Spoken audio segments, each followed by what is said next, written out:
I found out this morning that I was suspended from Twitter because I had apparently like a problematic tweet, and I had to delete the tweet before they would let me back in.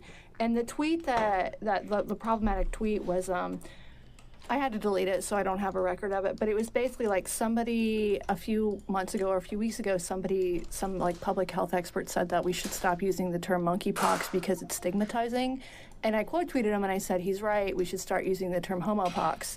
Oh, God. That as a member of the homosexual pox community, I was allowed to say such things, but apparently not on Twitter.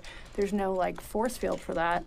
And so what I think is going on is that people have been crawling through my tweets trying to find anything to report.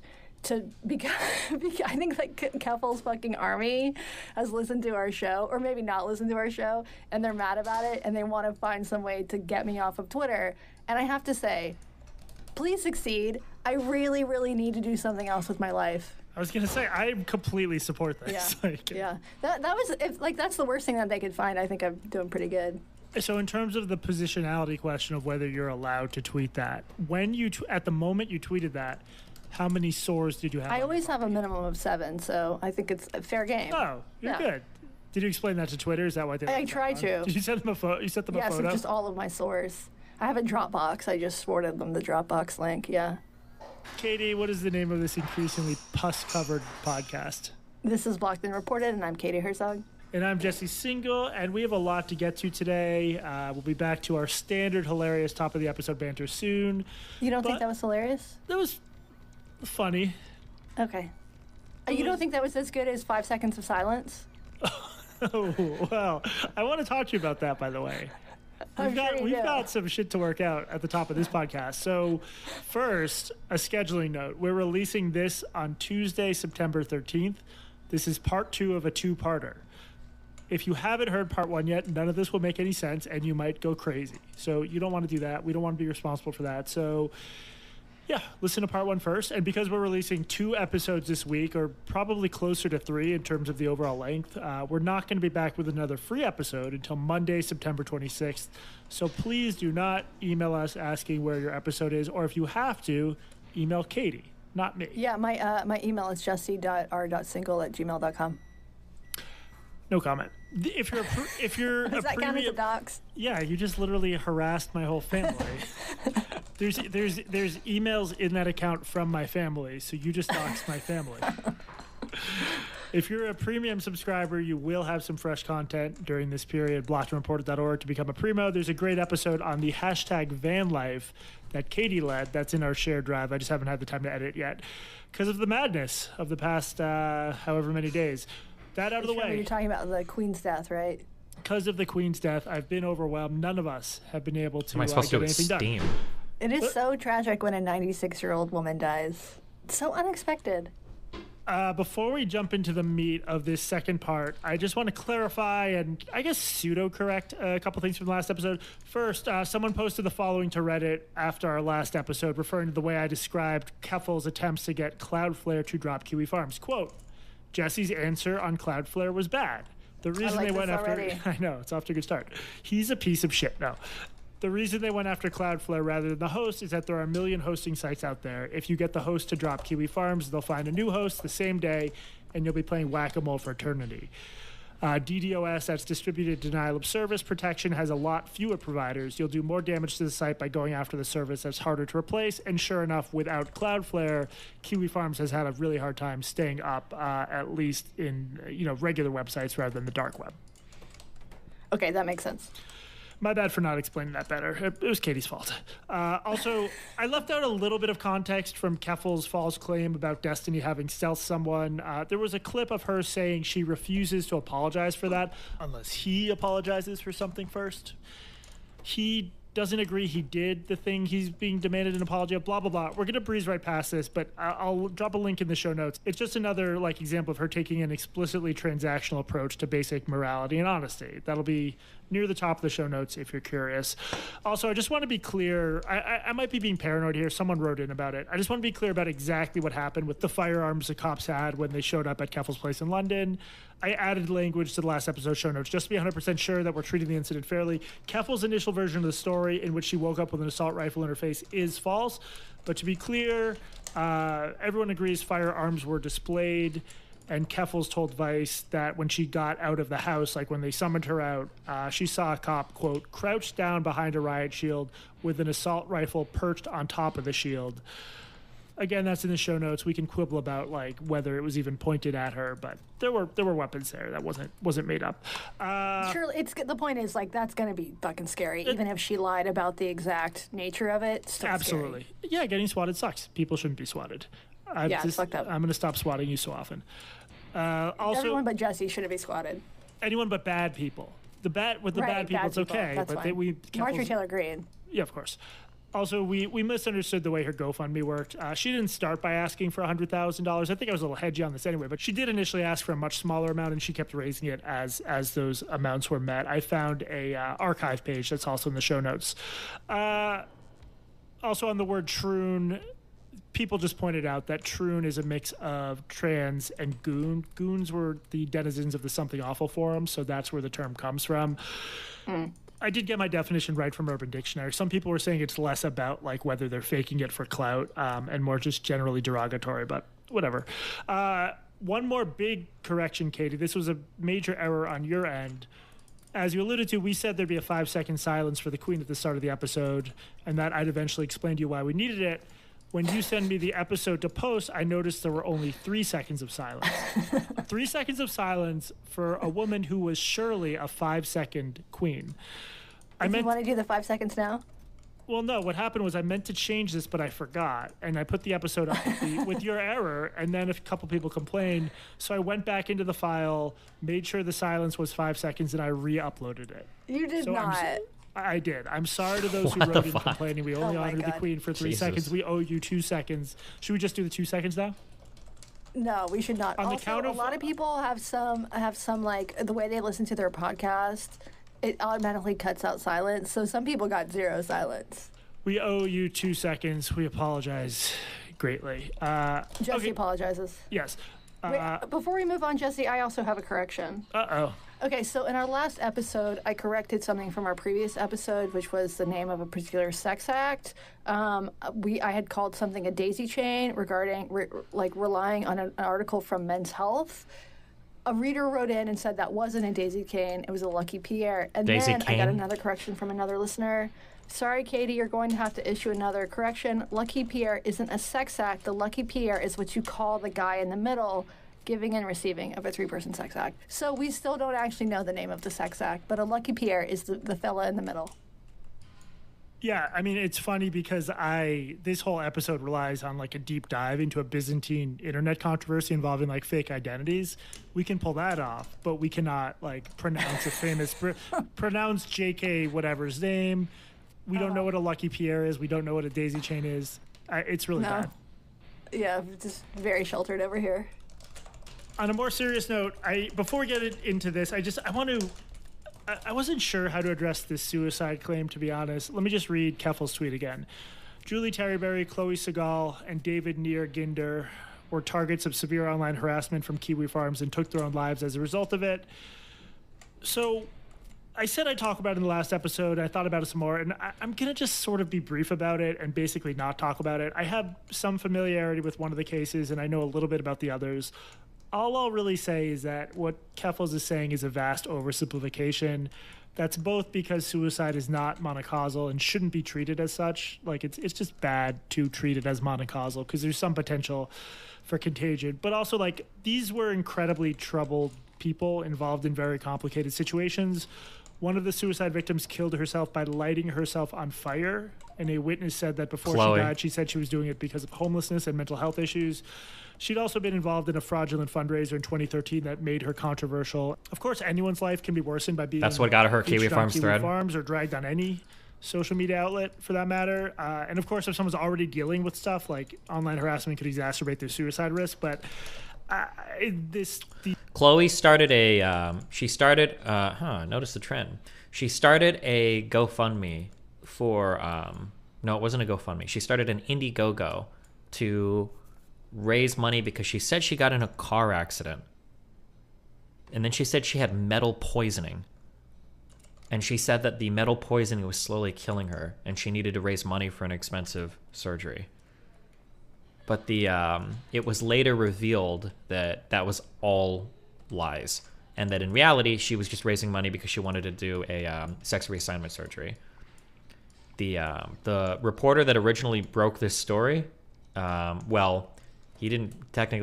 published an initial support for her fundraiser, and then later he revealed on Twitter that it was a fraudulent. He got fired for revealing that, because you should never out a trans woman.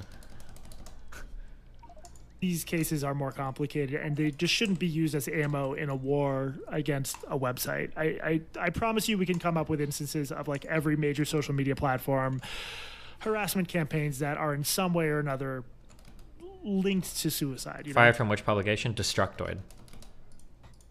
Yeah, and so one of those cases in particular, David Near Ginder, I have read online that there's some question about whether or not he's even dead. Yeah, so Near goes by they, and yes, there's a big conspiracy theory on Kiwi Farms that Near, who is based in Japan, isn't dead. I talked to one guy who filled me in on a little bit of backstory involving this Byzantine drama involving money and video game emulation. That's basically software that allows a computer to simulate an old video game console like Nintendo or Super Nintendo. I feel a little bit icky even drawing attention to a rumor like this, but it does appear that there's some degree of mystery and uncertainty around Near's death. I'm going to post a link to Kiwi Farms owner Joshua Moon's arguments about this, which include what he says when it was an extortion attempt on Near's part. Moon says Near wanted Near's Kiwi Farms page taken down, and he said to Moon, "I will pay you $12,000 to take it down, and if you don't accept the money, I will kill myself." Moon turned that down, and while there are plenty of reasons to dislike Moon, like you can't really extort someone into doing what you want by saying you'll attempt suicide.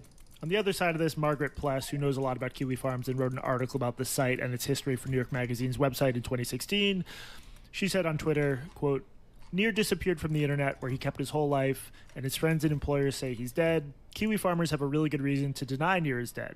His last communications blame Kiwi Farms for driving him to suicide. So I think the odds are on Near being dead, and Kiwi Farms is spinning it like they often do to make their victims seem unreliable and freaked out over nothing." At some point, I'm going to look more into this because it's a really messed up internet controversy, and that's sort of my thing.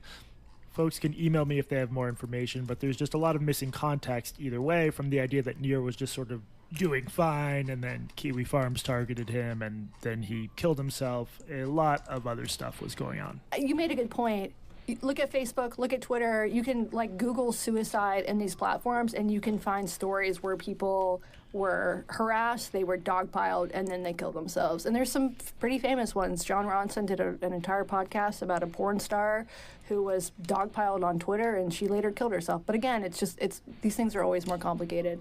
Yeah, that was one of the themes of that. What was it called? Something August? The last days of August, yeah. Yeah, that was one of the themes. Like, can you really attribute this to online bullying? To one cause, yeah. To one cause, yeah. So suicide remains complicated. On a much lighter note, and the final part of this lengthy preamble, I need to make a confession, Katie. What's that? After yesterday's episode went up, some people got mad on Twitter. Not surprising. One of them was like a pretty well-known online activist who has a very angry, very online fan base. This led to the following exchange. First, someone tweeted at this activist, quote, "Single 69 was his old account," meaning my old Kiwi Farms account. Nuked it nearer the start of this month. 125 people like this, Katie. The activist responds, "I legitimately can't tell if this is a joke, lol." Then an account called "This Hammer Smashes Kiwi Farms" chimes in. Not a joke, but slightly incorrect. It was J Single 69. Nice. I looked up the person, "This Hammer Smashes Kiwi Farms," and what they do is they find big media types who haven't been mad enough at Kiwi Farms in their estimation, and they just accuse them of they must be a Kiwi Farms member because they don't hate Kiwi Farms enough. Mm-hmm. So they use the fact that they supposedly uncovered my name to threaten these other journalists. So like here's what this person said to Ryan Grimm. "So what was your Kiwi Farms account name, Ryan? We already have Jesse Singles, J Single 69.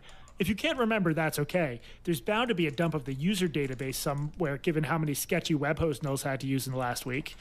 He tweeted something very similar to Connor Friedersdorf, friend of the pod. So, what was your Kiwi Farms username? We already know Singles was jsingle69.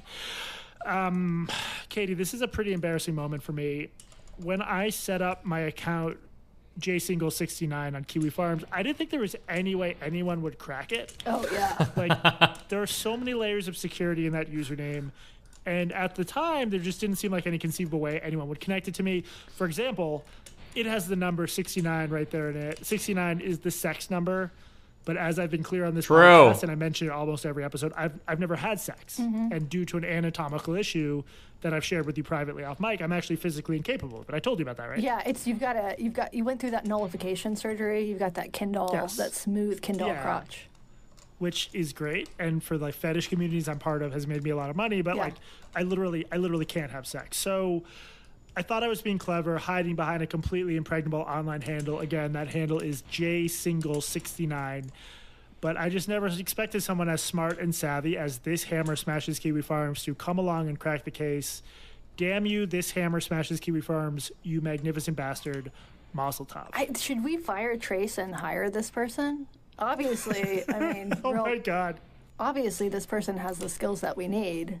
What would happen if I DM'd them and I was like, look, no hate, that was legit good work. Will you come work for us? And then, like, offer them a generous amount. Do you think they would? Please do it. Please do it. It's too mean? Okay. It's too mean. It's too mean. All right. All right. That out of the way, Katie, are you ready for part 2 of the endless epic of Keffals versus Kiwi Farms versus everyone? I have barely recovered from part 1, but sure.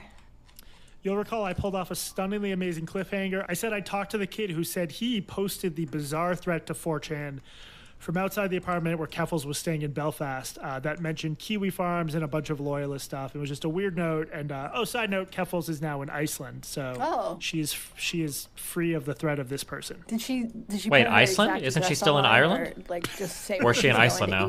She's IRL streaming, so. Am I? If I ask that, am I doxing?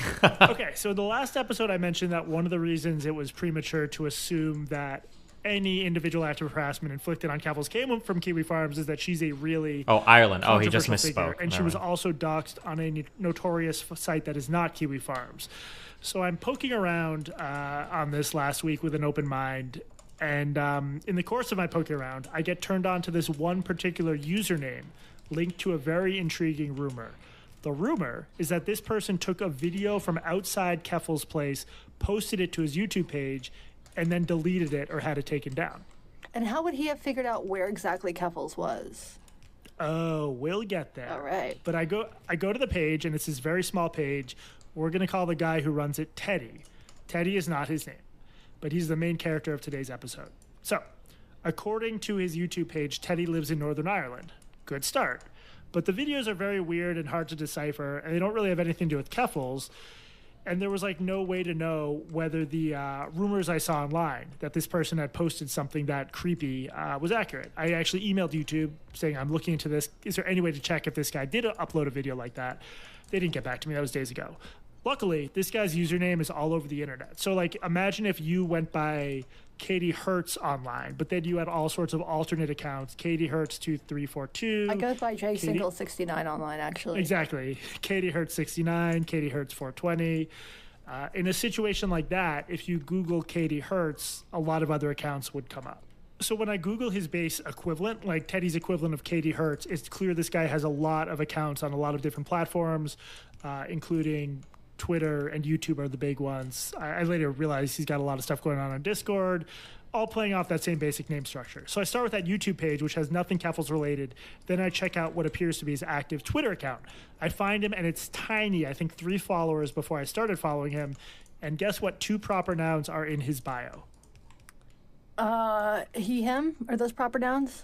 Nope. Keffals and Kiwi Farms. Okay, so he's got some interest here. So I'm going to try to be careful here and only like quote directly from him sparingly, but I have a little screenshot of it in the notes. Katie, look at that. That's a, why don't you describe the banner image to us? Okay, so the banner image is, it looks like the dearly departed queen. She is holding a banner for a football team, that's UK football, not American football, called the Rangers. He has a Union Jack flag in his profile pic.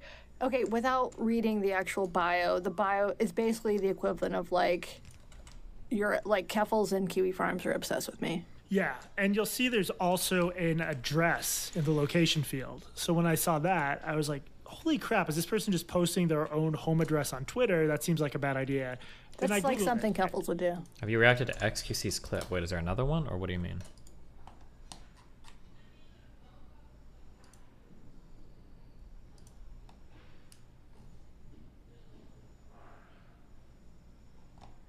Is there another one, or damn, there's a lot of drama on LSF today. Oof.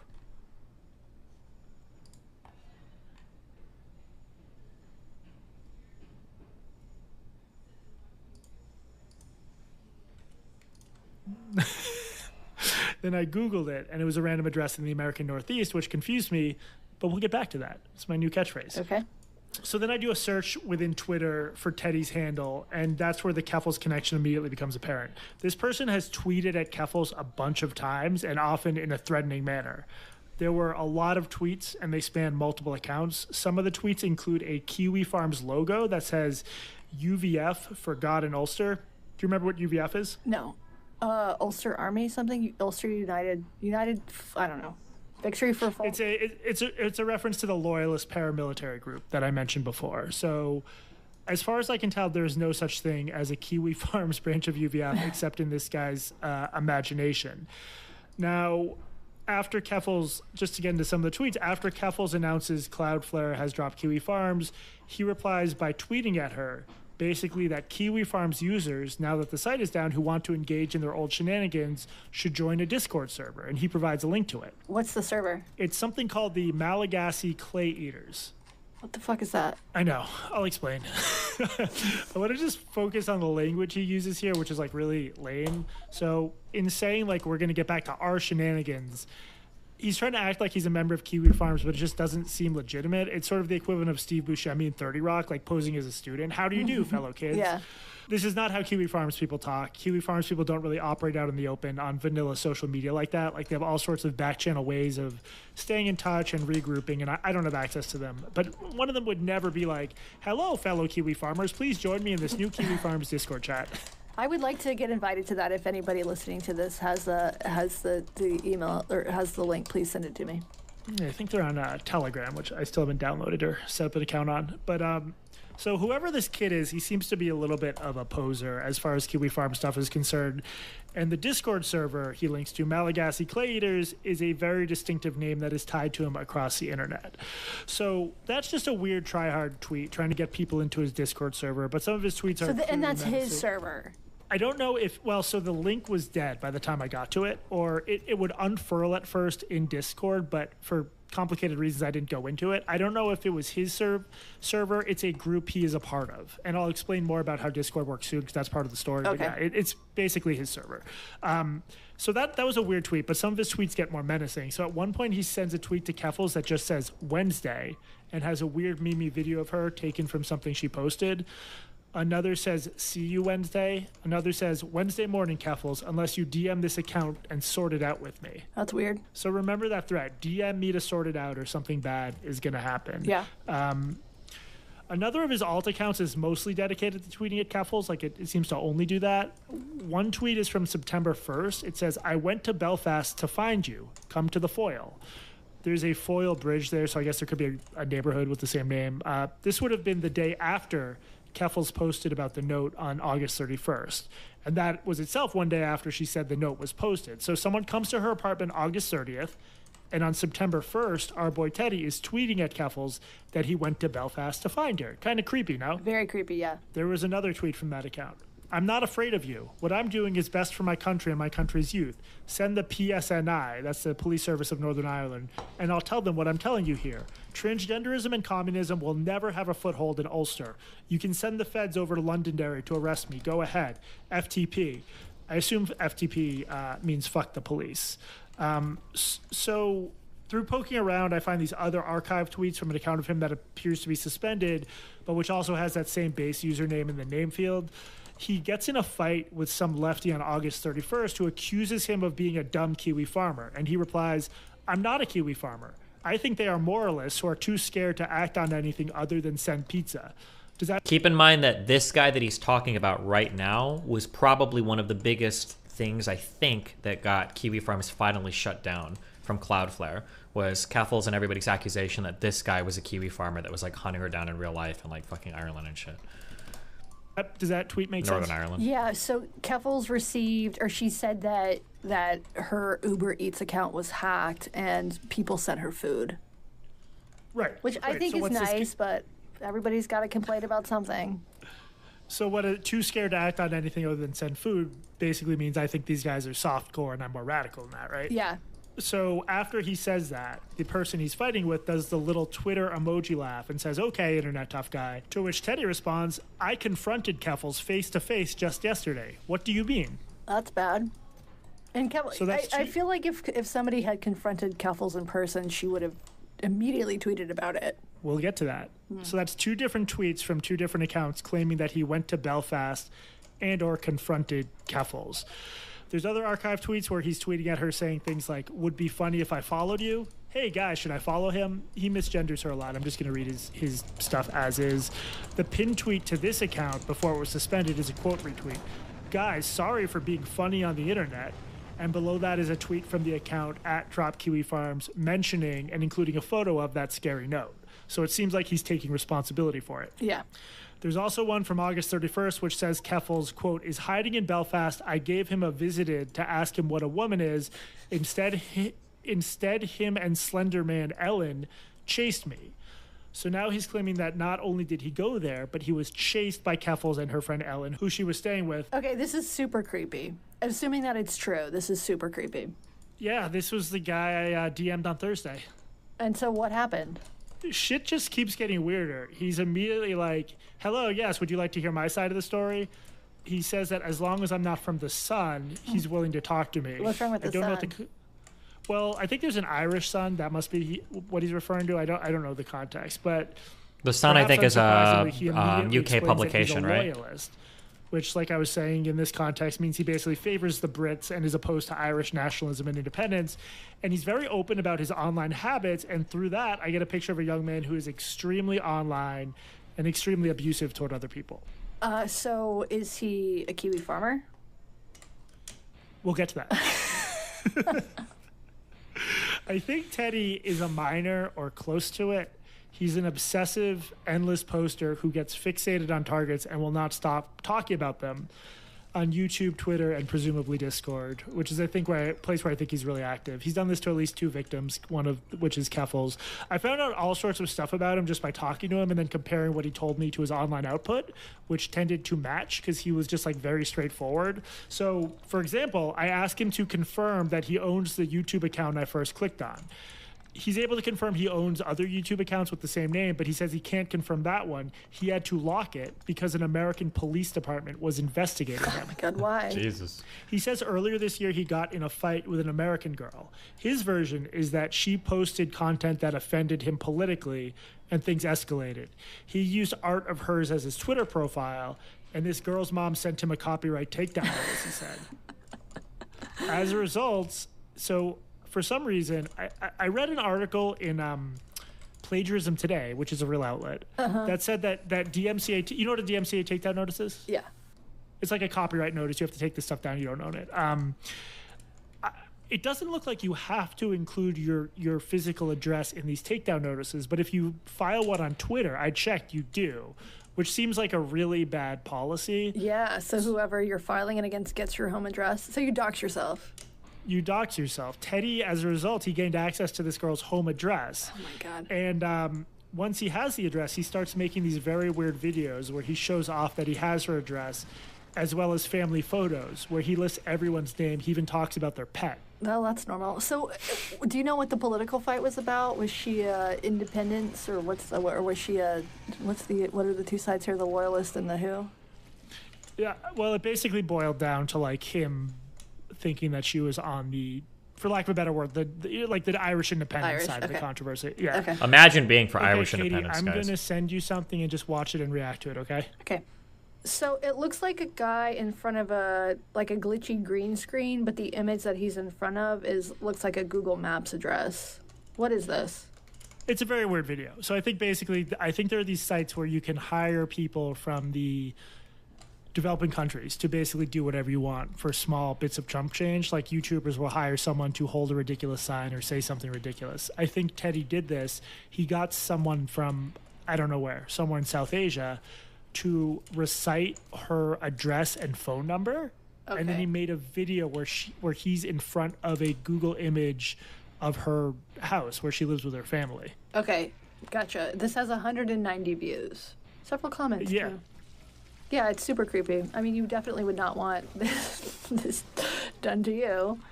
So he also shared with me another video that mentions her by name and shows her address. The last bit is an anime scene where a girl is having her neck snapped by somebody. Oh my god. So I called the number on the DMCA notice and I talked to a woman who is the mom of the girl he doxed. Oh god. The mom was very spooked, but she confirmed in broad strokes like some shit had gone down. How did you start that conversation? It ended up not going well because after I it was so hard I was literally like, this is a woman who's like in her 50s or 60s, and I was like, okay, so there's this Twitch streamer Keffals, and she's just like, I think I got her in the car, this poor fucking woman. I tried to explain. I was basically just like, I think this person your family had a run-in is being accused of harassing this other person. I'm just curious if you're willing to talk about it. The short answer, she didn't call me back. She didn't respond to nudges. She wasn't, but she probably confirmed thinks it. that you're a fucking creep too. Yeah, probably. I did. I told her who she was and I gave her the full context, but yeah, she was clearly spooked. And again, what's interesting is this kid is revealing to me that he did a very creepy act. And he's showing me a video like where the last scene, or after displaying her address, he shows a girl getting her neck snapped, albeit in a cartoonish anime, type of deal. But like, it's incredibly creepy and threatening behavior. And he's just telling me this, like a journalist who he doesn't know. What is wrong with this guy? That question is only going to get more and more pressing as we proceed. So, and this is a random 16-year-old girl. Yeah, it's What really the fucking fuck? sad. Yeah. I feel really bad for her. So basically, if you Google this girl's name, which is distinctive, the top hits are all Teddy doxing her. Oh my God. All over the internet on multiple platforms. He just... I think you should just say the name and the address and our listeners can send cards. Yeah, that'll help. So he just spread her name and real address everywhere he could. That was what was in his Twitter bio. That was her address. Yeah, oh, what a fucking weirdo. Jesus Christ. Okay. Yeah. So, in a twist that is going to matter a lot later, a friend of Teddy's we're going to call Mallory. This is another malicious internet personality with many alternate accounts that are all linked to Teddy's across the internet. She's also a Malagasy clay eater. She posted this poor girl's information to that other doxing site I mentioned. That's this site that is nothing but doxing. Posted a huge amount of information, including about both of her parents. And Teddy himself, there's a comment section, Teddy himself comments on Mallory's entry on the doxing page, saying this girl deserves to be doxed because she wouldn't do sexual things with him. Well, wait, had he ever met her before? I mean, surely he wasn't dating this girl, or surely she wasn't dating him, right? At first, my assumption was that he was just trolling. It's still what I think is happening, because I'm not sure they've ever been on the same continent, but look in the notes, look at the cover image on one of his alternate accounts. It's a girl's name written in sand. Yeah. Is that her name? Yeah. This is fucking weird. Yeah, so either he's doing that to further intimidate her, or at the time that snapshot was taken, they had a thing going. So he's truly an obsessive weirdo. He's very... I don't think we should assume that they had a thing going. It sounds like he's an absolute fucking menace. Yeah. It seems unfair to her to seems more likely that that's an act of intimidation given all the other stuff going on. And I don't even know if they were ever in the same country. You're right. So I also talked to some other people who had really bad experiences with this kid. But before we get to their happy tales, housekeeping? Let's do it. I've been talking a lot. You do it. I'm going to sip from my drink. We are a podcast. You can reach us at blockedandreportedpodcast@gmail.com. Is that the right address, Jesse? I'm taking a break. I can't say anything. Okay, I think that's right. Or check out our subreddit. What's the address on that, Jesse? I'm taking a break. Subreddit.com. Hold on, let me take a sip of water. Blocked and Jesse choking. Blockedandreported.reddit.com. Also, if you go to our website, blockedandreported.org, and join us for just $5 a month, you get 3 extra episodes of this very podcast. $5 a month, guys. Single month, as well as access to our comment sections, which are very interesting. We have a good and growing community over there. It is also the best way to support the show. So if you appreciate the 700 hours that Jesse spent on this segment, on this 2-part show, please come and join us. I will say, so the document that Jesse's working off of for both shows, 60 pages. He took 60 pages of notes on this one, folks. So please go tell Jesse how much you love him by giving us $5 a month. 64 pages. 64 pages. But most of them are just pages. images threatening to kill a 16-year-old, so it's like probably 50 after that. Yes. Also, what else? What else do we have? Is that it? Yeah, I don't know. I don't care. Apple Podcasts. And last thing, please rate and review us on Apple Podcasts if you like the show, and if you don't, please skip it. Yep. Yeah, more ratings are always welcome.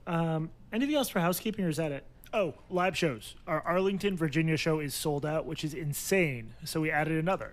That's a late show right after the one that's sold out, evening of October 29th, link in the show notes. More show announcements are likely soon. Premium subscribers always get notified first when ticket sales go live. Okay, so when I did a Twitter search for Teddy's online handle, I found other people complaining about his behavior toward them, and I reached out to these folks. Let's call one of these kids Tom. He's 16, and he tells me he met Teddy in a Roblox community. Apparently, Teddy was very... Did you have to get, permission from these kids' parents to talk about them? I feel some rumors circulating here. There are tweets of me adding random kids, be like, hey, can we talk for a sec? This is going to come back and haunt you. Me, unfortunately. If need be, I'll post all the DMs. Okay, so Teddy was really into Roblox, and not knowing anything about Roblox, I would assume it's a wholesome place where kids just hang out and meet like-minded Roblox fans, right? Yeah, it's like Minecraft, right? Here's what Teddy said about Tom. This guy harassed me and some of my online friends on Discord for a few months. He used alternative accounts to talk to me on Discord and once on Reddit. He mainly just sends racist and homophobic messages, images, videos, and also has sent gore to me and my friends. Those screenshots are from one time when he sent the IP grabber into a chat with me, his friends, and one other person that I slightly knew. The other person clicked on the link, and I'm guessing his IP got leaked to Teddy. He basically just wants a reaction from anyone. I'm sure he's still trying to bother people, though. Tom also told me that Teddy basically extorted him in this weird juvenile way. He shared screenshots where Teddy is demanding that he post certain offensive things to Twitter, and if he doesn't, Teddy's going to reveal secrets that Tom told him. Mm-hmm. So read the screenshots. What is Teddy trying to get Tom to say? BLM is a terrorist organization, and trans kids should be in therapy. Yep. So he's trying to say, if you don't tweet this, which would, of course, be bad and controversial, he's going to reveal some secret he divulged him. Do we know what the secret was? No, I didn't ask. When I searched for Teddy's online handle on Twitter, I saw another person had also tweeted about him, a deviant artist named Darkness9000A. He said I could use his handle. This guy's 31 years old. The tweets mention both Teddy and his friend Mallory, as in, here are their Discord handles. We can warn people about these two. I didn't tell any of the folks I approached exactly what I was talking about. I was just like, I'm looking into this Teddy guy. Here's part of what Darkness9000A said, and some of the language is a little strange, but I think the meaning will be clear throughout. Well, I don't know much about Teddy. And I'm replacing, he didn't say Teddy, he said the guy's name. I'm saying Teddy. Well, I don't know much about Teddy. I can only know a few things about him. So for starters, Teddy uploads YouTube videos, but sometimes he likes to create false claims on other people just to troll them by spreading lies and disinformation. Sometimes he always tries to get away from things by making excuses, by calling people liars, pretending Teddy is the victim and not the innocents. And he also has 6 YouTube channels. Teddy is one of the members of the Foodists, or Clay Eaters, or Malagasy Clay Eaters, which I do not understand why they call themselves that. But anyway, the Foodists are basically internet trolls, though it remains unclear what their goals are. But one thing I do know is that they always go after other people on the internet, such as YouTube, Twitter, Discord, and other websites. Mostly at the time, they always go after small YouTubers, famous YouTubers, and on and on and on. And he basically also says, and the Foodists also dox people, knowing their location or their address, knowing their phone numbers, and the Foodists can call the pizza man or the SWAT team by giving them people's address. They also create a false document in order to frame them. Okay, gotcha. So all of this lines up with what Teddy told me. When I was DMing with him, he said, quote, I have no connection with Kiwi Farms. I am a Foodist.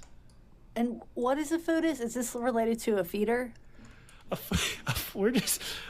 getting so sad as I tell this. It turns out, okay, so first of all, in these online communities, like, you don't have an official document saying you're a member of Kiwi Farms or you're a foodist. You just display it. Well, Kiwi Farms people wouldn't display it in a profile name, but these other communities, it's like folks my age who played Team Fortress. You display your guild in your username if you had a guild. So the only way to sort of signal allegiance, like, this is my gang, this is my clique, is to say so. So when Teddy is saying, I have no connection with Kiwi Farms, I'm a foodist, he's saying, I don't hang out with that online group, I hang out with the foodist. So you got that, right? I got that, but can we trust that this is true? We can trust that. I mean, he seems like a piece of shit. But when I Googled him, his name is linked all over the internet with the foodist, with Malagasy Clay Eater, with all these catchphrases. And this other kid told me independently, yes, he's a part of that crew. Okay, so the foodist, like, what is that? I was trying to avoid this. Foodists are followers of a truly awful YouTuber named Foodist Zen. That's one word. I'm not really going to try to explain Foodist Zen, but long story short, his gag is ridiculing and libeling dead people. Jesus Christ. Like the Queen? I'm sure he'll do the Queen. And they actually were starting to make memes about the Queen, but, like, there was a famous Minecrafter on YouTube with like 1.4 million followers. He died of cancer. So Foodist Zen does a video talking about how he's still alive in Israel, living as a transgender woman, and also he groomed kids who are 8 and 9 years old. I mean, is it true? So he sort of spends all his time fighting with dead people who can't fight back. And I'll leave a little YouTube mini doc in the show notes for anyone who's morbidly curious. The title is Meet the Worst YouTuber on Earth. It seems justified. So Teddy... I figured the worst YouTuber on Earth would be that mukbang, whatever it's called. Oh my God. Nico Avocado? Guy. Yeah, also a foodist. Different kind of foodist, right? So, again, Teddy, introducing himself to a journalist, excitedly volunteers that he's a foodist, a follower of a super toxic YouTuber, and the followers all do the same stuff because they're trying to copy the YouTuber. I think the whole point is to try to get a rise out of people and gain attention. And the foodists hang out both in Foodist Zen's own Discord server and their own groups. So Malagasy Clay Eaters is sort of a subgroup within this larger community, right? Yeah. What makes this all confusing and hard to follow is that both individual users on Discord and servers get banned pretty regularly, as do the toxic YouTube channels produced by these kids. So they constantly create new accounts, launch new servers, but they always have roughly the same group of friends, and they'll usually hold on to their base username and add like different numbers to the end of it, right? Okay, gotcha. And so this guy Teddy, he's an antagonist, he's a troll, he gets in a lot of fights. What's his beef with Keffals? What did he tell you about that? Here's what he says his beef is. This is a direct quote. I'm from Londonderry, but I was told about him moving over to Belfast to stay with his friend Ellen, and then I learnt about him taking Union Jacks and Ulster flags down and replacing them with transgender flags. That disgusted me, as there are people that have died and will die to keep Ulster British, so to defend my culture and my nationality, I decided to act. This isn't about transgenderism, but rather it's about him not respecting our culture. Although I don't support him ignoring biology, he has rights to do what he wants, as long as it does not interfere with me. Okay, so this his beef with Keffals is all because he thinks that Keffals put up the trans flag in place of some British flags. With Ellen, yeah. With Ellen, okay. Well, did they do it? This strikes me as complete bullshit, like as a cartoon villain version of like Keffals and Ellen. And later in the chat, when I asked Teddy how he got Keffals' address, he says they, meaning his friend, seen him out on the streets with Keffals and saw him cutting the flags down, then followed him, watched him go in and out of the house. Okay, so, I mean, obviously there's no way to tell if this is true or not, right? Did Keffals do this? I really don't think so at all. What my theory here is that this is a very strange, easily confused kid who hangs out in a lot of toxic Discord chats. I'm only basing this on a hunch, but if I had to guess, a quote-unquote friend trolled him, attempting to get a rise out of him, a loyalist, by saying, yeah, I totally saw Keffals and Ellen taking down the Union Jack flag and replacing it with transgender flag. Then they did a rap about how they hate the Queen or something like that. Okay, but was the address correct? As far as we know, he did actually go to her house. We'll have more detail on that soon. But however Teddy came to believe that these acts of anti-British desecration occurred, he says, quote, I tried to message him through his email, Twitter, etc. He ignored me. So did Ellen. Only then is when I went to him and left the note. Okay, did you look into whether are there any news reports about the Ulster flag being replaced by the trans flag? Is there any confirmation that this happened at all? Do you want to do a quick Google search? I was so skeptical I actually didn't look thoroughly, if you want to check. Okay, I'm not seeing any news reports about this or anything on Twitter. I know we have some listeners in Belfast, so if you have any knowledge that this has happened or has not happened, let us know. So I will say that I talked to someone who said there'd been some sort of prior controversy involved. So the context here is this is an area that has seen horrific sectarian violence, and people are always worried about it coming back.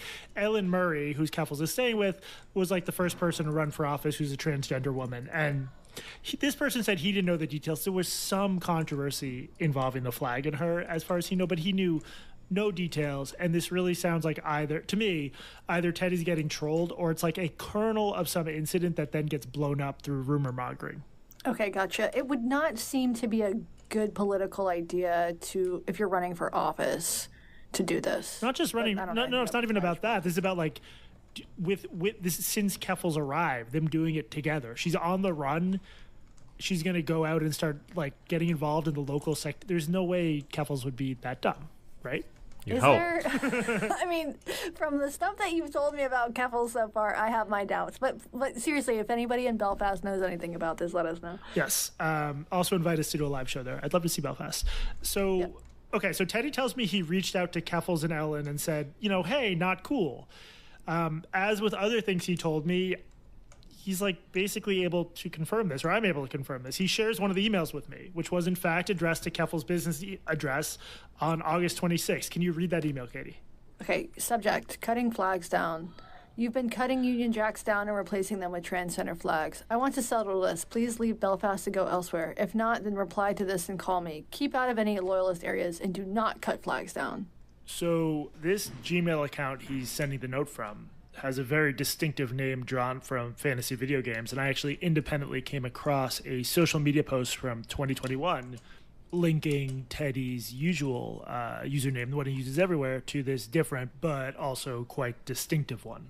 Teddy tells me that when Keffals and Ellen did not respond to these, I'm sure, very normal-seeming emails, he took the train from Derry to Belfast to confront her personally.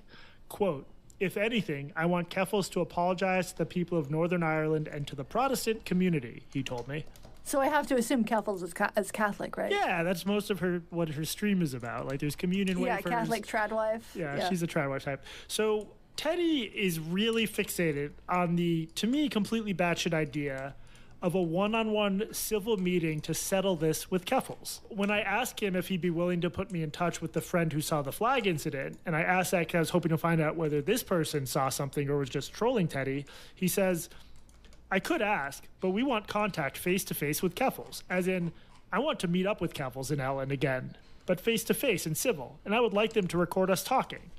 I'm like, again? You've talked to her before? He goes, no, but I want to. I've seen Ellen and Keffals outside, but not talk to them other than shouting. I'm like, how many times have you shouted at them? Every time I've seen them. But I want to talk with them peacefully, somewhere face-to-face and settle it. I could take a train over with a friend. We chat a bit more, and he says, if you could reach out to Keffals and ask him if we could meet face-to-face somewhere in Belfast, that would be great. Handshake emoji. Try and mention that I want to negotiate, etc. Oh, this is like the peace accords, and you will be the who moderated the peace accords? No, I'm saying I'm literally, my notes. It's like I'm gonna be like, yeah, dude, I'll get on that. I'm gonna email Keffals, and I'm gonna say, hey, Jesse Single here, J Single 69. I'm wondering if I could set up a peace summit between you and the guy who's stalking you. Would you be interested in that? Could I record it for my podcast? You will win a Nobel Peace Prize for this. No, what I actually said was basically a version of like, well, we'll see. I'm sort of worried Keffals won't believe it's actually you. Is there really a way to prove that you're the guy who posted this thing to 4chan? He says there isn't, but he is willing to either send me a photo of his thumb so I can compare it to the 4chan image, because in that image you could see a thumb on the side of the image holding the page up, or he'll send me a photo he took of himself at Keffals Street. Okay, so you're going to do thumb analysis. I'm going to do thumb analysis. At this point, I'm also thinking, I could ask him to write something, and I literally emailed a couple handwriting experts to be like, I'm working on this story that might involve comparing handwriting. I did not tell them the details. Would you be willing to help me? Thank God. So unfortunately, however, at this point, he has to go out for a few hours and he'll be back later. I should also note that he explained why he mentioned Kiwi Farms in that note. Quote, I was hoping it would have scared him out, but it did not. I have no ties with Kiwi Farms. So this kid basically thinks that if he couches his threat as coming from Kiwi Farms, and he did seek to fill the threat with Kiwi Farms-ish lingo, Keffals will get freaked out and will leave. This kid is not sophisticated. Like his OPSEC makes Keffals look like James Bond. So it tracks to me that he's like, yes, if she sees I'm with Kiwi Farms, she'll leave, but that doesn't really make sense.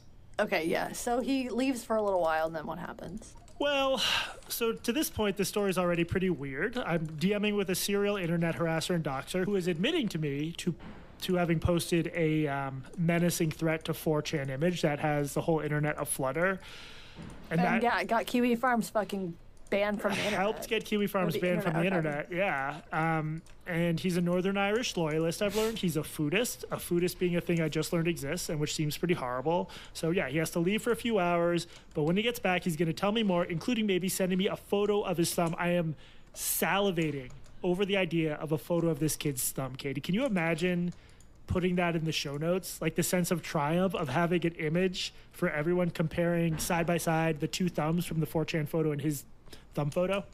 Jesse, I say this with love. You need to touch grass, but you're allergic to it, unfortunately.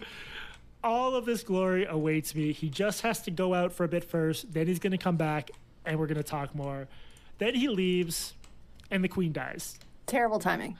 Terrible timing. So Teddy is devastated. And again, poor Teddy. There is congruence between what he's telling me and how he's acting online. He stops posting about Keffals. He posts repeatedly He's in mourning. He posts repeatedly about the queen. He starts fighting with people who don't like the queen. So I slide back into his DMs and I'm like, hey, sorry about the queen. He doesn't respond, and on Friday morning I wake up to DMs from him that say, I will be taking a break for a day to mourn the death of the queen. God save King Charles. I don't know what's so funny about that. What happens next? So during this period, I'm waiting for him to finish, his errand and then to finish mourning the queen, which can take a while. I'm poking around more, trying to dig up information about him. And it turns out that Teddy himself appears to have been doxxed, sort of. And do you want to know who doxxed Teddy? Keffals? No, Kiwi Farms. So they don't like Teddy. It appears Kiwi Farms has been keeping an eye on this kid before almost anyone, including Keffals. And how did they find out about him? Do you remember that other doxing site I told you that everyone is ignoring? Like the one with the doxes both for Keffals and for the girl Teddy's obsessed with thanks to his friend Mallory? Yeah. So Keffals was doxed on that site on August 22nd. A lot of info, including Uber Eats info. And do you know what else happened right around that time, Katie? Her Uber Eats was hacked? Her Uber Eats was hacked. August 21st, Keffals reports that a bunch of food has been ordered in her name. Her doxing entry goes up the very next day, including Uber Eats info. With her, like, how did they get that? Did it include her password? How do you do that? No, it basically has the email address and phone number associated with the account. So I think if you had access to her email account, that would be enough to gain access to her Uber Eats. It could be the hackers gained access to her password, used it to order food, but then they didn't include it in the docs because it'll just be changed shortly. But however it happened, it's clear from the timing that one, Keffals' account was hacked, and two, right around that time, the account information was posted on this notorious website. I'm not seeing any mention on Kiwi Farms of Uber Eats in her threads until this other site drops this info. So this other site is the source of the Uber Eats info. Also, the specific hacker collective who doxed her is fairly notorious. And just as a reminder, don't ever post this site or ask for it in chat or you will be banned. Goes by the lovely name Vile. In fact, just earlier today, whatever the fuck day, what day is it? Friday? Monday. Oh, I genuinely thought it was Friday. You lost the weekend. Earlier today, Vile posted docs of @BobPosting. This is Keffals' friend who has claimed to have gotten more than 500 plus minors on HRT and claimed to have brewed hormones in their bathtub to send to said minors. No. Did Chloe really claim that? It sucks. Whatever you think of this person, getting doxxed sucks, but it was probably inevitable given how much of this controversy about Keffals is about Bob posting. I mean, what's worse, Jesse, getting doxxed or giving hormones that you've cooked up in your bathtub to minors? You know, it's hard to say. Anyway, That's what so you retweeted really, one? it's these No, folks did she from say this anything about the hacking bath, like collective making her Vile own who should be hormones? the I don't remember. primest of prime suspects in terms of who sent her the Uber Eats stuff, right? Someone hacks her account, sends her food, and then immediately posts the info with her Uber Eats account on this website. Okay, so why has Keffals gone after this website or Vile? Why is Keffel focusing on Kiwi Farms? I think I know the answer to that, actually. Well, no, she has not. She has not mentioned either Vile or this website. What's your theory? Well, Kiwi Farms has a lot of embarrassing information about Keffels. Stuff about some stuff that you don't think is true about, for instance, grooming kids, and I'll defer to you on that since you're doing the research. But there's other things, like I keep seeing the words fart porn come up, and I don't know what that refers to at all. But apparently, can you explain that? I can't really. She did perform in pornography for the internet, but this other doxing site has links to that stuff too. It's just I think it's just like, I don't know, Kiwi Farms, it's much more personal. You're facing off against Joshua Moon, who's a supervillain. You're facing off against individual posters. This other doxing site, it's just a very plain text site with a few comments that has like basically just as much devastating personal info. I don't really understand. But has anybody heard about it? Like, I've never heard of this site before, or Vile. My assumption is that she wanted to get Kiwi Farms taken offline because she doesn't like that Kiwi Farms has this personal information about her and that they make fun of her all the time. There's, thousands and thousands of pages of making fun of Keffals online. It's easy to access. Yeah, I'm just saying you can, as far as I can tell, you can basically access the same stuff on this doxing site, if anything, maybe more personal information. But yeah, it's just everyone's sort of ignoring that, like, everyone who's like as online as me or more knows about this doxing site, and people are just sort of ignoring the fact that they're like a flashing warning sign of a suspect in terms of who's responsible for the Uber Eats thing. But in her tweet about it, she makes it about Kiwi Farms. So what's this site? I need somewhere to go to get my Keffals info now. Don't say it. I'll tell you off, Mike. I know I'm being weird about this. She shouldn't even joke I feel about like it. It's an unavoidably important part of the story, but I'm not trying to drive more people there. 25% of our audience will already know the site in question. I just no rather shot. not make it easier for folks to find anyone's personal information, even if Keffals has not been, careful about any of this stuff. That is very good of you, and I'm disappointed, Jesse. Okay, so we know that this other site that you won't mention because you're a peaceler is linked to Teddy and Mallory, Teddy's friend Mallory, and the girl they doxed. But what about Teddy and Keffals? Okay, so on August 29th, Keffals tweets, "A Kiwi Farms user has identified my location in Ireland and threatened to show up at my address at 9 a.m. tomorrow. I already found out their name and forwarded their information to the police. We need to get this website down. It encourages criminal behavior. I don't know how they got the address. The last time it was because my devices were hacked. I'm working with a firm to protect myself from this happening again. While some Kiwi Farms users threaten to go to my address, others are threatening to murder me in graphic detail." She posts a threat that reads, and I'll use Keffals instead of her dead name, "Keffals, you're the sort of person I would cheerfully put aside an afternoon to beat to death. I would then record your dying screams and moans and masturbate to them just before going to bed every night." That's fucked up. It looks like that post was taken down, and another user was like, "Chill, dude, this doesn't help us. Keffals will use this against us." Unlike the other threats, this is the one threat I've seen that came from a non-suspicious account. Like, this was a longtime member of the community rather than someone who like just sort of popped up and then, receded into the background. Yeah, a glowy. By the way, somebody sent me the YouTube video that is the origin of glow N-word, and that is a whole fucking other story. It's crazy, Katie, and we're going to skip it. Next episode. That's good audio, right? Part 3. So, anyway, Keffals says, "I don't know how they got the address," which I find slightly suspicious because her Irish location was posted to this other doxing site 3 days earlier. And it was not posted on Kiwi Farms? That's a good question. I don't know if it migrated from one to the other, but I know as of August 26th, it was added to the doxing site. So one possible explanation is she stayed in multiple locations in Belfast, although I haven't seen anyone suggest that was the case. I'm just trying to be charitable here. I guess it's also possible she didn't know she was doxxed on the other site, but that just seems exceptionally unlikely because everyone knows about the site, especially if you're a Twitch streamer. I will just say again, without knowing for sure what's going on, there seems to be a pattern here where she attributes stuff to Kiwi Farms when the more straightforward explanation is this other unmentionable doxing site. Well, do we know that has she said anything about Teddy? I mean, do we know that does she know that this was that him saying Kiwi Farms was a false flag? WGT, Katie. WG What's what? That? We'll get there. Oh.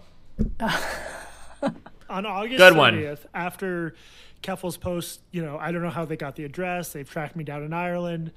Someone on Kiwi Farms responds to her claims as follows. Wait, I'm retarded. Did one of us actually threaten to show up? Or is Keffals just adding details to make shit sound super serial? I feel like I need to translate all these. Was that one clear enough, Katie? Please do. Please translate. Wait, I'm a tard. Wait, am I retarded? Okay, that I got. He's saying, like, did a Kiwi farmer actually show up, or is she just making stuff up to make her situation sound super dire? Okay, so that's what super serial means? Yeah, super serial. Super serious. I think that's from, there's an episode of South Park where Al Gore is trying to get them to find Man Bear Pig, and he goes, I'm super serial. So, anyway. Okay, so is that really where asks, super serial did one of comes us from? actually show up to Keffals? Someone else responds by explaining that on the other doxing site, a commenter threatened to show up at Keffals' house and even uploaded a phone video of the building. This Kiwi Farms... So that's where Teddy got it. That's where he comes into this whole thing. No, it's fine. Okay. This Kiwi Farms commenter doesn't say how he knows this, and the post has apparently been taken down with no surviving screenshot, but if you go to the doxing site, you'll see multiple posts by someone claiming to be our boy Teddy. He mentions that username. Okay, so Teddy's the one who posted the phone video? They think, right, the theory is, right now the theory we're operating with is, I didn't see this phone video, but the phone video was linked to Teddy's account. He posted comments, or someone claiming to be him posted comments anonymously, like, I'll be leaving for his house at 8 a.m., wish me luck. And some of the responses to his apparently deleted posts are angry. One of them says, God, the fucking internet lingo here is so brutal. Do you know what it means to 41% yourself? No. That means to kill yourself, because it's like I think the stat about trans people and suicide. Oh, God. Wait. Like 41% of trans people kill themselves? That is definitely not true. No, I know, but it's a reference to the stat. They attempt suicide. Yep, I've checked with Urban Dictionary, which I've had to look at far too many times since I started reporting this, and that's what 41%. Anyway, so Teddy posts something that gets deleted, and someone responds, then you should 41% yourself too, Eurofag. All this does is give Keffals more opportunity to make himself a victim and grift even more money. So this is similar to the violent post on Kiwi Farm. Someone on the doxing website is responding to something, presumably from Teddy, saying this will just help Keffals' cause. One of the craziest things is that in this comment section, Teddy appears to provide his full legal name. That's smart. Why did he do that? I have no idea. It's nuts. That's the one part of this I'm not sure I believe, and we'll get back to it in a minute, but this Kiwi Farms user talking about all this activity on the doxing site points out that it's fairly creepy. Quote, this person seems unhinged and the threat appears credible. It doesn't seem very difficult to find them, which local law enforcement hopefully already has, end quote. This person also claims that the account associated with Teddy on the doxing site, which as far as I can see was banned, Teddy's just commenting anonymously, that Teddy's account linked to a Discord server called DJ Cook. Who's that? DJ Cook. Or what's that? DJ Cook is the guy who did that video about how Foodist Zen is the worst person in the world. So in theory, this would make sense. If any of this happened as described, it would make sense for Teddy to post something threatening and then point people toward DJ Cook's Discord as sort of a false flagging troll maneuver. Okay, gotcha. So after this Kiwi Farms user posts this information about Teddy, and remember, this is before the 4chan note even existed or was posted, Kiwi Farms attempts to dox Teddy. Except it isn't hard because Teddy apparently gave up his own name on the doxing site, or someone posting anonymously claimed to. But in the Keffals thread, if you go back, you can really see them trying to figure out who this weirdo is and basically giving him the same treatment they give Keffals, albeit, he's a less important target, but they're making fun of him. He's this pathetic loser. They're trying to dig up as much dirt on him as they can. Okay, I see. So Does we she? have this weird situation where Kiwi Farms is doxing and digging up dirt on the guy who would later admit to threatening Keffals. You're with me, right? I am. So this guy, so they're doxing the guy who would later sort of inadvertently get their site shut down. Yes, assuming he's the one that did it, but he has admitted to it to me and publicly. Somebody asked an interesting question. I'm so confused. If Keffals is worried about people coming after her, why not focus on this other side instead of Kiwi Farms? Interesting question. The answer to that is because nobody knows about these smaller skid sites, these smaller doxing sites. Nobody gives a fuck about these sites. Kiwi Farms is a way bigger catch, way more clout, way more notoriety for the site, way more excitement, way more media coverage. That's why people, that's why she set her site on the Kiwi Farms target. Also probably a lot easier to take down too. So that's our operating assumption in the absence of a better suspect. So yeah, Kiwi Farms is on him. They try to leak whatever details of him they can. I don't think they find that much stuff. I believe they confirm he lives in Londonderry, which is something he himself said publicly. And here's where it gets really interesting, Katie. On September 1st, Keffals tweets angrily at Teddy using what is apparently his real name, or the same name listed on the doxing website at least, and saying the cops are on the way to come get him. Okay, so Keffals knew who this was and knew that it didn't come from Kiwi Farms? Is that what you're saying? Well, so just first click this link, because this is one that I'm not going to post because it has his full name, but just click this link and confirm that that is a verified archived link from Keffals calling Teddy by his alleged full name, referencing him as the guy who showed up outside the apartment where she's staying and saying the cops are already headed to him. Is it not? Yeah, she says the police are headed his way. Okay, thank you for validating me. We have some other evidence that Keffals knows details about this kid too. Like what? Do you remember that weird name Malagasy Clay Eaters that was linked to Teddy? Yeah. So that's like a Discord server or servers he hangs out in. It's sort of his online gang where he hangs out with his other weird friends. Without his knowledge, I was able to track him down and sort of observe him in the wild. Oh, interesting. What'd you do? How'd you do that? So we have a small but growing number of Zoomers working for Blocked and Reported. One of them is Trace, who we all know and love because he's a good boy, isn't he? Isn't he? Good boy, Trace, yes. I also hired another one to help me with the show notes just to reduce my workload a little bit. If you've noticed an uptick in the show notes quality, he's the reason why. Or I should say I sometimes still do them, so if you hate the show notes, it's him. If you like them, it's me. Yeah, his name is Lex or Lexer, and he's on Twitter at LexerLux. So if you hate the show notes, that's who you should complain to. Or love them. Or love them. I am absolutely hapless on Discord. I've barely used it, or I had barely used it. So I asked Lex to poke around and find where Teddy was hanging out. And being a Zoomer with nimble little fingers, he was able to quickly find a few different servers that he was on. The most interesting one was called Clay Party. There's that reference to Clay again. So what was Teddy saying in there? So I wanted to be able to poke around myself rather than rely on my Zoomer spy. So once I found out the URLs, I created an alt account on Discord and I entered all these servers. I wasn't planning on saying anything per se, and on a lot of these servers, it seems like you're only allowed to lurk rather than type anything until you've been approved by a mod.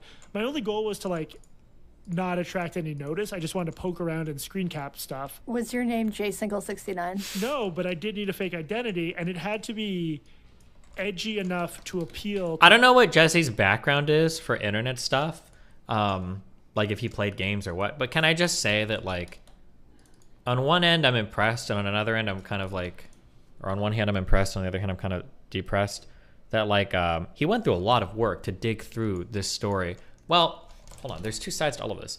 In some ways, he went through a lot of work to figure out what the fuck was going on at all points here. But then on the other hand, it wasn't that much work. It's not like this guy had to get on the ground and go knock on doors or whatever. A lot of this stuff was done through Google searching, whatever. It's a little bit depressing that no other journalist gave enough of a fuck to actually do even a modicum of research for this story. I don't know. That's pretty sad, but to these Zoomer troll weirdos. I didn't want to be like Steve Buscemi. So what'd you go with? Click the link, Katie, and tell me what you see. Oh my God, Jesse. All right, username, ass, gas, or grass, hashtag 1912, and the profile photo is of the World Trade Center burning. I can explain. Very edgy. So in these Discord and YouTube communities, they love making jokes about the most horrific events ever. So I needed a 9/11 image in there anywhere. Where I was reaching a little bit was ass, gas, or grass. The hashtag 1912 is assigned randomly. I don't know anything about Zoomers. I don't like them. The only thing I know is that they're obsessed with the steamed ham scene from The Simpsons and other 90s nostalgia. Like, they really like SpongeBob, right? Isn't SpongeBob from the late 90s? Or I don't know. I've never met his Excuse me. SpongeBob is a millennial. That's our cartoon. Okay, Jesse just lost big points on that one, but... Okay, you live on an island where you're the youngest person by 40 years, right? Yeah, exactly. My understanding that they're obsessed with the steam ham scene from The Simpsons led me to believe they're obsessed with the 90s more generally. I think that deep... It started in the 90s? I don't care. SpongeBob...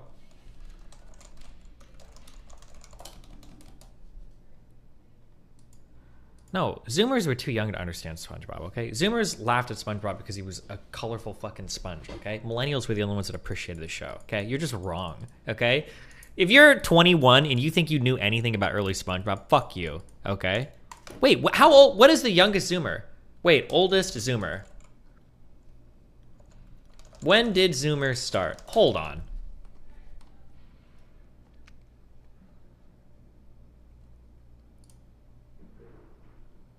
Gen Z was born between 97 and 2010. If you're born in 2004, okay, you're not truly appreciating SpongeBob, okay? Maybe the last half, or if you're born after 2004. No, wait, hold on. Wait, hold on, my mind is fucked. If SpongeBob came out in 99... No, wait, what the fuck? No, you're wrong. Hold on, no, most of you guys... No, fuck you. Go one down.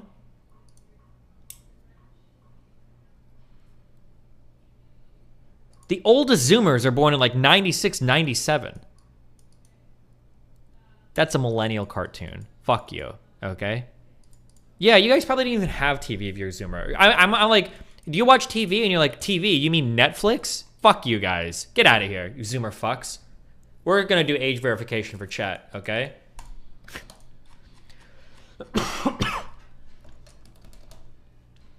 Deep down, they recognized that everyone was happier in the 90s because we didn't have social Before media. there's internet. Yeah, exactly. Yeah. So I've had a rough few days between the tour and the Discord, and I had to rebuild my life after I was outed as JSingle69. In my diminished state, I thought Ass, Gas, or Grass was from Dumb and Dumber, which is, it's not. And I've seen that movie so many times. But my logic was that because Zoomers are weirdly obsessed with 90s stuff, they would like the word... Look at all the Zoomers in my chat. What time? We need to start doing... When we talk shit about Zoomers, we got to do it after like 9 o'clock so they're all in bed for school tomorrow, okay? Ass, because who doesn't? And they would Google that, and they'd be like, oh, Dumb and Dumber, the 90s. I'm a Zoomer. This guy is one of us. Yeah, he's legit, yeah. But, yeah, none of that work. I completely misremembered. The scene I was thinking of was from a 2007 cult horror film called Thanksgiving. It's about a turkey who kills people, and there's even an urban dictionary entry for ass, gas, or grass. Well, actually, do you get what ass, gas, or grass means? No, of course not. Kitty, no one rides for free. I don't know what this means. If you gotta. If you pick up a hitchhiker, ass, gas, or grass. If they don't know about grass. I thought because it had gas in it, I thought it was a reference to Keffals fart porn. Too soon. Jesus Christ. Anyway, none of this cloak and dagger shit mattered because no one even noticed I was in these rooms. I just clicked on the invite links that Lex sent me, and I was fine. But it's good to know that if I ever went undercover in real life in a criminal gang of Zoomers, I would be outed and murdered within seconds. Absolutely, yes. Okay, so despite being a complete fucking idiot, you got into these channels where Teddy is hanging out. What happens? I get in the channels. Yeah, the only interesting one from a Teddy perspective is the Clay Party one. I poke around these and take some screenshots. Katie, will you just read them alongside the date for each of them? All right, September 2nd, 2022. He says, I'm going to eat dinner, try to find where Keffals is streaming so I can get there beforehand. Also on that same day, he says, make sure not to frame Kiwi Farms and make them look bad. Do you have iPads in school growing up? Dog, what the fuck are you talking about? Fucking iPads? Bro, we had the all-in-one Macintoshes, okay? Back in those days, we called them laptops. That's what we called them laptops, okay? What are you talking about? Did we have iPads? After we give these children Robux. What's that mean? Robux is a form of currency in Roblox. I guess that's a reference to something else. It makes their shitty site look shite. Shit. It'd be funnier if he said shite. It'd be cuter. He just says shit. Well, he's Irish, so I figured the pronunciation is just shite. Yeah. So we had... wait, when you guys go to school these days, do you guys still have projectors? That you'd call the overhead? Do you guys have these things anymore, or... Yes? Oh, okay, that's good.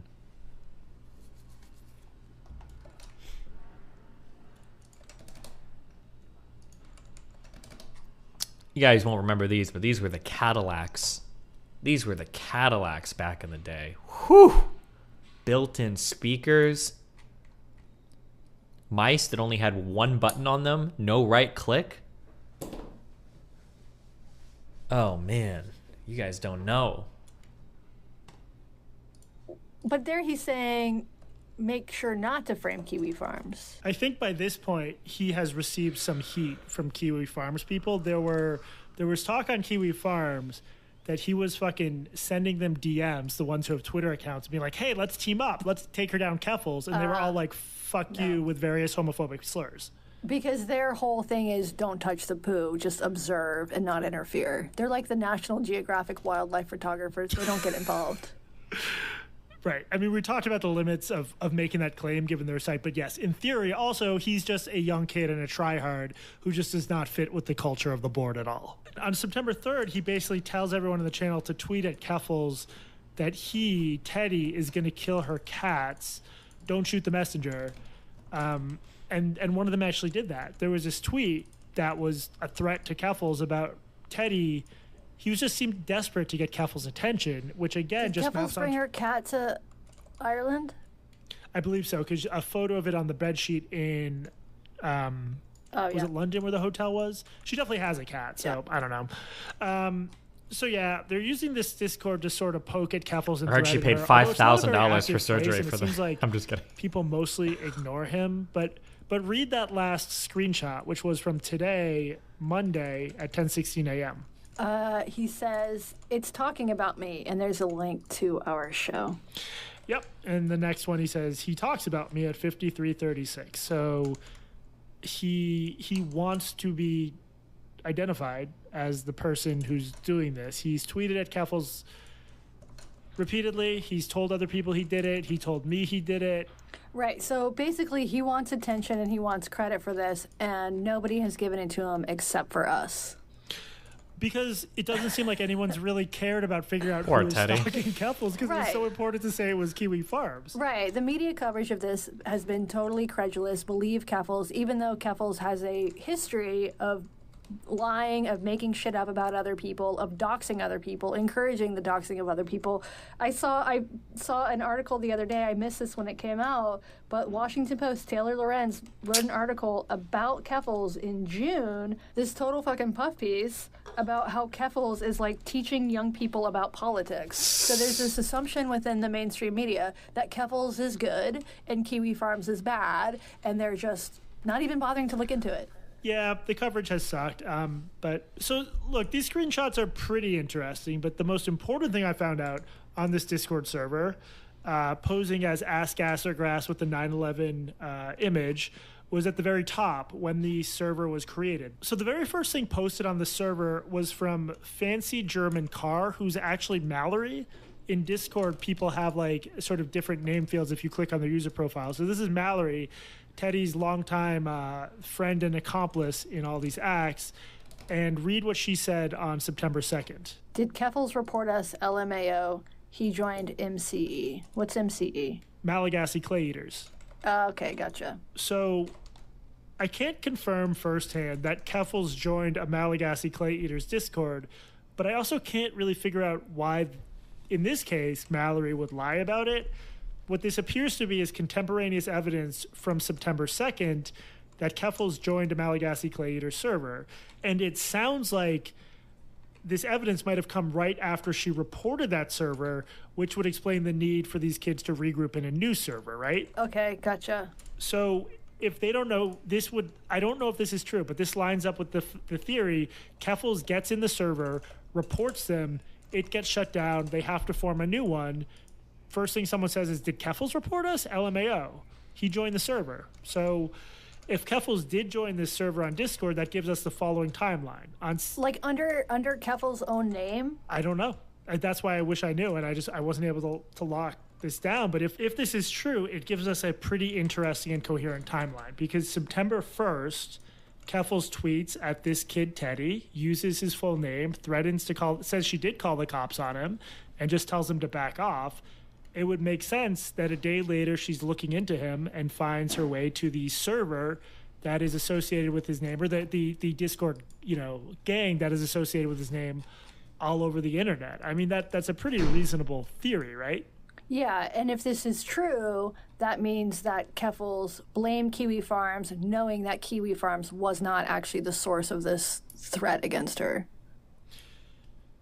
Yeah, I don't know if I would go that far, but it would mean for sure that she basically has the same information we have. And the fact is, we already know that, because on September 1st, she tweeted at our guy Teddy with his full name. I don't remember if I mentioned she deleted that tweet, and there's a lot of reasons she could, including that he's a minor, but she's had this information about him, his online handle, which is associated with all his activity, and his supposed alleged full name since September 1st. And I think there's a little bit more evidence that she knows who he is from the stream she did with Ellen that they posted to YouTube on September 11th, updating everyone on their situation. This is being investigated. The whole thing's being investigated still. And the police actually have been in touch a few times, which is, I guess, encouraging. Yeah, absolutely. I really do hope that we get to meet whoever wrote that note. We'll see, I guess. I haven't seen them on Twitter in the past day. They've been trying to taunt me still, which I don't understand why. I mean, it's pretty typical, but I think if we just let things take their place, if things take their course, I think we'll know some more information. Not too far in the future. Mm-hmm. Yeah, she says that she knows who this person is. I haven't seen them around Twitter. Yeah. It sounds like that, right? And that would also line up with him taking the break from Twitter because of the Queen, or at least not hassling her. Right. So, so his mourning period, he couldn't harass Keffals for a couple hours. The Queen died. So. Again, it's proven she's aware of Teddy, his alleged legal name, and his online persona, because she tweeted at him. And if she's aware of those things, she would have had no trouble digging up his voluminous internet history. And we think she did, because she apparently showed up in his Discord server. And his OPSEC sucks. Like, even I, with the help of a Zoomer minion, was able to find him. So the level of research she must have done on him, even just out of curiosity for who the hell is stalking her and sending her these weird tweets, I don't know. It seems like it would have quickly revealed no signs of a genuine connection to Kiwi Farms, right? Yeah, and I'm fully prepared to believe that Kiwi Farms did nothing wrong, because I have a soft spot in my heart for Kiwi Farms. But I think that you're going to get fucking roasted for that. They're a really bad and toxic site. The reason we're defending them because we're talking about their right to exist at all and specific bullshit allegations. Katie Herzog. I don't know anything about the Katie person, but she seems like she's like very, I wouldn't say very far right, but like, would I say reactionary? More than Jesse. Destiny, it's a joke? No. Based on the totality of like everything she said and the joke she's made, she definitely comes across as like being pretty. I don't know if she's like a culture ward person or whatever, but like she is very, very, very edgy. We'll just say that. Maybe like Tim Pool-esque a little, maybe. Does not speak for blocked reporting. Look, here's the thing about Kiwi Farms. There are very few places you can go to on the internet now, like publicly accessible places that aren't Discords, and talk without unfettered conversation. And yes, a lot of their conversations are deeply fucked up. I think it's wrong to dox people. It's obviously wrong to threaten people. But like, all of these subreddits have gotten shut down. And so where do people migrate to? They migrate to Kiwi Farms, to this place where they can say whatever the fuck they want and they're not going to get shut down, except that now that they're shut down. Regardless. Dude, this email I got from a Kiwi Farms person, I posted it. They wrote in to say, quote, The site is perhaps the single most accepting environment of people out there. Once you get past the slurs, of course. Every time I have to do a screen cap of Kiwi Farms, it's mostly slur. It's Look, crazy, the language. I just obviously their argot is juvenile, it's immature. These people, I don't know if they are actually like hardened racists and hardened bigots, or if this is just the parlance of their community. It could be both. My point is that Kiwi Farms is not that different from any other social media site. The doxing obviously is possibly the exception to that, but death threats, rape threats, like just in researching this Welcome to Twitter. Yeah, just today, I just looked up rape on Twitter. You can find rape threats on Twitter. It does not take that much work to do it. And this idea that this one place should be shut down when every other fucking site does it just bothers me. Regardless, I think that people might be skeptical of Teddy's claims that he's not connected to the site and of Kiwi Farms' claims that he's not connected to the site, because Kiwi Farms at least has good reason to disavow him. And these are internet trolls. Like, I also think the number one rule of the internet is don't trust people, don't believe people. You could be being trolled at any given moment. So why should we believe this? Yeah, it would be super convenient for people to believe this is Kiwi Farms. But just to try to steel man this whole thing, we have so many examples of this kid harassing and stalking and becoming obsessed with people online that dated back from before Keffals even was known to Kiwi Farms. All this behavior is linked to the same online handle, and it takes place on Twitter, Discord, YouTube. He hangs out in groups that seem to bully and harass a lot of people to the point where it's part of their core identity, and he just doesn't appear to have any connection to Kiwi Farms. I even I took the address of that poor girl and her full name, which he posted everywhere across multiple platforms. I entered them into Kiwi Farms, and there were no hits. I feel like if he was on Kiwi Farms, he would have posted them there. Though I guess there's always a chance that stuff could have been deleted. But overall, Teddy is exactly the sort of person you would expect to pull a stunt like showing up outside the apartment where Keffals and Ellen were staying.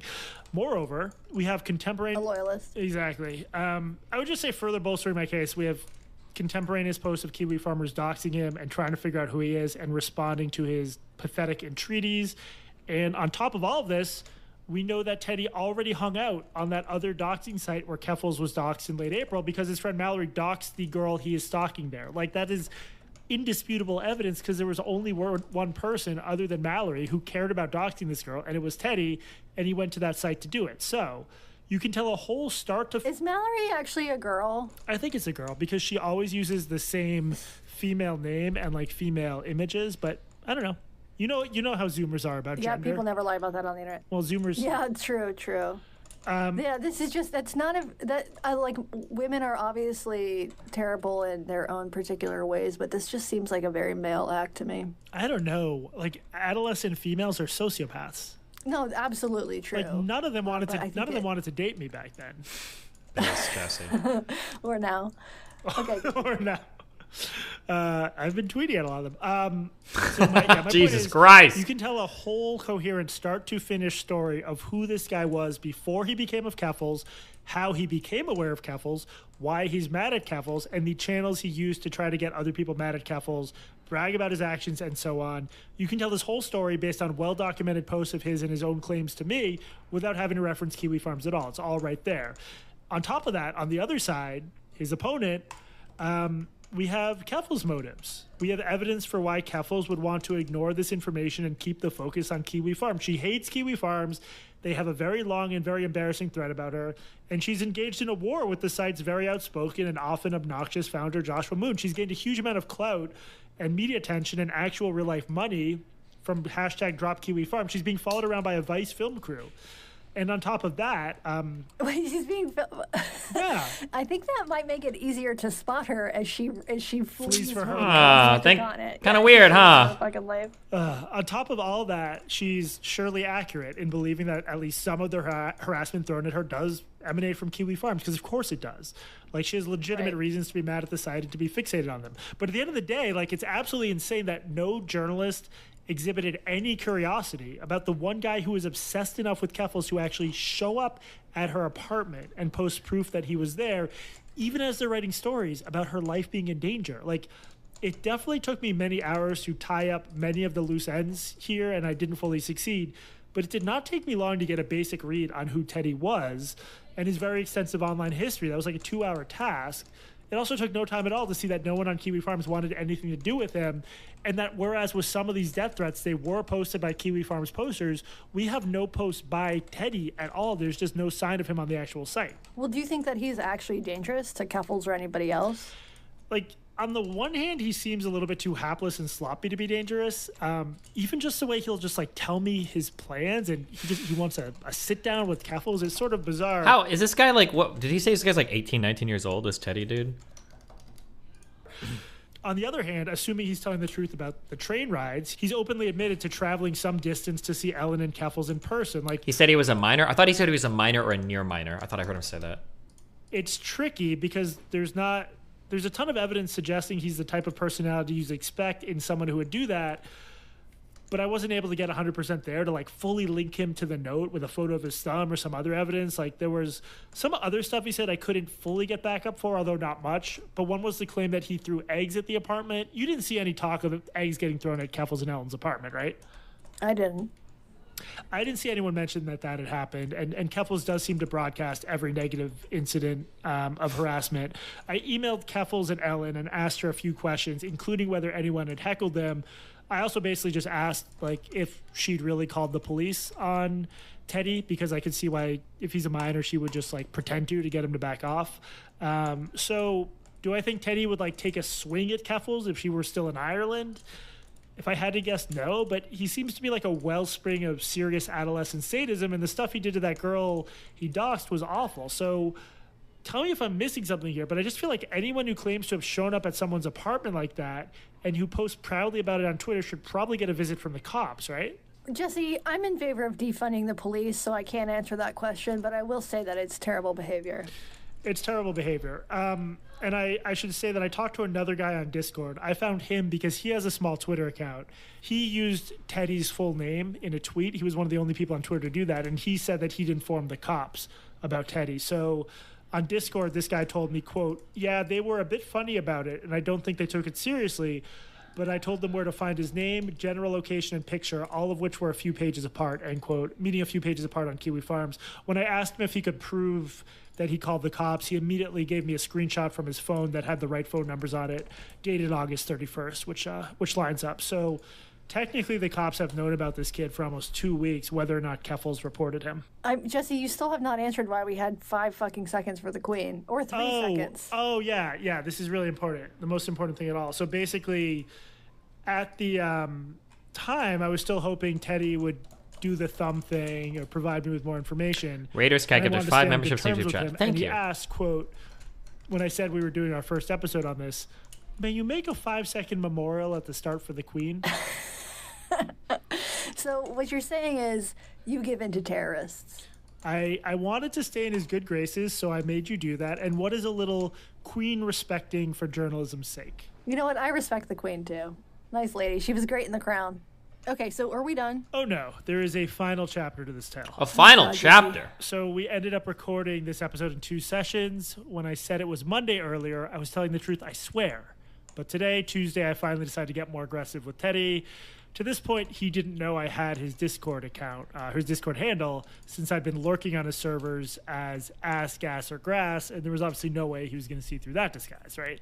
Oh, yeah, absolutely airtight. So I switched to my rarely used main Discord account with my name on it, and I send him a DM now request. Quote get to 5 as well. He eventually responds, and we have our most in-depth conversation. Now, remember that I know this is the same Teddy. I know this is the right Teddy as all these other accounts because I was observing him in the wild before I reached out. Definitely the right guy. At this point, Teddy has already mentioned to me in our Twitter DMs that Keffals doxed him, although he hasn't given me details of what he means by that. That's the first thing I ask him about. Here's what he says. Keffals hired someone to dox me. I don't know how they got a hold of my information, but they somehow got it. Then Keffals has probably reported all of it to the police, but nothing has happened yet. So this sort of addresses that question of the cops. He's just saying they haven't showed up. Okay, gotcha. But did you see Keffals doxing him? Well, I asked if he has screenshots of Keffals threatening to dox Wait, Keffals doxing who? Are they still talking about Timmy or Tommy or somebody different now? him, because that's what he seems to be saying. He says he has to go to his other account to get those screenshots, but in the meantime, do I have other questions? Before he sends the screenshots, he actually shows me a screen cap of that tweet I showed you earlier. Keffals where doxing Teddy. Keffals Okay. tells him what Not his name Timmy or is. Tommy, And he's sorry, like, you're the Teddy. person who's been outside my apartment. Okay, I remember that. So he shows me that tweet, and I'm like, oh, okay, so that's your real name? And this was a delicate question. I was going to wait to ask him till I got a lot more info out of him, but he says, yes, that's my name. Okay, so Teddy confirmed that this is his legal name, and this is the one that Kiwi Farms published when they doxed him, right? That's what he's claiming, yes. All right, so case closed. It's definitely him. I'm not sure we should trust this guy. That's what I'm saying. I don't think so. Like, this is a demonstrably dishonest kid who loves to troll people. I ask him if he can send some other confirmation, like his school ID. I make it clear to him that he's a minor and my career would be screwed if I used his name on the show. I'm not going to use his name. He gives me the name of the school he attends, but says he's not comfortable sending a photo of his ID. I don't really know what to think about this. Yeah, that's definitely shady. I mean, he shared a bunch of other damning information about him, so why wouldn't he just show you his ID? That's what worries me about all this, is if somehow, you know, this other name is some enemy of these jerks and they want it to come down on him, this would be a way of doing it, maybe with little risk to themselves. But on the other hand, Teddy is not particularly smart in his scheming, right? We've seen he just leaves breadcrumbs about his own activities all over the internet. Right. Well, he also, I mean, is it possible that he saw Keffals tweet this name and just adopted it himself, that he wanted the credit for this and because he's seeking attention? It is possible that once his real online handle, Teddy, was linked to this legal name, yes, that he latched onto it. I will say, maybe evidence in the other direction, the real legal name contains a name in his username. So in other words, if you were Katie148 and it got doxed associated with Katie Herzog matches with Katie108 or whatever I just said, right? Sure, I guess, yeah. Okay, I know, I'm incoherent at this point. But his legal name, the legal name associated with him, is contained in the his username from all over the internet. It would be a lot easier if you would just say the name. I'm not going to do that. He's a fucking minor. Albeit, Okay, he is a minor. He's a minor. Well, that's the other thing. I told him that at one point because we'll get to that. So, anyway, you know, he's claiming that Keffals DM'd him to threaten him to dox him. But he doesn't have that screenshot. He does have that screenshot. Oh, okay. Oh. So, Katie, in the notes, read this whole exchange, including the screenshot he provides, but obviously leave out the actual name. Does Jesse publish these anywhere, or this is him talking to me? Okay. He says, yeah, let me get them now. That's the screenshots. Keffals knows I'm a minor. He still used it as a threat. And then there's a screenshot that has his name, and it says... That has whose name? Teddy's name. Teddy's supposed name. Scroll down on the webpage. And this is a screenshot of who talking in Discord? Keffals. This is a screenshot of Keffals talking. Okay, read it. Blank name, I'll spare you from being arrested if you just do one thing. Blank name, I'll spare you from being arrested if you do just one thing. I respond by saying, Jesus, what is she asking you to do? Katie, when I react by saying Jesus, there's a timestamp. What does that timestamp say? It says today at 12:53 p.m. What does the timestamp next to the image of Keffals' tweet say? Today at 17:52. Okay, so 17:52 is the same time as 12:52 in the States. There's a 5-hour difference. So this screenshot he sends me is from 1 minute prior. What does that tell us? It tells us that he happened to capture the screenshot of Keffals revealing his name 1 minute before the current time. That's just an amazing coincidence. Wait, this is super weird. Hold on. I haven't seen this. I'll spare you from being arrested if you do just one thing. How about we meet up and we can talk about it in person? We're just going to talk. Holy shit. Destiny, it's fake? Wait, do you have proof that it's fake? Or why are you saying that? They're fake? Or is he faking it? Keep playing the audio, it's fake. Oh, okay. Interesting. Oh, he could be, if it's literally from just 1 minute earlier, he might be just editing these, right? Yeah. It's incredible that he tells me Keffals threatened me. I'm like, can you go get the screenshots? He goes to get the screenshots, and then while he's looking for them, Keffals pops up and threatens him again. I'm not even sure that this is a threat. I'll spare you from being arrested if you just do one thing. That sounds more like blackmail. In case anyone hasn't caught on, this is a completely bullshit, faked screenshot. It's not even a worthy attempt. I was genuinely a little bit insulted. Obviously, when he was like, yeah, I have the screenshots, I need to go get them from my other account, he's either DMing his little buddies to set up fake screenshots or making one himself. Literally anyone on Discord can make a screenshot that looks like this. I mean, Jesse, this guy's obviously a troll. Is there what makes TOS us today? I trust think next week anything we're that doing he it. has said so far? Well, we can trust a lot of stuff about him because it's just stuff that he posted on the internet. Like, is there any question that he doxed that girl? I don't know, assuming that the accounts that you're looking at are indeed his accounts. It's all his accounts because it's the exact same username exhibiting the exact same behavior, including harassing Keffals repeatedly and saying the same weird stuff to Keffals and all the loyalist stuff. So there's a huge amount we know about him. The only stuff I can't trust is stuff he tells me directly. That's the stuff we just don't know. So yeah, when you're talking to this kid, you need to wade through just mountains of bullshit. And this is like particularly pernicious. The idea that Keffals is trying to meet up with him despite knowing he's a minor, he's just sort of like trying to get me to report that, you know, she's a groomer. He says he's worried she's trying to lure him there and she'll have the feds waiting. Of course, she's in fucking Iceland already, which I don't know if Teddy even knows that. So Wait, this is all very is it actually unlikely. Iceland then? He wasn't misspeaking, or He needs to go back to troll school. This is unimpressive work. I don't know. Yeah, I don't know if he like left before he got his master's or what his deal is. But Well, he's young, so. at this point, I'm still sort of playing like dumb nice guy. I want to see how far he'll take this, so I continue. He is I'm misspeaking. like, wow, Okay. screenshots. Like, can you give me more screenshots? Katie, let's role play this next bit. I'll be me and you'll be him. Keep in mind that at this point, I know he's trying to troll me. This is me explaining my request for more screenshots of his interactions with Keffals. Me. I'll just need the fuller context if I'm going to report this. This is a potentially huge story. Thank you for sharing. Like international news at this point, potentially. oh, he's misspeaking He on said- purpose because of the doxing meme. Oh, maybe? Okay, I don't know what's real or not real anymore. Okay. It's saying the screenshot is too powerful. Let me try to compress it. Sorry, lol. The screenshot is too powerful. The screenshot is too powerful. It can't make it through the tubes. At this point, I'm just getting indignant because it's like he really thinks I'm a moron. Fair. And I am a moron, but he doesn't know. Like in much the same way, I don't know that's his real name. He can't know I'm a moron. How would he know that? You've spent 1,000 hours on this podcast. You are a moron. So I claim to be like, oh, okay, I don't really get tech stuff. Does that mean the file's too big or something? And he's like, yeah, it's too big to send on Discord. Okay, Teddy. But he eventually sends me another laughably dumb fake screenshot. I'll put it in the show notes for laughs. It doesn't matter, but yeah. Well, he's good at Photoshop. No, these aren't Photoshop. These are you change your account name and you simulate the chat. Ah, gotcha. Okay. Very clever. Yeah, I mean, this is sort of the whole thing, right? Like, this is what kids in this dumb foodist community love to do. They troll and lie and provoke. So I keep up the act, and I ask him, didn't you post your own name on that doxing site? Like, isn't that where Keffals got it? As you'll remember from earlier, we think that's the earliest place anywhere where Teddy was linked to this legal name.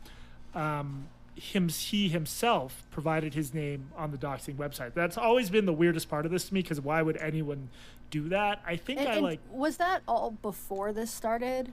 Yeah, it was before this all started by a long Okay. shot. And I had to like semi-convince myself it was possible, despite how unlikely it seemed, just because Teddy came across as so clueless and bad at sort of hiding his trail. But when I ask about this, Teddy's like, no, that wasn't me. Someone was impersonating me on the doxing site. I think they came from Kiwi Farms. Okay, but the name is right. So he's saying that somebody else was impersonating him and then leaked his legal name, or what might or might not be his legal name. Yeah. He's saying that the person who posted on the doxing site, who linked Teddy to his legal name, was not him, but had the right information.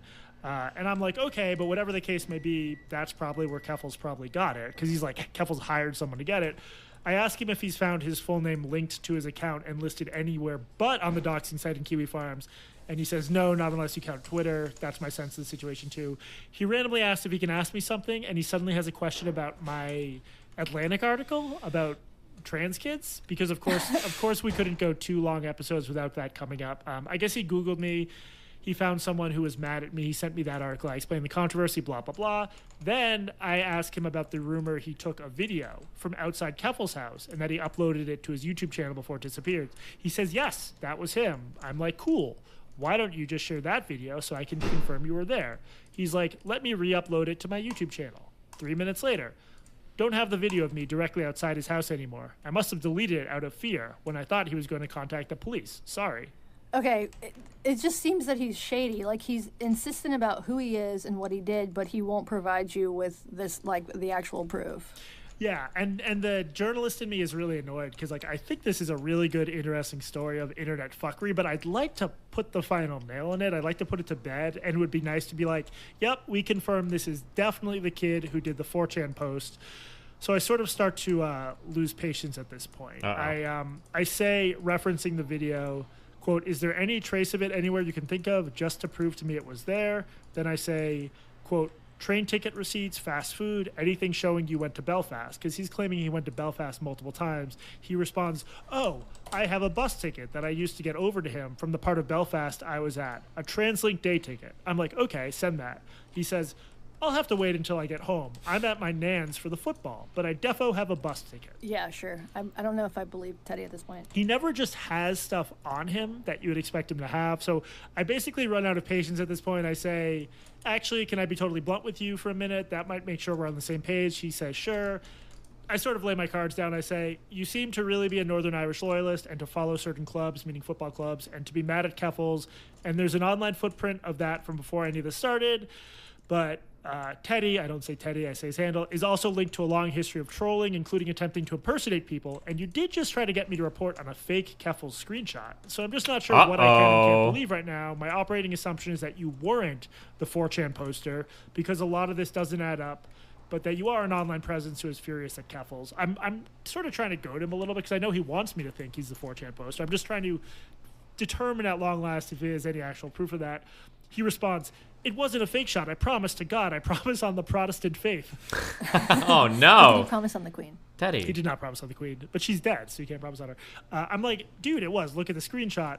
That's just the way Discord works with screenshots. I can show you it's the way my device works. I can send you the bus ticket when I get it, as soon as I get back. I'm serious.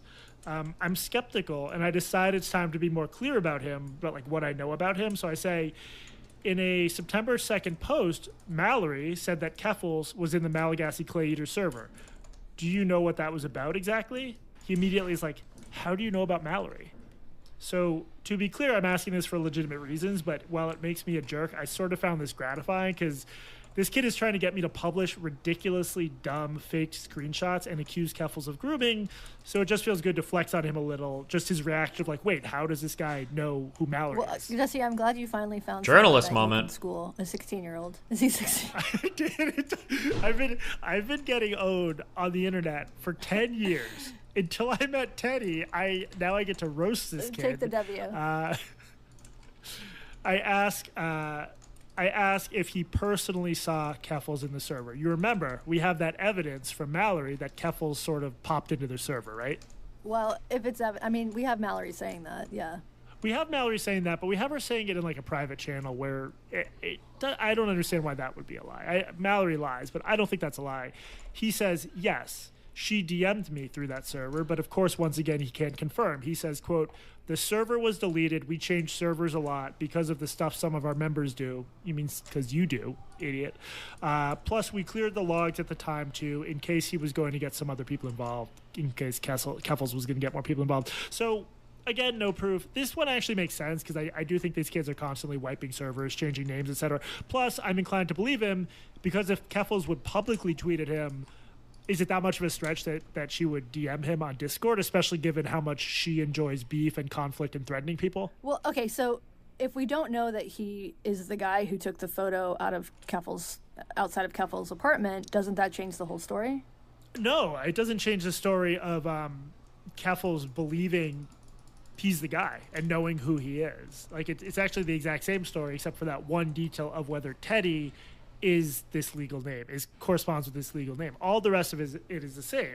So from Keffals... Well, but he can't prove that he was in Belfast. Right. But from Keffals' perspective, Teddy, a.k.a. his redacted name, showed up outside her house. That was her belief as of September 2nd. The record is clear on that. So in other words, like all that part of the story is set. Teddy, the online persona, this username that has a long internet history, that was implicated in doxing this girl, that we know harassed Keffals because we can see the screenshots, that's all real. We know Keffals tweeted at him with what she thought his name was. We think Keffals showed up in the Malagasy Clay Eater server.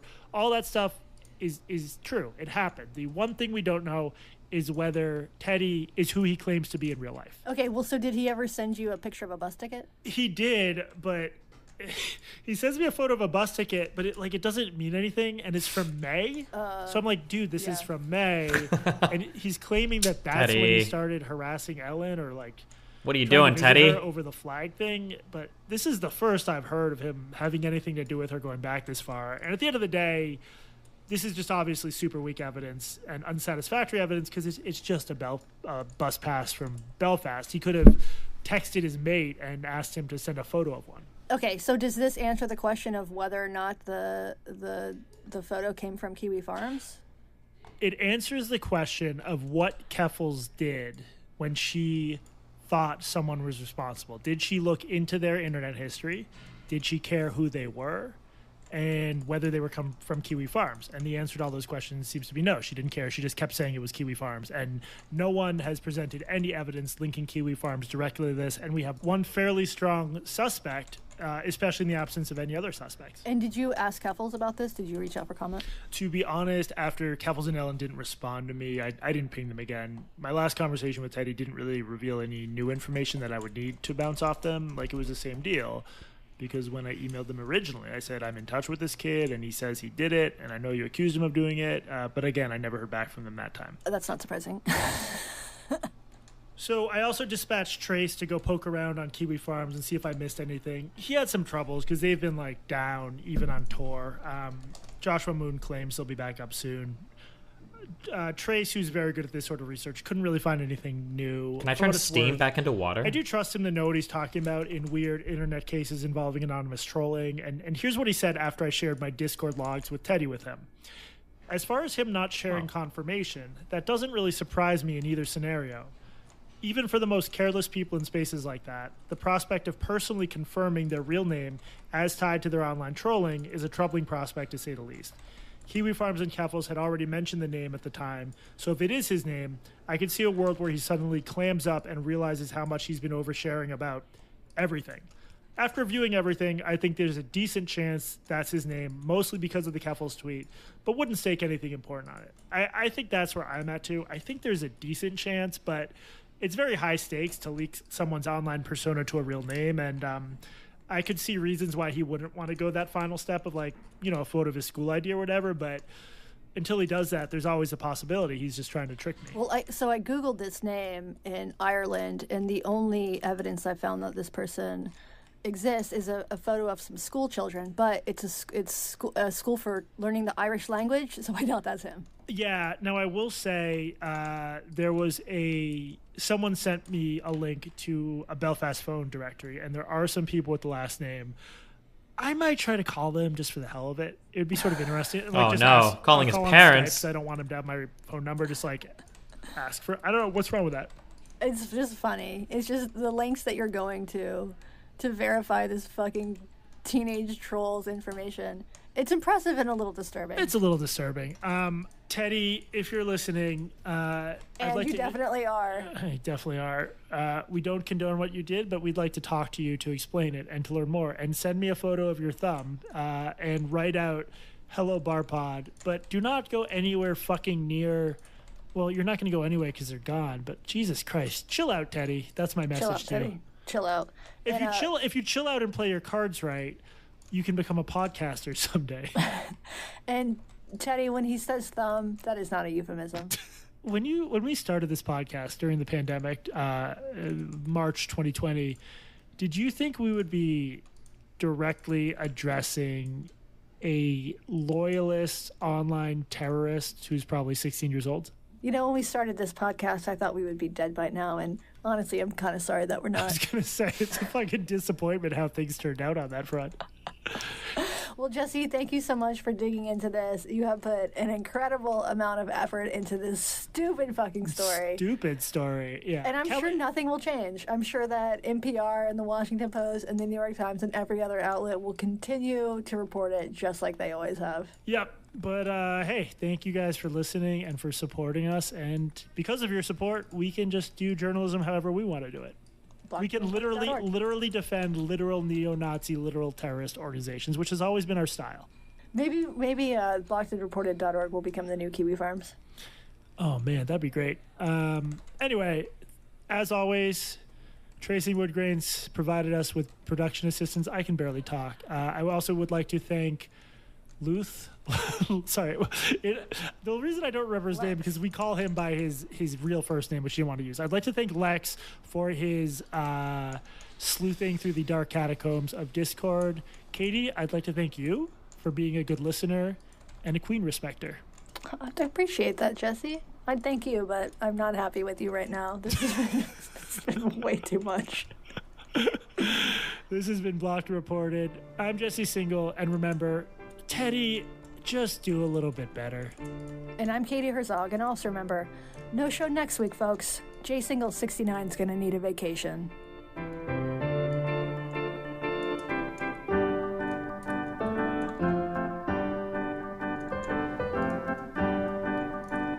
Wow. What a wild ride. Oh, fuck. What am I doing?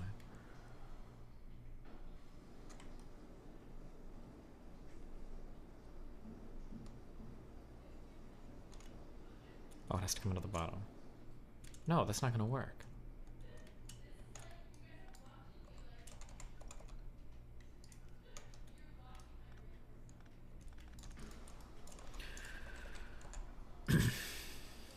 Is it Wicked Supreme time?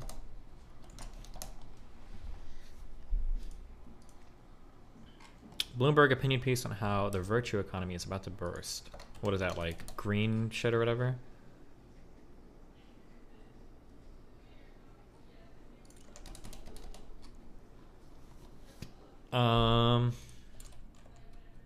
All right, link me the I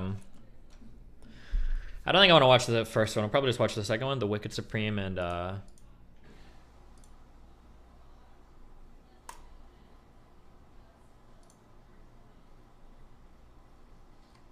EVGA, the Wicked Supreme and President Sunday one. Wait, what is this? EVGA terminates NVIDIA partnership. This story is top secret. Most of my team won't even know about this story until after it goes live, when you all see it. We flew out to EVGA's California headquarters for a closed doors meeting with EVGA CEO Andrew Han. And here's what he had to say about NVIDIA. We are not going to be on NVIDIA CEO Jensen's All right, never mind. Link me the first one. People are saying the first one's better. Link me the first one. On stage. So I don't want people to speculate what's going on when we're not there. EVGA has decided to not carry the next gen. EVGA is continuing the current product line. We will continue the current gen until we run out. And this video marks the beginnings of a historic shift in the video card industry at large. Wow. Wild.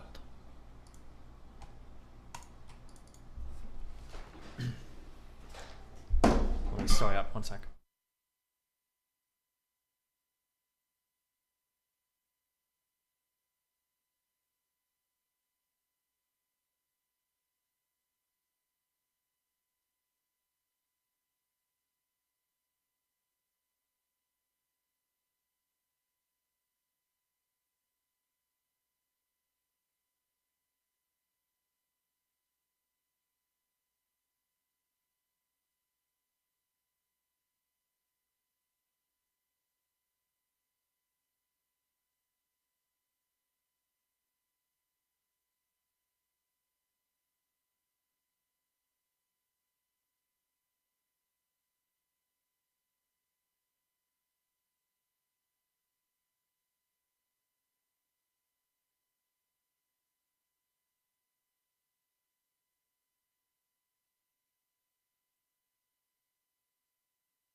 Ooh. Okay, show me a liberal content creator in 2022, and I'll show you a right-wing grifter hedging their bets. Well, here I am. You a liberal? Sure, I think most people would say that, yeah. My condolences. What's your objection? Well, show me that I'm a right-wing grifter hedging my bets. We just went over earlier, your concern with the Rittenhouse thing is your primary interest was in the protection of the property and in the protection of the guy who brought a gun to a protest when they were protesting police brutality against black people. That's one obvious example. I think moreover, though, the general issue is that when you adopt Hold on, we're not going to glide past that. Yeah, we are. I think the main issue, though, is that when you adopt... Does it serve you to examine that more closely? Is that why? Not particularly, no. So just no, it doesn't serve. You wanted to bring it up, but now that you've decided that it doesn't serve you to examine that more closely, you're just hoping to sneak that in and people examine it uncritically and accept what you say about it is true? Well, you can ignore it if that suits you. So the main issue with I don't want to ignore it. I want to talk about it. I'm so sorry for you, but you will. So unfortunately, the issue with a centrist stance is that when you're dealing between two sides, one of which is critical of the fixed structures in a society, and one of which is fetishizing them and identifying itself as a fixture by that fetishization. When you adopt a stance that treats them both as equally fixed, you are adopting a stance that is solely the purview and the advantage of the one, and completely elides the actual stance of the other. So in effect, you're just really a padded out right-winger in the end. So liberals are all right-wingers, is that the idea? Oh, in present day, absolutely. There was a time when they weren't. There was a time when the liberal move was itself revolutionary and actually did result in a radical change in the structure of society. But at this juncture, we're in a thoroughly liberalized world. Every state is a liberal state in form, if not in substance. So why didn't your tweet read, all liberals are right-wingers? Huh? Why didn't your tweet just read that liberal is a right-wing ideology, liberalism is right-wing, or something like that? If that was your claim, then your claim was well. That would be under the umbrella. I mean, the tweet that I made would be under that umbrella. No. Well, so that's not what the tweet says. I specify liberal content creators. Those would presumably also be liberals, right? Okay. Well, if all liberals are right-wing, then none of us are grifters. If we're also right-wing. Well, I specify content creators because content creators who are liberal in this day and age are generally grifters. Well, like, let's play a little experiment here, okay? So we went over your video on why you're not left on the left just a few minutes ago, and you considered it to be the role of a content creator to really explore ideas and to really like challenge our thoughts about stuff and you know like to interrogate like these really nuanced and complex issues. So I wonder if you'll indulge me and play a little game for a second. Okay. Just give me a second. So what I'm going to need you to do is cover your eyes. Cover them completely so you can't see a thing.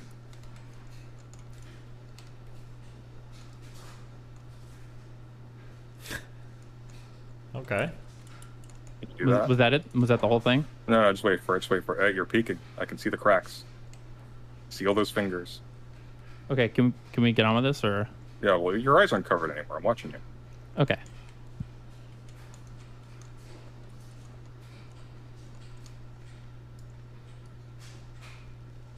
It's a bit of a lag. I'm just waiting for it. There we go. Okay. Beautiful. Okay, great. All right. Sorry.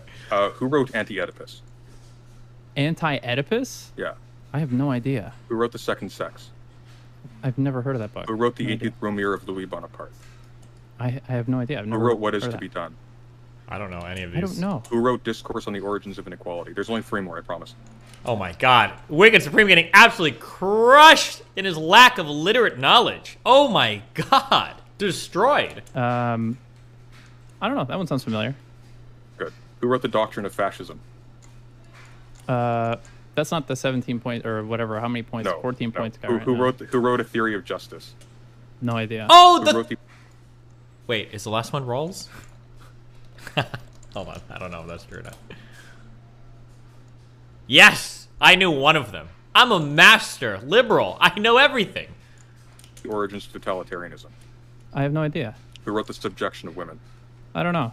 Okay, so you're not interested in ideas, dude. This stuff has all been publicly accessible for decades and decades and decades and decades. Well, hang on. Let me read out a list of books and ask you if you've read them. Well, no. These aren't just books, my friend. These are like... Oh, your books are the true books. My dude, if you tell anyone who knows anything that you do not know the author of even 80% of these books, They're not going to take you Wait, seriously. is this your thesis? Was just this purity test? This like pissing No, I contest just you want to wanted make to it. do? I just want it to be. You haven't read the abundantly books clear. that I've read. No, I actually haven't read most of. You're not interested in exploring Wait, ideas. if you haven't read them, why? these books? I actually haven't read most of these books. I just wanted to make it abundantly clear. You don't know who wrote the books? You are so disinterested in ideas that you weren't even aware of them in advance. So if you try to pull some marketplace of ideas bullshit, I know you're full of it. Ooh, the What are you marketplace. talking about marketplace of ideas bullshit. He brought up the Does marketplace. Participating, even if I use that like Dave Rubin rhetoric, does participating in a marketplace of ideas require you to know the authors of those specific books? Yep. It would be the evidence that one takes an interest in any of these issues is that one is even loosely aware of the most major players in any of these domains, and you're just not. So you're out of your depth here. Which Like, we can't fundamentally have. Oh, out of his depths. Oh my god. Is this like is this the like you don't know theory bro thing or what? You don't know anything. It's That's impossible the major to issue. You don't know anything. Okay, so because I don't know the author of those books, we can't have any substantive discussion about anything. Like I've never examined anything. Is that your idea? Yeah. Okay. Well, I mean, why don't we put it to the test? Uh-oh. Okay. What are we putting to the test? Sure. What idea would you like to talk about? Well, I assumed you had an actual objection to the statement, but it seems to me you really don't, and you don't even understand it. Because I don't know the author of some books? No, that's adjacent. That's evidence in favor Hey, of I'm willing an to put it to the explanation. test. Are you willing to or not? That's evidence in favor of an explanation. Is that a for no why from you? You don't understand anything. Is that I don't a even know what no? I'm saying no. I don't even know what I'm saying no to. I'm asking you. You can pick a topic.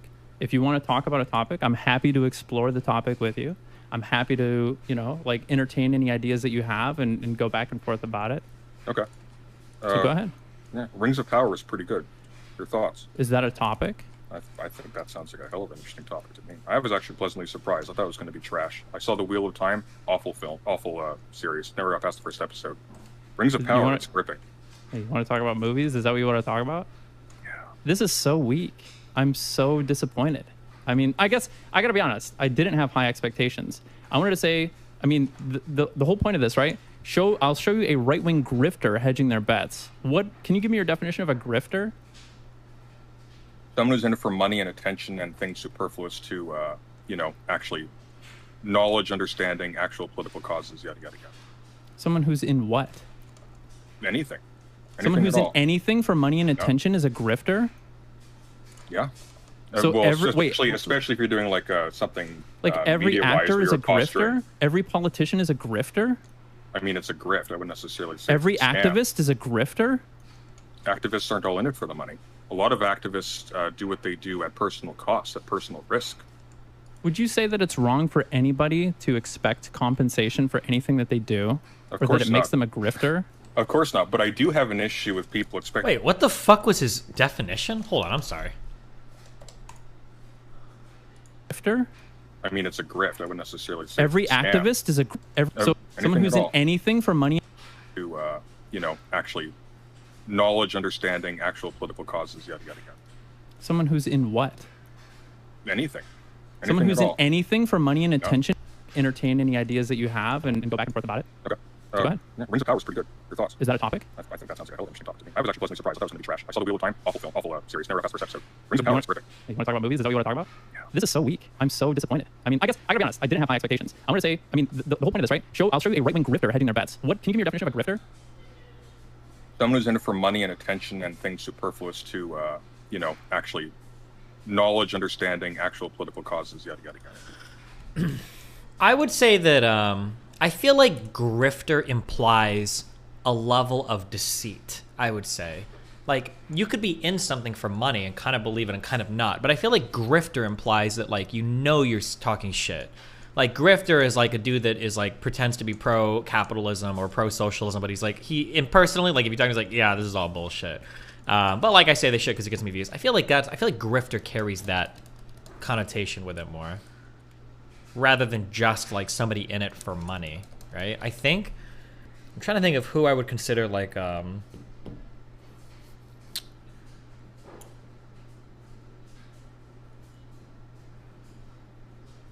there's usually some sense of like compromising values for money.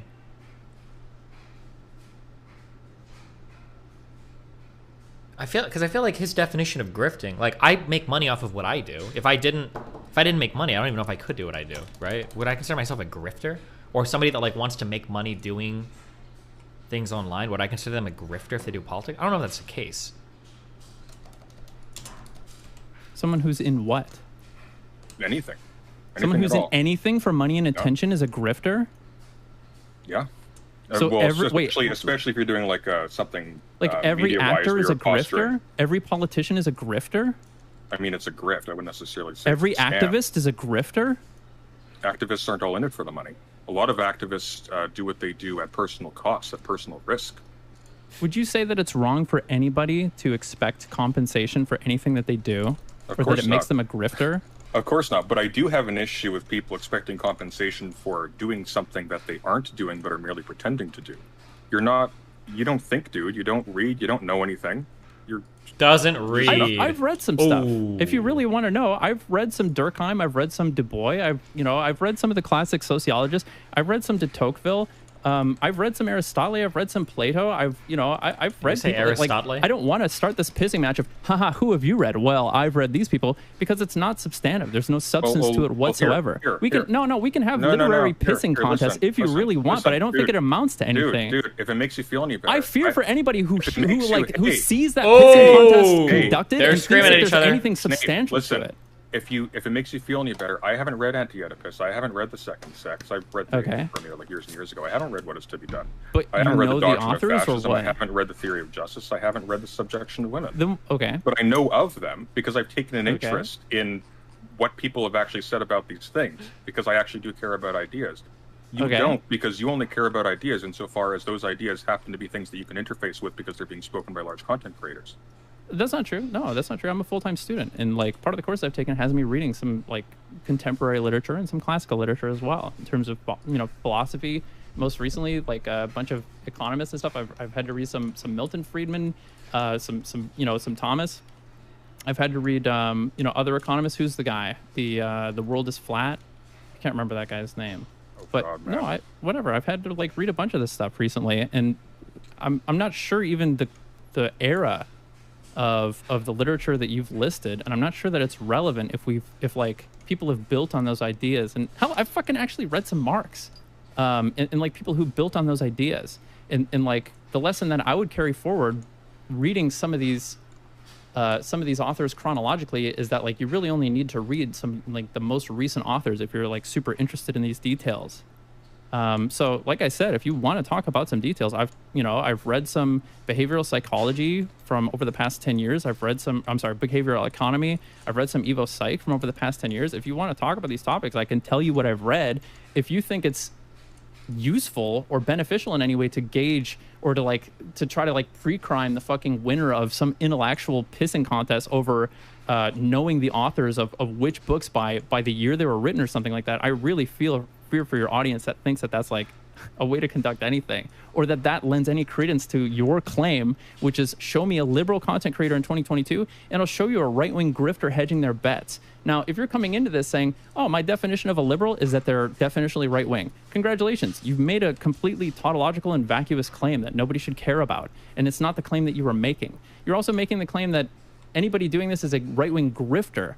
The idea, I think most people would understand a grifter to be somebody who holds a set of positions publicly that they don't agree with privately, and that they're spreading them disingenuous, and they're not spreading the right ideas because they have some ulterior motives to spread a different set of ideas and get people to agree with those instead. Somebody like Dave Rubin or like Tim Pool, who are people that certainly possess the ability, the capability Epic, of wicked supreme, a right, guys? rigorous acumen of journalism, but choose not to exercise it in ways that are really obvious in order to lend credence to a set of political ideals that they actually agree with, while maintaining, the semblance of being a liberal or something like that. That seems like that's the accusation there.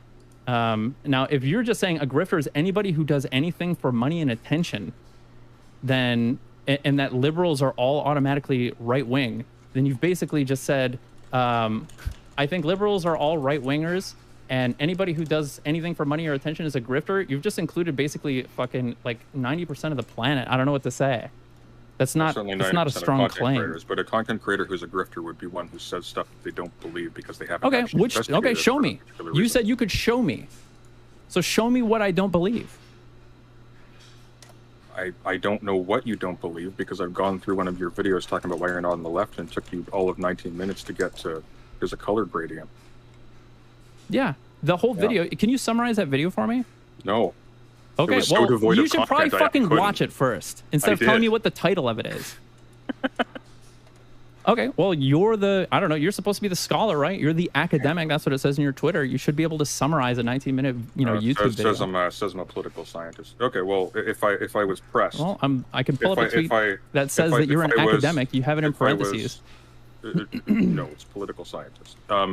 If I. We Actually, I was gonna say- academics must remember that the ability to sit and write about reality is through quoting Karen Stowe. That's a quote from a book. She's addressing academics. I'm not calling myself an He kind of got caught. I am an academic. That's the point. Kind of got caught there. Okay, so you Yikes, qualify yourself fam. as an academic. An academic just means you take an interest in academic matters, and that's your primary vocation. It doesn't mean that. I'm not sure what you think. Okay, do you qualify yourself as an academic? Yes or no? In terms that my primary vocation is academic pursuits, yes. Okay, cool. So you qualify yourself as an academic. You can't tell me the summary of a video. You can tell me the title of it, which actually doesn't even really reflect the content of the video. I was about to. In fact, if you rewind the stream, I asked you if you could. You said no. Currently, no. But if absolutely pressed, what I gathered from this is that you believe there is room for interpreting different policies as potentially occupying a gray state between right and left. And then we had a long diversion looking at some guys laughing at Sneeko, something about Rittenhouse, and then you just kind of said something about how it's hard to know stuff, but get to it, and then it closed out. There was really not a lot there. Well, it sounds like you put a lot of effort in understanding this, which I think I was a watched really it simple twice. I'm concept. confessing, I pre-watched it in advance of watching it today again on stream, so... Sure. Yeah. It's funny. Yeah, the whole point of that video is that, like, holding a position on anything, and I used abortion and Kyle Rittenhouse as two sort of hallmark examples of this.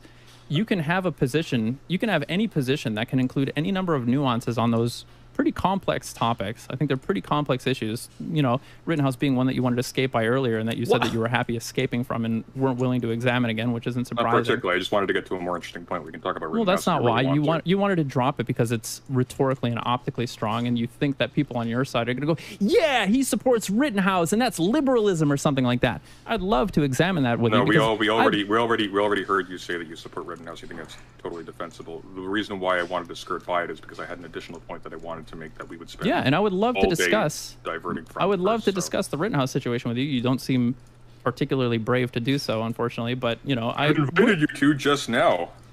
I'm sorry. I've invited you to just now. Okay, we can, but that has to take a backseat to the other topics that we've talked about since then. Oh, now it has to take a backseat. Ooh. Okay, we can talk about Rittenhouse right now if you want to. Okay, listen.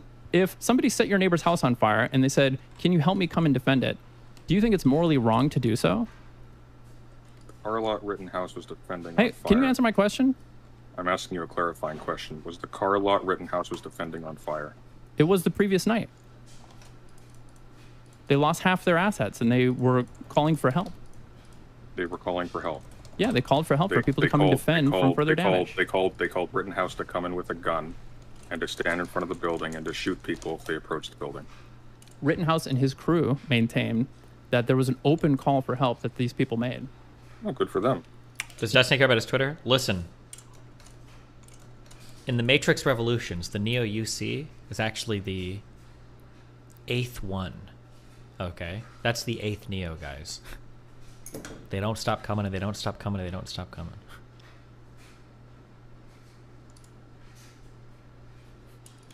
I guess fuck human life then, right? Well, we gotta save the Carlot. There are certainly certain situations where people have the agency to choose for themselves. Wait, actually, we can go more fundamental than this. If somebody is approaching you and they want to do damage to you or your property, if they want to burn down your house, you're sitting inside your house, do you think that you have the right to hold a gun and say, if you make another step to try to burn down my house or if you light my house on fire, I'm posing a credible threat to your life? Do you think that that's morally wrong? Do you mean Agent Smith? No. Wait, wasn't there like 7 versions of the Matrix before Neo showed up? I'm almost positive. I don't think I have the right, therefore, from that logic, to traverse states with a gun that I'm not legally allowed to carry. No, not hold on. No, Don't tell me you to hold want to on. escape from this. Yeah. When you escape from it, you're not scary. Whatever the fuck your name is. Bro, it's not. You sound like you're gonna piss yourself. You okay? True, actually. Ooh. Jesus Christ, are you okay? Is this like a parody? What am I engaging with here exactly? Okay. Like I said, I would love to examine this with you, but you don't seem particularly brave to do so. You seem really scared to examine this like in a granular way, which is surprising for a self-acclaimed academic. I mean, you say that, but you can't brook a single clarifying question. That now suddenly requires like, no, you answer the question as I phrased it now. I want to know. I want to ask questions about your values so that I can understand your values. I would be surprised if we didn't agree. I don't think you can. And You don't moreover, think I I can, don't what, believe ask you. questions about I your don't- values? I don't believe you when you say you want to. You I don't don't believe you. You just think No, I think you're an extremely Bad faith. incurious person who's just happy to be here, Incurious. who just really wants to be seen. I think there's nothing Okay, to I you. asked you a question. This is you running from it. This is I'm you still- like I am- sidestepping I to am- try to just I am- insult me I or am something right like here. that. This is actually you know how people say this is an ad hom, that's an ad hom. I think people Uh-huh. misuse that term. Can you give me the definition of an ad hominem? Argument ad hominem? An argument ad hominem is when you insult the person instead of addressing the argument and use that as the substance of a counter argument. True. No, not necessarily that you insult the Yes, person. necessarily. That's No, exactly what it means. It's that you ruin It the literally means credibility. against the man. No, it literally means against the that's man. fine that it means that. It's about ruining the credibility. You asked me attacking, what it means. But you're missing something critical, which is that you're I don't have to attack the credibility of someone who doesn't have any. That's what argument ad hominem is. Ad hominem No, is. an I don't need to argument listen ad to your hominem- arguments no, because you're you are not mistaken. credible. You're mistaken. An argument ad hominem is not when you attack the credibility of someone. It's when that's. Oh no! Fuck. Supreme is actually incorrect here. Attacking the credibility of somebody, I don't even know if that's necessarily fallacious. An argument ad hominem is when somebody says something like, I think that 2 + 2 is 4. And then somebody says, well, I think you're a fat fucking moron. And you're like, oh. That would be an argument ad hominem, because what I'm trying to do is I'm trying to defeat his argument by just making a personal attack. If somebody says 2 + 2 is 4, and then somebody else is like, okay, well, you're not a mathematician, that's not an argument ad hominem, technically. Attacking the credibility. That would be, I don't know if you'd consider that a fallacious appeal to authority or what, but that's not technically an ad hominem. Or I'd say not technically, it's not an ad hominem at all.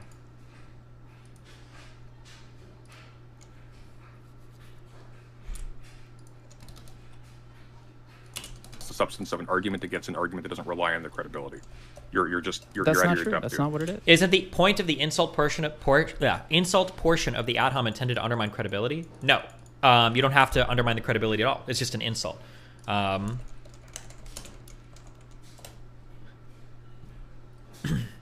Unless maybe there are multiple types of ad homs actually. Hold on, let me check. Let me check before we give the official Omni ruling on this.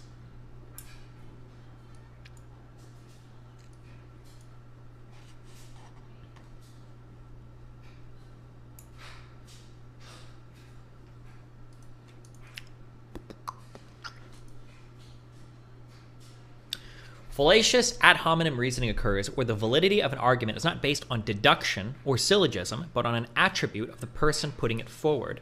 Valid ad hominem occurs in informal logic, where the person making the argument relies on arguments from authority, such as testimony, expertise, or a selective presentation of information supporting the position they are advocating.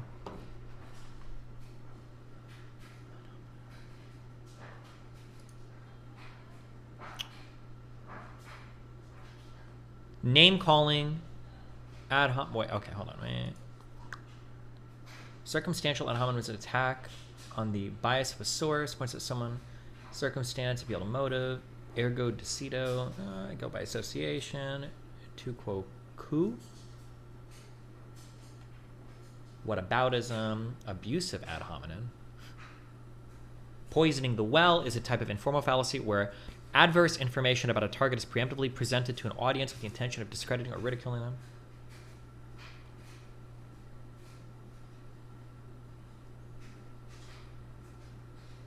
Ad hominem arguments in regards to testimony and authority. Ad hominem arguments are relevant where the person being criticized is advancing arguments from authority or testimony based on personal experience rather than proposing a formal syllogism. Okay. Sorry. That is very true. I challenge your audience to Google it. Okay, we'll do it live. Fuck it. Go for it. Oh, well, now they're just going to. Well, fuck me.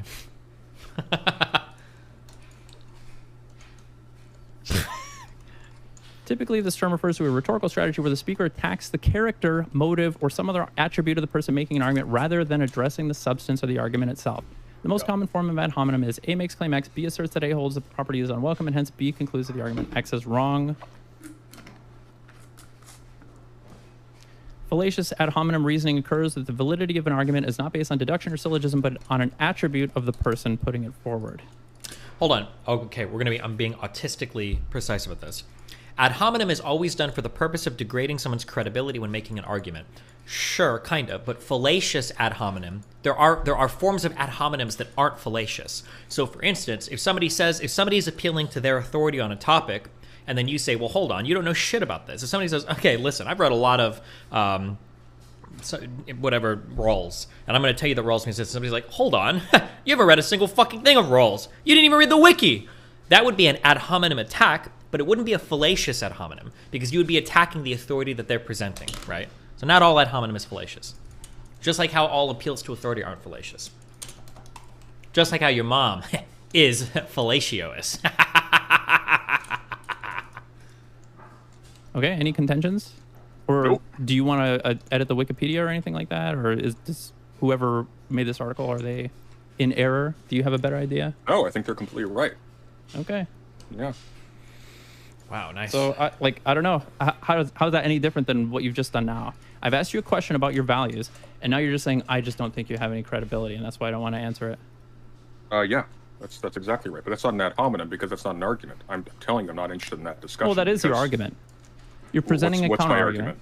Okay, your argument. What's the counter argument, and what is the counter? Your argument is that you do not want to answer the question because you don't think that I'm asking it credibly. Well, and I would even say, even if you don't think I believe, even if you made an additional statement about wanting to understand. Okay, I don't want to waste any time. I don't want to waste time on this shit. The point is, even if you thought that I was asking this question in bad faith, why wouldn't you still want to answer it? Which question? The question about your values, about whether or not you have the right to present a credible, lethal threat to somebody who intends harm to you and your livelihood. It wasn't Rittenhouse's livelihood. I'm not asking about Rittenhouse right now. I'm trying to figure out your values. I think when you're operating in a space in which your life is in danger, rights don't particularly have any substance anymore. What are you going to tell the person? Die, lose your stuff? That's about it. Okay. Do you want to answer the question? Which one?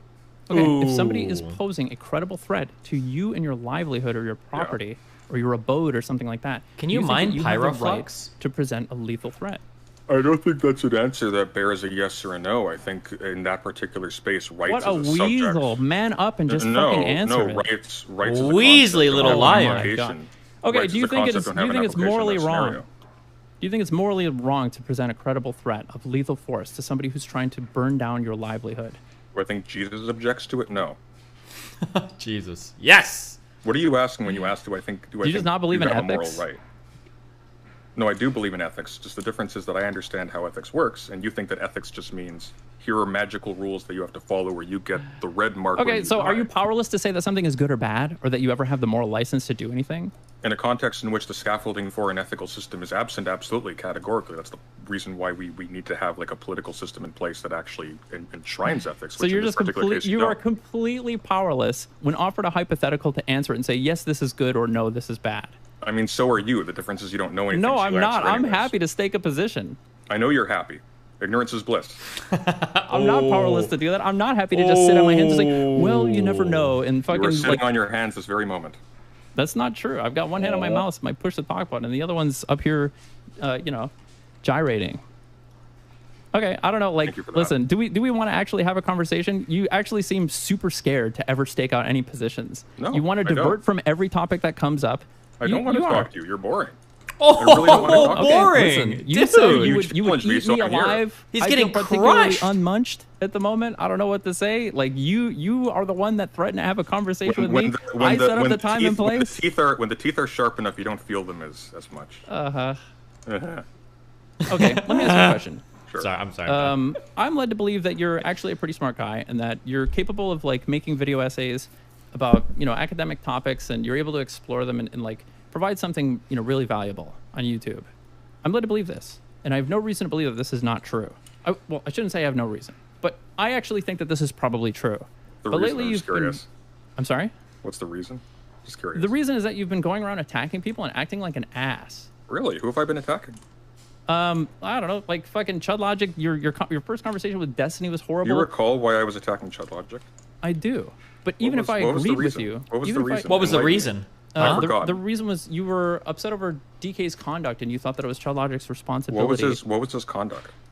DK's conduct. I couldn't tell you exactly what his conduct is. I can. But that's good for you. We don't need to talk about it because I probably agree with you that it was really bad. DK is an employee of Chud Logic, and he threatened his staff with doxing and harassment. He also faked DMs to make Ryzen look like a pedophile, to make me look like I was threatening violence against him. Damn. Sure, but then you went on him and disparaged the people he attacked. Yeah, but instead of representing your point, well, you just went on and started screaming, and then you left. Yes, because I counted him as a friend, and I was betrayed. People get angry when they have any sort of no, moral sense not whatsoever. necessarily. I don't want to litigate this drama with you. The point is that you're going around acting like an ass in these conversations. I'm sorry? I said you brought it up, not me. Yeah, I did bring it up because Yeah, I think you it's did. relevant. Oh, And well, then actually, we can talk about it. What was Is it relevant or not? You gotta pick one, man. I said that it was relevant. Yes. It doesn't mean I want to litigate every detail of it because I might even agree with you. I might even agree with your overall premise. I might even agree with maybe some of the ways that you handled it. We're not gonna find out if you're not willing to litigate any of this. I think, in fact, what's the destiny point then? Like, This is you doing it, by the way. This is you wanting to like. He's doing it right now. And distract. I'm literally just granting that I agree with you right now. I'm telling you, it doesn't matter what the details are. Let's just say I agree with you. Agree with what? About the steps Chud Logic should have taken given DK's demeanor or given his behavior. Okay. Wait, your Vulcanite blocks need to be recycled into Vulcanite before being siphoned off? Wait, what are you talking about? My Vulcanite blocks need to be siphoned off.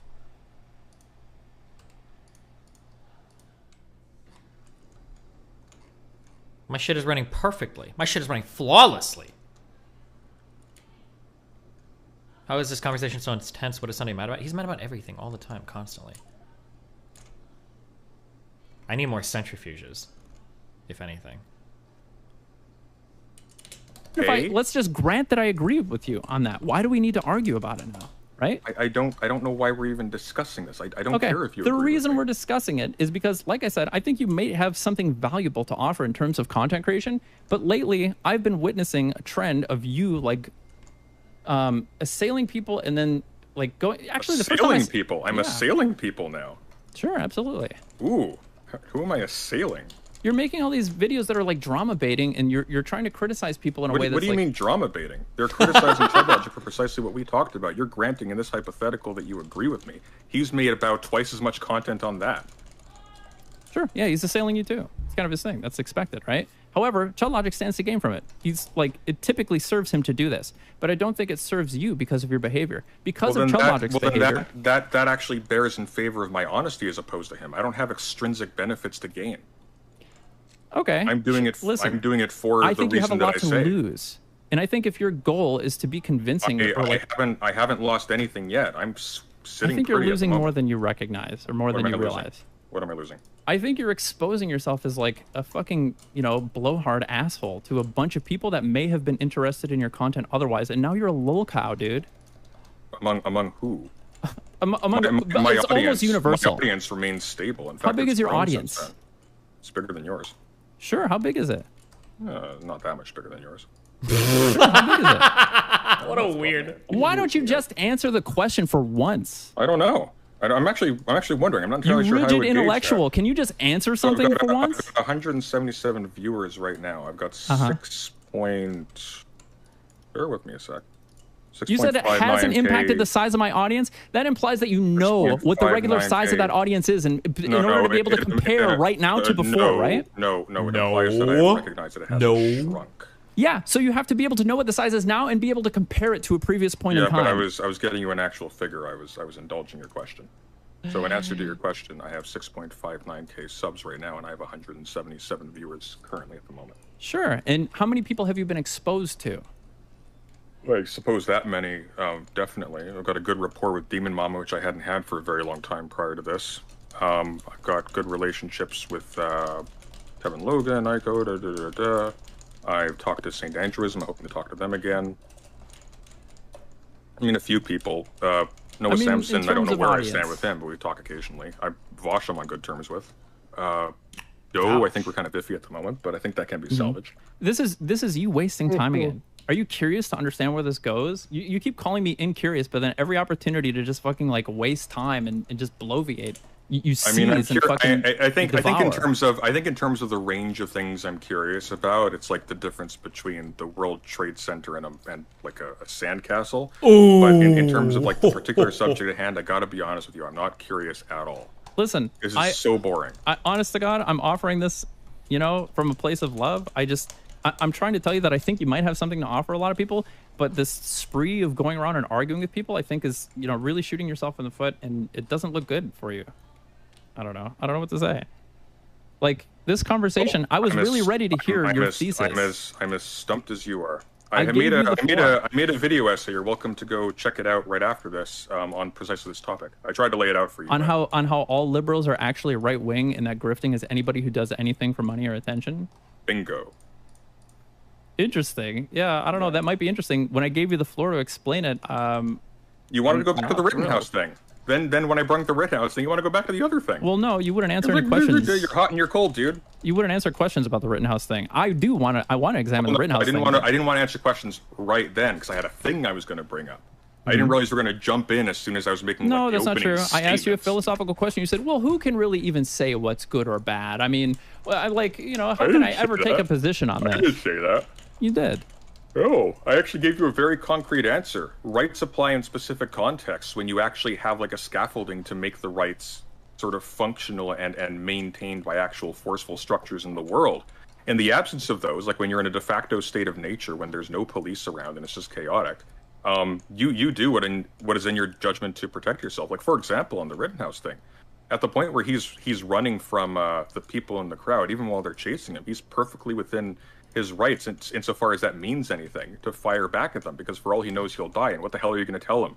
Like, don't know you should die. It's the right thing to do. Submit to the mob. To what end? Like, how does that benefit him? Like, you have no persuasive power at that point. However, what you would say in advance of that is that, why the fuck were you there, dude? You're one guy with a gun. That's a great question. That's an excellent question. If their target was the parking lot, there is literally nothing that could have happened except you would shoot 1 or 2 or 3 people as it happens, and then you would have been horribly maimed, if not worse, and that's literally it. Well, that's an excellent question. I'm glad we agree on the fact that his, the shooting that he did was all in self-defense, and he's not morally culpable there. Crucially, though, in the dark, in the crowd, the people chasing him also were acting in self-defense. This is a man with a projectile weapon. For all they know, he's been firing at the crowd. There's 1 man dead already. They don't have the camera view that we do.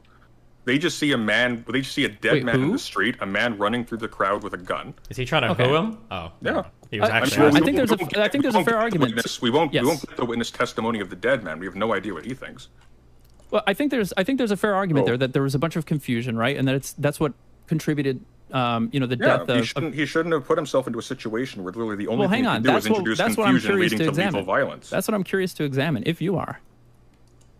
What are we examining? Whether or not it was wrong for him to be there in the first place. Earlier, you mentioned that it was wrong for him to be there in the first place. Well, let's examine that, because I think some of the details you may end up agreeing with me on. Actually, something that you claimed was me, like indicative of me being a right winger or something like that. You actually may agree with on a philosophical level. Who's in fact, winning? I predict that's the case. If you want to examine the details, I don't know. We'll see where we go from here. Sure.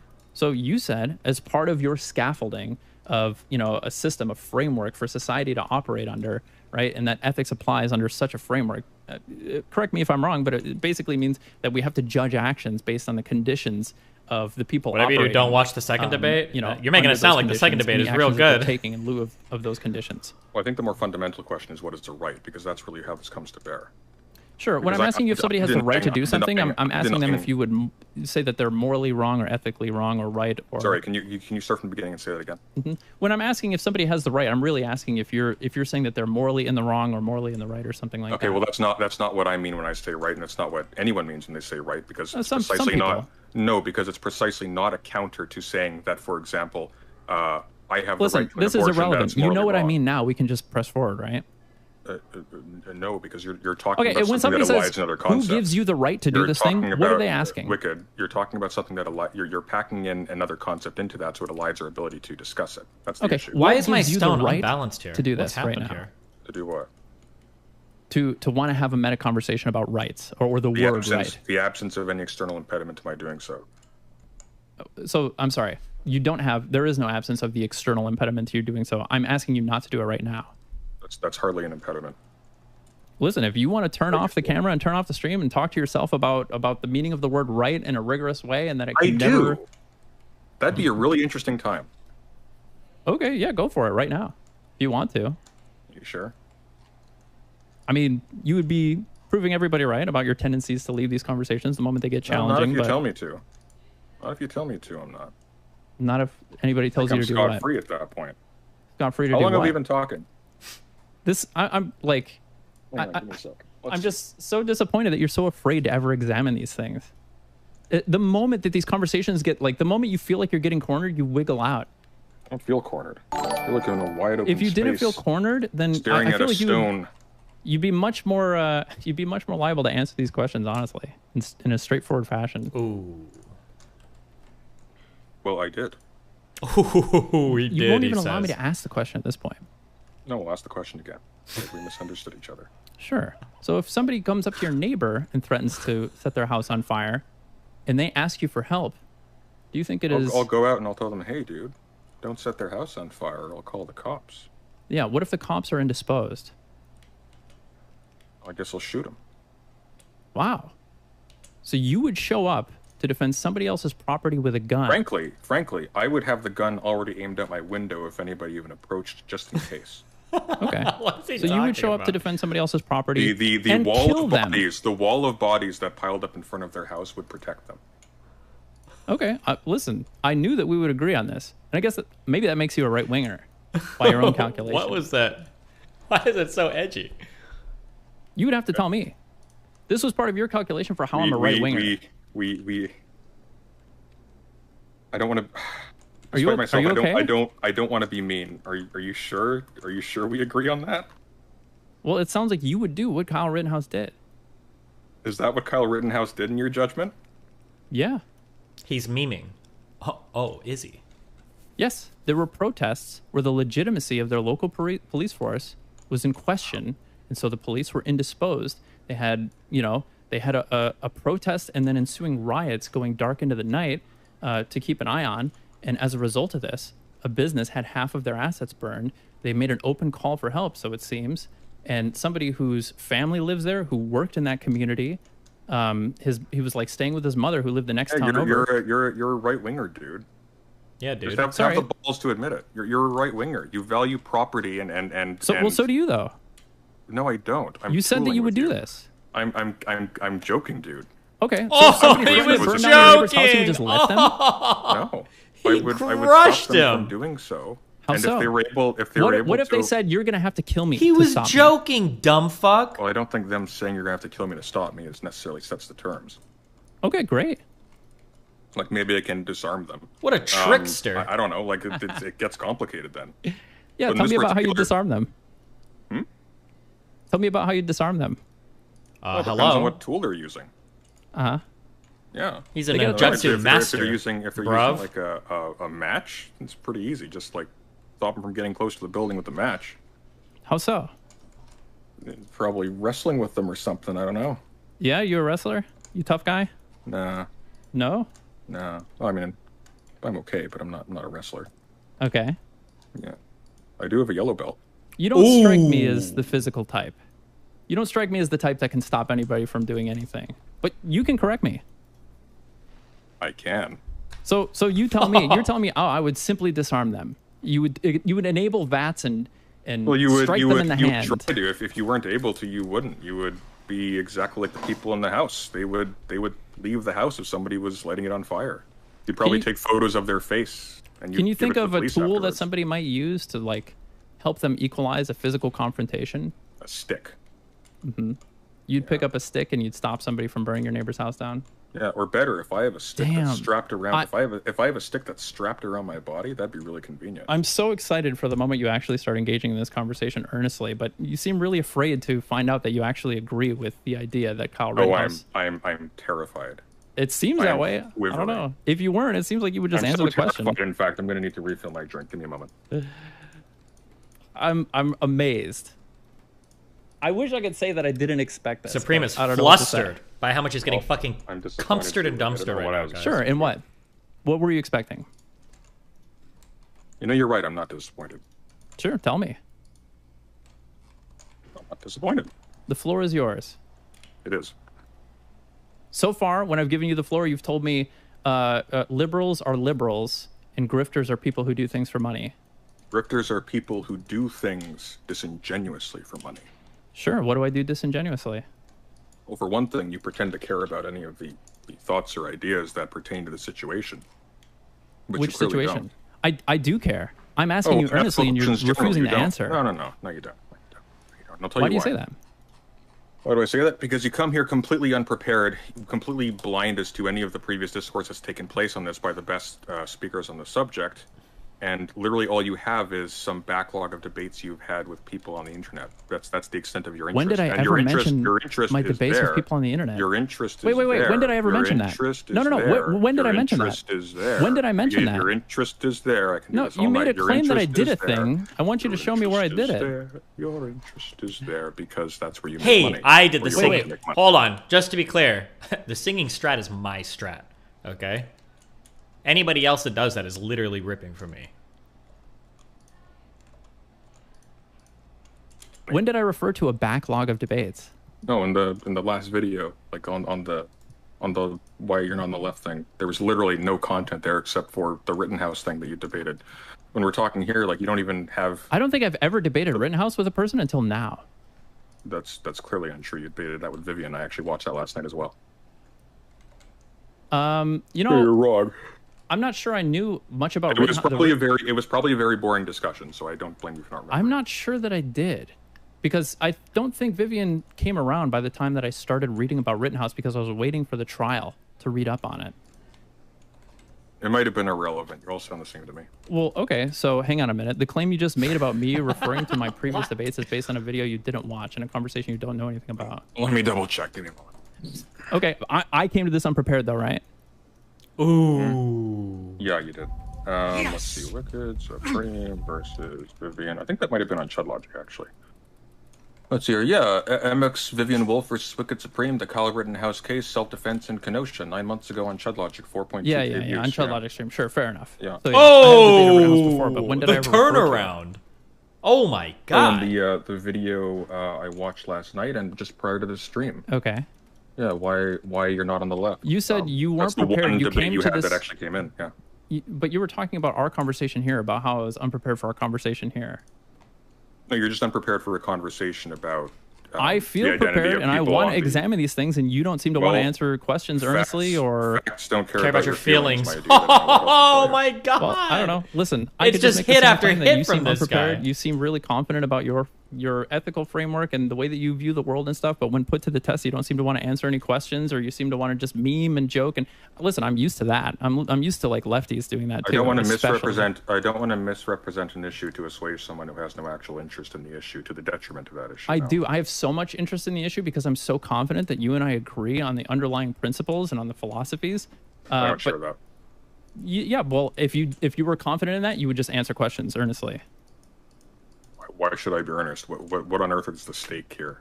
I mean, the stake is your Why credibility. should I at be this earnest? point. I mean, you're demonstrating pretty strongly that when put to the test, your own ideas, when you're coming forward with your own ideologically charged statements about show me a liberal content creator in 2022 and I'll show you a right-wing grifter hedging their bet. When put to the test, you don't seem to want to answer because you might find out that our values are the exact same. So if you're confident calling me a right-wing grifter, you might find out if our values align in every, in every situation or in every case that you're a right-wing grifter too, by your own admission.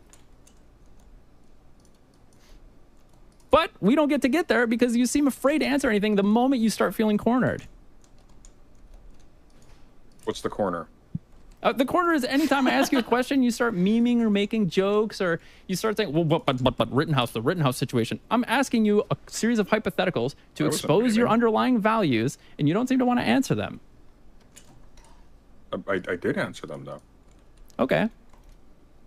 Okay, I'll tell you what. Now that we know everything we know about Rittenhouse, okay, was Rittenhouse wrong to answer the call of people in a community that was his neighboring community, in a community that he may have been able to claim?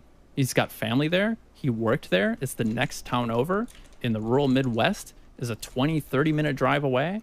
Yeah, that's right. He put the lives of people he didn't know and his own in jeopardy. Their lives were already in jeopardy. Who else was shot that night? I'm not sure. Maybe. I have no idea if anybody else was shot that night. I've not heard of anybody else shot that night, but it doesn't matter. Hang on. Their lives were already in jeopardy? No, the lives and livelihood of people in... No, the lives and livelihood of people in Kenosha. Oh, the lives and livelihood now. Yes. So now we're equating the parking lot with the people he shot. Yes. Yeah, you're a right-winger, dude. Wait, but we agreed that you would defend your neighbor's house if somebody wanted to burn it down at the threat of their own death. If the neighbors were out of the house when it was being burned down, no, I wouldn't kill the guy. You would just let him burn down the house? I wouldn't kill Even if they said, "Hey, we're not home. Can you stop this guy from burning down my house?" I would fight him and hopefully hurt him pretty bad so he couldn't do it, but I wouldn't kill the guy. Can you just tell me what would be wrong about brandishing a weapon and saying, "Hey, like, I'm not gonna. You're gonna have to burn down this house over my dead body"? No. I mean, in the dark when the weapon itself is precisely. Can you answer the question? No.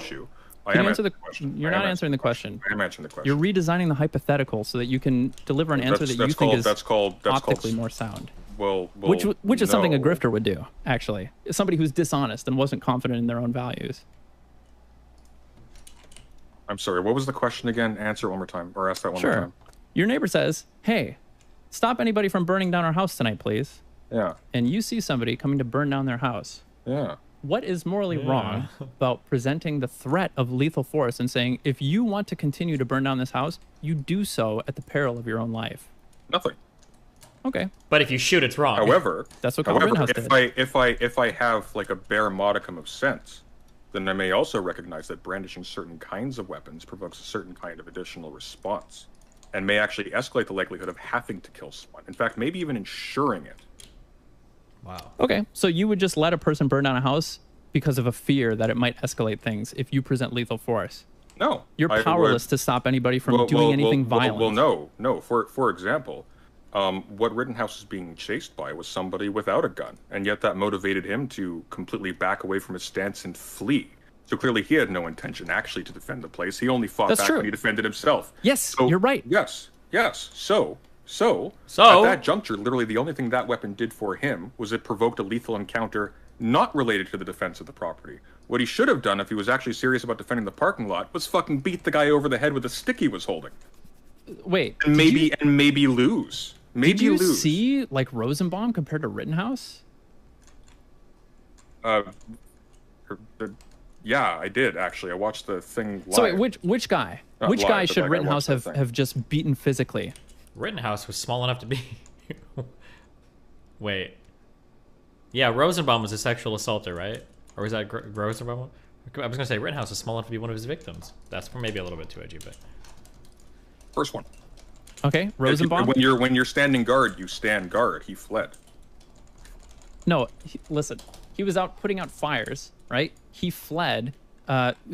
Actually, there was a gunshot behind him. There was more than one person chasing after him. Ooh, I think the person that fired the first shots, I think just recently got charged with a few felonies, right? He didn't even. So clearly, putting out the fire wasn't that high a priority because he abandoned the fire to save his own ass. Like I he think wasn't he did. defending. I think he put out the fire and then he started returning back. Oh, great! But he ran. Okay. He ran, dude. There's nothing else Yeah. for it. He ran. Yeah. Yes. So, yeah. Yeah. He So kept lethal you're force as a asking me- last if you're- resort.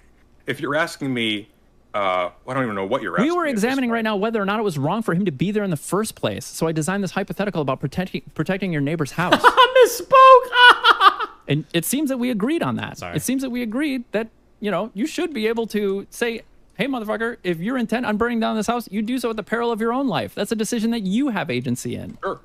So taking a And that's gun, what Rittenhouse sure. did. So You're a right winger. You're a taking- pro defending property. You're a right winger. So taking a gun to I'm pro defending himself. So you're not pro defending property or livelihood or anything like that either. I'm not pro killing people to save a few cars. No. What if somebody I'm a little crazy doesn't about the person have agency in that themselves if you're presenting the threat and making it clear?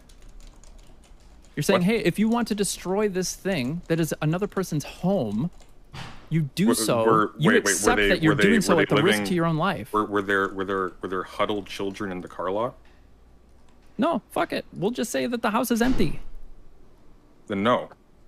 No, a person can just fucking go through with it. There's never any way that you can present any threat to lethal force and say that you are accepting this threat. If I'm making this threat, You can absolutely present a threat to lethal force, but You just think it's wrong. he didn't even use lethal force to defend the place, or even the presentation to defend the place. He used lethal force to shoot somebody who was chasing him. so off your of the position property. is stronger than Rittenhouse. No, he fled. Maybe he fled the Wow. building. He fled. What does that mean about you? He fled the building and he shot the guy who was pursuing him afterwards to save his own skin. He didn't shoot the guy and take injuries to defend the property. He didn't give a fuck about it. Push came to shove.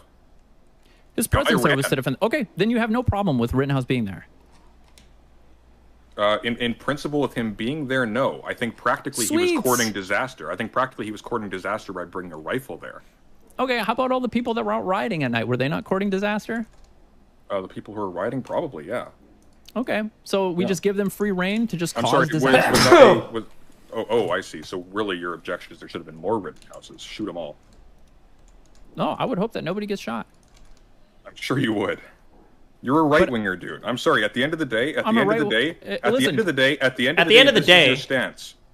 A few people riot in a protest, and A this few people. licenses people, specifically white people, to march into a city and start shooting people who are a part of that thing, regardless now of the fact that their presence with the guns escalated into a particular kind of confrontation.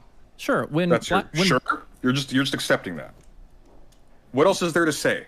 There's a lot. There's a lot to say. It's a complex topic. That's why I wanted to examine the nuances with you. There's a Weasel. lot to say. What a Weasley just fuck. want to be clear that your position, I think you okay, put or the more one that care you're in- I think purporting you to put hold more right now. care- I think you put more care into your hair than this issue. Oh my Well, let's find god, out. dude. How do you feel about that? Destroyed. You don't want to find out. That doesn't surprise me. He's just getting destroyed. Do you want to find out?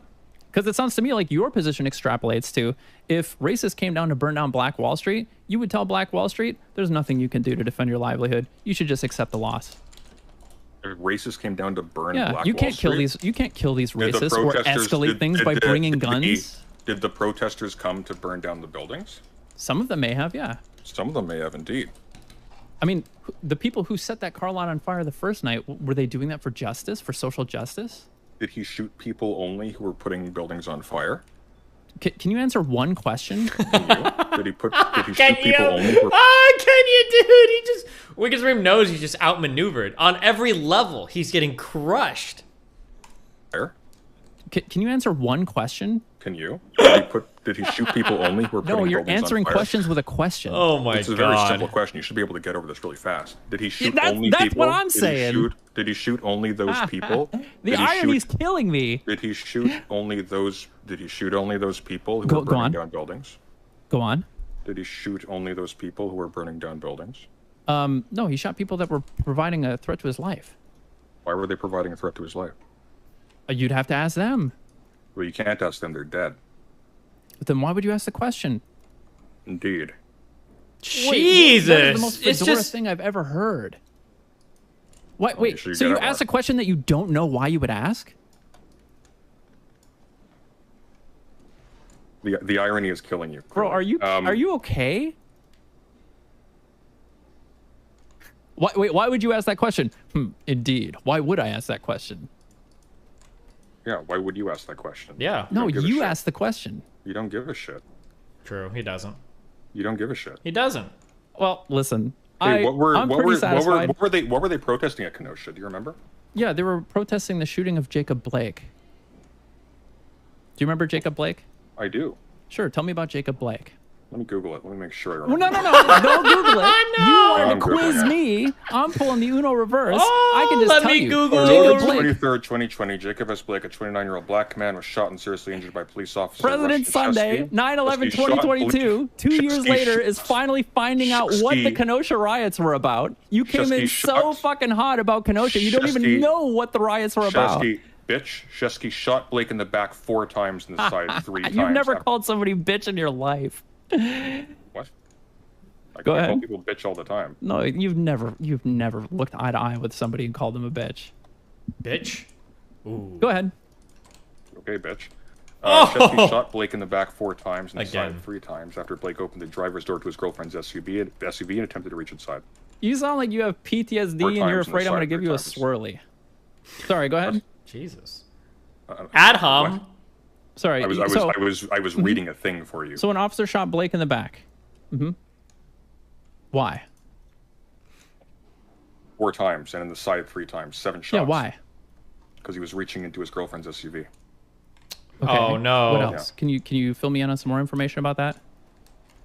Shesky said that he believed he was about to be stabbed since Blake was holding a knife. Earlier during the encounter, Blake had been tasered by 2 officers, but the tasers failed to disable him and he continued towards his vehicle. Yeah. Okay. Yeah. How do you feel about the shooting?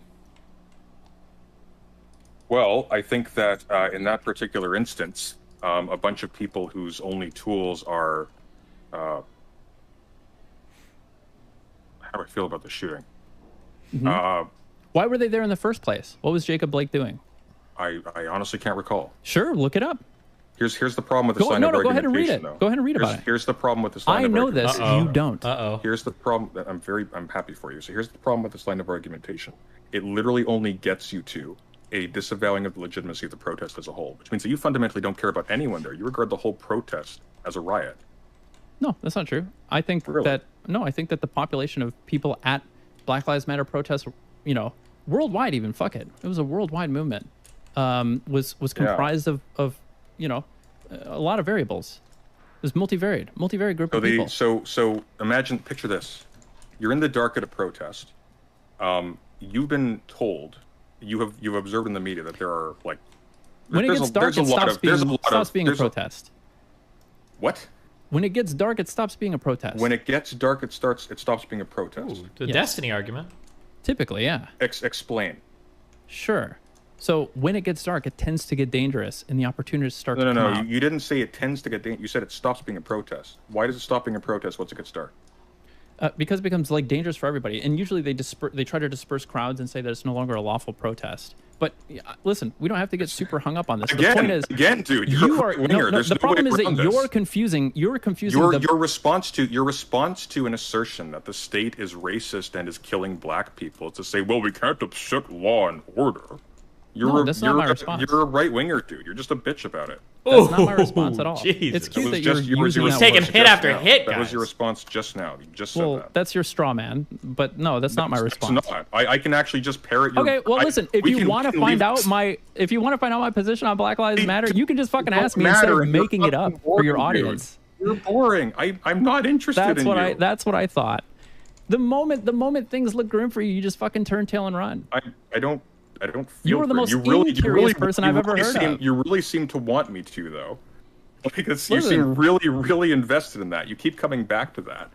But I'm still want here. You to do what? I'm sorry, what? You really want... Can you explain your reasoning for a protest turning into a riot after night falls? You don't... There's just... I don't think there are good reasons to protest at night. I think that when night falls, I think shit gets weird and shit gets bad. It makes it very easy for violence to happen because it's nighttime, and it's easier for people to wear masks, to go riding, to do violence. It's way harder to control crowds. Like all the, this might sound mean, but like all the healthy, well-adjusted people that have to work have gone home. It's way too opportunistic an environment. I think that generally people should not be okay with like riding at night. It's not a good look, not a good meme. Yeah. want me to exit the call, but I'm prepared to be here till 1 a.m. Okay. It's also like it's just not good. Like it's not even good for visibility, right? Like just think about it. Like how many videos have you seen with protesters that are like, oh, like we believe in this thing, blah blah blah blah blah. Like every video is of the day. Like nobody's taking videos at night either. You can't even see everybody. It's just like it's a bad meme. A lot of bad hombres out there at night. Not good.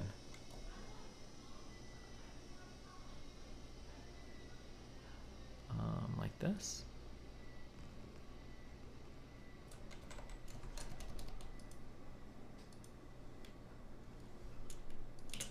We got 4 hours to go, dude.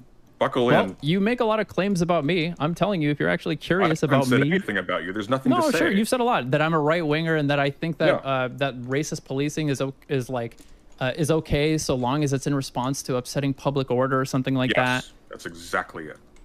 So yeah, you believe that's true for me? You just said it. Well, I didn't say it. No. Do you believe that that's true for me? You just did. I haven't weighed in on this yet. You haven't weighed in on what? I haven't weighed in on Black Lives Matter and the value of the protest and the reality of systemic racism and racism and policing and stuff. I haven't weighed in on that at all. You just said as soon as it gets dark, it's a riot. I said when it gets dark, it stops being a protest. Yes. Okay, so you can't when it gets. Yeah, typically that's true. I don't know if you've ever been to a protest. Have you been to a protest before? What does the word protest mean? Just to you? tell me. Just answer the question. What does the word just answer the protest question. mean Have to you been to a protest? Of course I have. What does the word protest mean to Tell you? me about that protest. Which protest was it? There was the Occupy Wall Street thing here a little while ago. They've done a few things Oh, you live protesting on the Wall recent Street? mines. What? You live near Wall Street? No, it's a global movement. There have been Occupy Okay, fair things all enough. over the globe. Sure. There was an Occupy Wall Street thing. There's a lot of in indigenous. 2022. There's a lot of indigenous right. Sir, just answer the question. There was an Occupy Wall Street thing. What near where you were in Canada or whatever, right? No, I'm going in chronological order. I was in university at the time. You said it was here there's- not too long ago. I'm curious because that was in like 2009 or 2010 or something, right? Something that's a little bit sad for the Keffals thing is it's pretty interesting to see the level of coordination that exists between her and Taylor. It's kind of funny. I know they're not very smart, but hold on. This is kind of, I thought this was cute.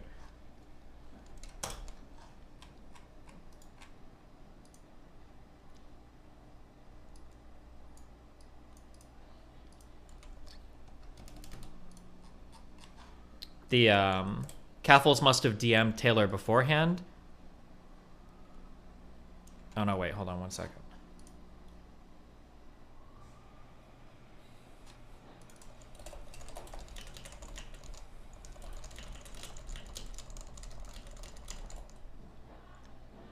Use knitter.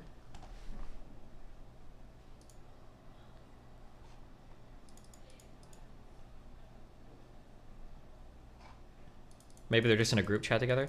Yeah, I think that they I think they coordinate because she literally retweeted. I'm sorry, I thought they used the same screenshot. It was just a retweet. She retweeted her like 2 minutes after it happened. I think it's pretty funny. 438 and 440.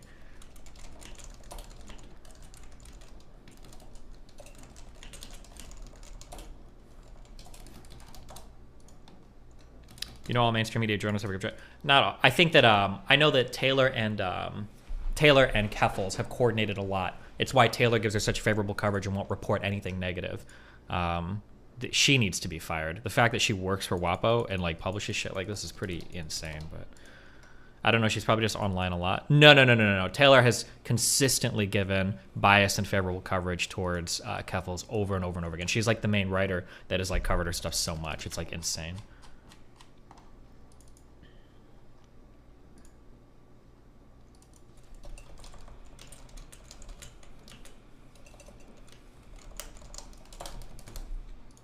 She doxes people too. I haven't gotten into that part of my thing yet, but I'll take your word for it. About 11 years. So the okay. So tell me about that protest. There's frequent protests. Tell me about that protest. A lot of people sitting and camping overnight. In fact, there was a. Would you encourage fans to write emails to Taylor's employers? Not yet. Sure, tell me about some of these protests. Okay, there were people just shut up for a second. You're really fucking annoying. Shut up for a second. Just tell me about the protests. Got him again. Protests. So right now there's a lot of disputes going on about Indigenous land in Canada, of course. Mhm. Have any there's of those arguments protests about who turned has violent? access. Of course, yeah. Sure. Tell me about them. Well, So you were at this protest. I visited briefly. What does he Okay. say? Why does he do this to himself? And this is a protest I'm sorry. movement. If you're trying to, if the point you're trying to make is, dude, people get sketchy at night. Yeah. Okay, what does that have to do with whether or not it's a protest after dark? Oh, is no. the definition of a protest that which is Oh comfortable God, for what's the happening police? to my pipes? No, sure, fine. Listen. Are you? If you want to be pedantic about this, there are some That's not, that's not being, there are that's protest not being movements that can occur pedantic. overnight or That's something a really like that. fucking stupid thing that you said. No, I don't think it's stupid at all. I know you don't think. It's okay. In fact, you agree with this as well. You were the one talking about how, he's out there in the night. Those were your words with a firearm, right? With a rifle, yeah. Yeah, those were your words. Yeah. Now, yeah. that was courting a specific kind of engagement where you would have to use it, or well, would hang on you a minute. have a particular No, impulse no. to use it. Okay, Yes, so- yes. Oh, okay? Listen. Hit him with a straw man voice. Sullivan Slytherin. This is great. I don't know where you want this to go. Yeah, Okay. sure. What I would like to do is examine our values. I'm perfectly confident to do this. I'm happy to expose and demonstrate what my values are to you through any series of hypotheticals or anything like that. I'm happy to even just tell you what they are. You don't seem so happy to do that. You seem happy to straw man and just like evade any questions about your own values or, I don't know, like insulting my looks, which like I don't know what impact you expect that to have. I think I'm a it's just fucking funny. Okay, funny to who? It is funny. Fuck it. You know what? It is funny. Got him again. Yeah, it is. Okay. I don't know. What do you expect out of this? Does that not sound interesting to you? It'd be cooler if you were interesting in addition to that. Mm-hmm. It's not a bad look. Which isn't a bad look? His hair. The weird Captain Hook thing you got going. Oh, why am I supposed to find it insulting? I don't think it's insulting. It's just funny. Come on, be honest. Sit up straight. No, I'm comfy. This is so embarrassing. I'm sorry, man. This is so disappointing. Oh no. So I just I'm want to make it sorry, really clear. oh. I'm happy to tell you what my values are. You don't seem happy to learn what they are. You're happy to straw man, and you're happy to evade any questions about What's your there own to values. know? You think a protest stops being a protest because it turns evening? Sure. So I think Black Lives. Well, actually, are you curious what I think? No. Yeah, you're happy to just straw man. That's fine. Well, As I'm long not as we have it on strawmanning, record. there's Well, just not you a whole are. lot to know. I'm happy to tell you what it is. You don't want. I asked you if you were happy to hear about it, and you said no. You said you don't want to hear about. I mean, what I'll my still actual- hear Why about can't I it if connect? we're here, but no, if you're asking me to be honest, no, I'm not happy to. I just don't care. Okay, you don't want to hear about my positions. You're happy to just assign them to me based on what you think they are. Yeah. Cool. All right, it's on tape. Anything else? I don't know. It's your show. We're both streaming, right? Shift plus click. This is true. I defer to you though. This is Okay. your show. Oh my god. I'm pretty satisfied. You've come on here and said, I don't actually care what you think. I'm happy to just tell you what I think. about you." I really cannot express the extent to which I do not care what you think. Okay, that's fine. If you're going to make these strong claims, I'm just happy that we have a record that you're not actually curious about what I actually think. Take it to the presses. Stream it to the world. Cool. Okay, Yeah. anything else? Okay, have a good day. Good luck. No, hang on. Wait. You're not running away yet. Let me think of something else. Listen, I'm happy to sit here and talk. I asked you if you were curious about my positions. You said no. Yeah, but we're still going to talk about them. Elaborate. I why would is it love these- to if I what have is the it? opportunity. You do. I'm giving it to you. So here's a point to This dude. Oh man! Hey God, I'm gonna go get some water. He's a memer. Like it's funny. The moment you realize, oh man, this is gonna look bad for me because everything he's saying is true, and it's gonna look bad if he lets me Oh, go really? now. Now you're like, wait. Fine, Oh, I'll play fuck. ball. I have to go now, don't I? Well, cheerio then. Yep. There he goes. All right. What was the over under?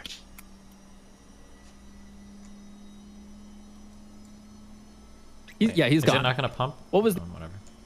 Jesus.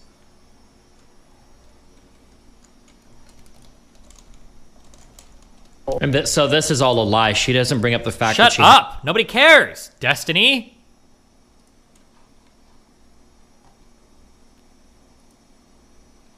Okay, we gotta watch debate number 2.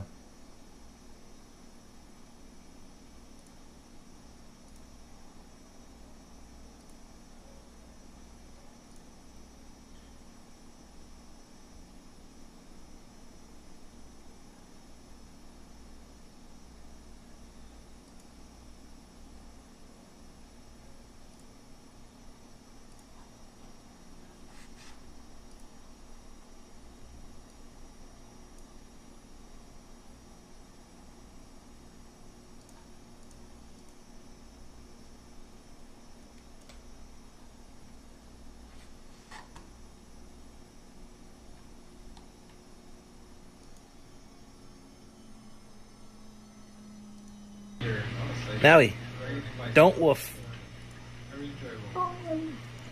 Nice. Oh, split VOD, true. Hold on.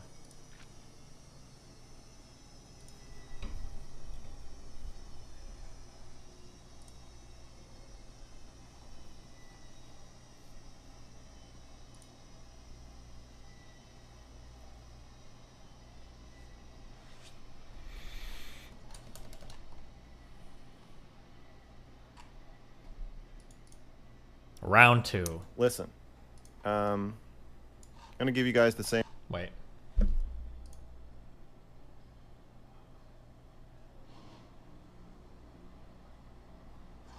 Okay. Same rules I give Shaylin. Gonna run a tight ship. It's not gonna be easy. It's gonna be uncomfortable. But yeah, so what I noticed. You should work on time, that, by the way. Ooh. Something cool, dude. Well, yeah, maybe if I can moderate my panels like I handle my relationship and treat my girlfriend the way I treat my panels, my life would be better. Okay, so we're gonna how do I put this? Okay, I want this to be productive. And so first I want to start with a little meta conversation about exactly what we're doing. But I am going to be calling I'm going to be calling I don't even But Max, we did agree. We did agree, and you agreed on 5-minute opening statements. Yes, and I'm going to make mine right now. No, you'll have a chance to do your 5-minute opening statement, but first we have to establish this is a pre-debate meta conversation. Pre-debate meta conversation. So when I watched your last debate, I noticed a lot of barbed comments. Now, what the fuck? The nature of opening statements is their opening. I'm against I'm against the UFC. Okay, I'm against football. I think it's unethical to pay homeless people to fight each other in the street, film it, and put it on YouTube. And to that effect, there is a limit to the amount of abuse, even if you are both consenting, that I will allow each of you to dole out. Watch Mr. Girl VOD. Mr. Girl's banned, so I don't think I can watch his point of view. Stop. Even that, how friendly do you guys want this to be? Do we want this to be a good faith exchange of ideas, or do you want to insult each other like children on a playground and see who can make the other cry first? I want to have a productive conversation. However, it does bear mentioning that it was Wicked Supreme's choice that we were discussing whether or not he is a grifter. So that should be off the table as you consider Absolutely, insults. sure. Yeah. That's that. Right. Yeah, the core argument can be that he's a grifter. But that said, along the way, I would ask you guys to refrain from calling each other stupid, implying that the other is stupid, implying that the other is bad faith or lying or whatever. Like if you want to say, "Hey, I don't believe that you are saying that," or I don't believe you believe that. That's fine. But the underhanded sniping or the overhanded sniping, I think we should avoid. Supreme, what do you think? I'm happy to weather all insults. I don't care, and I try not to. I try to direct my insults towards conduct. I'm not necessarily for barring all insults, but whatever. If that's what we want to do, I'm okay abiding by that. But what I want is a substantive conversation. But we're doing a show for an audience as well, and something that can be fun. If President Sunday says, that's fine, I can weather that too, then, we can make it a little fun too. I'm okay with so whatever. now you're putting him in a jam where if he says he doesn't want to do it, he's saying, I can't weather that. But I think there's plenty of other valid reasons he would say no to the proposal that you trade underhanded barbs other than not being able to weather it. So Sunday? Can I be brutally honest with you? I zoned out for a quick second. I didn't hear any of that, so I'll just blank. So now we have 3 topics. I think 4. Is liberalism inherently right-wing? Is centrism inherently right-wing, or doesn't even exist?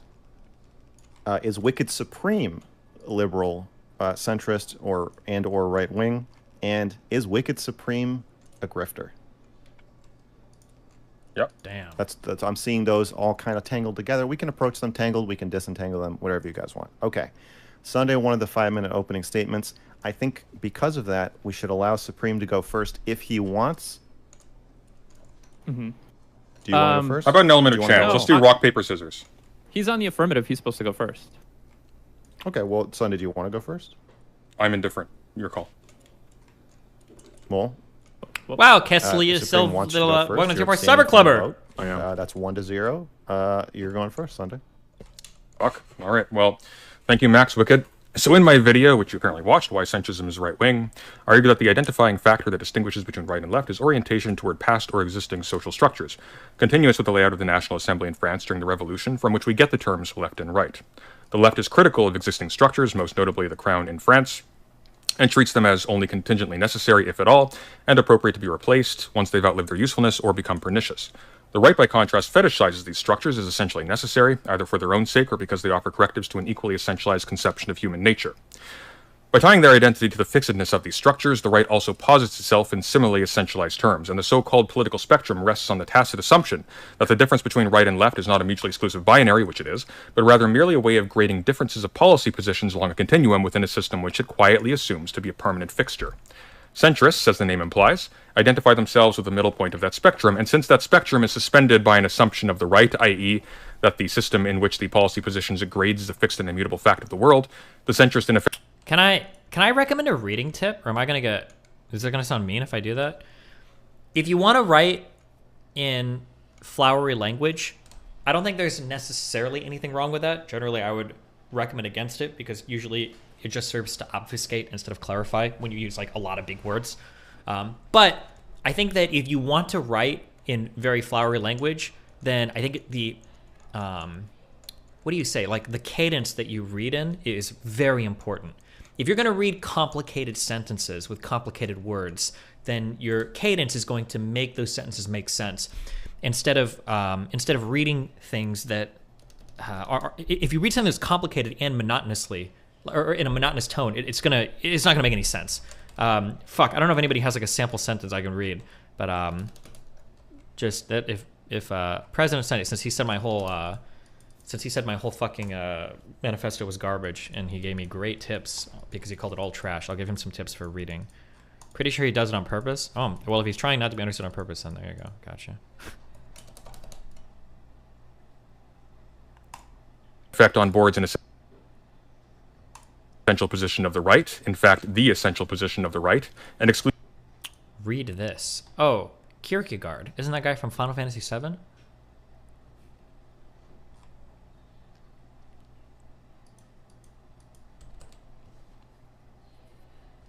don't think this is too complicated.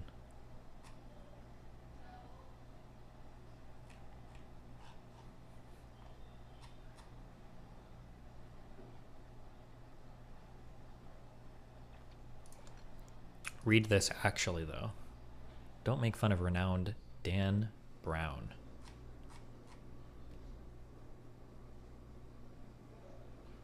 Okay. Well, now I don't want to read because now I'm worried. Now I'm going to misspeak. What I said stands. Includes categorically an essential position of the left. When we realize that the system in question is the global system of liberal states, we see that liberals and centrists are, for all intents and purposes, the same. The diverse range of policy positions these may have and argue about, all resting on the same methodological assumption that the system is absolute.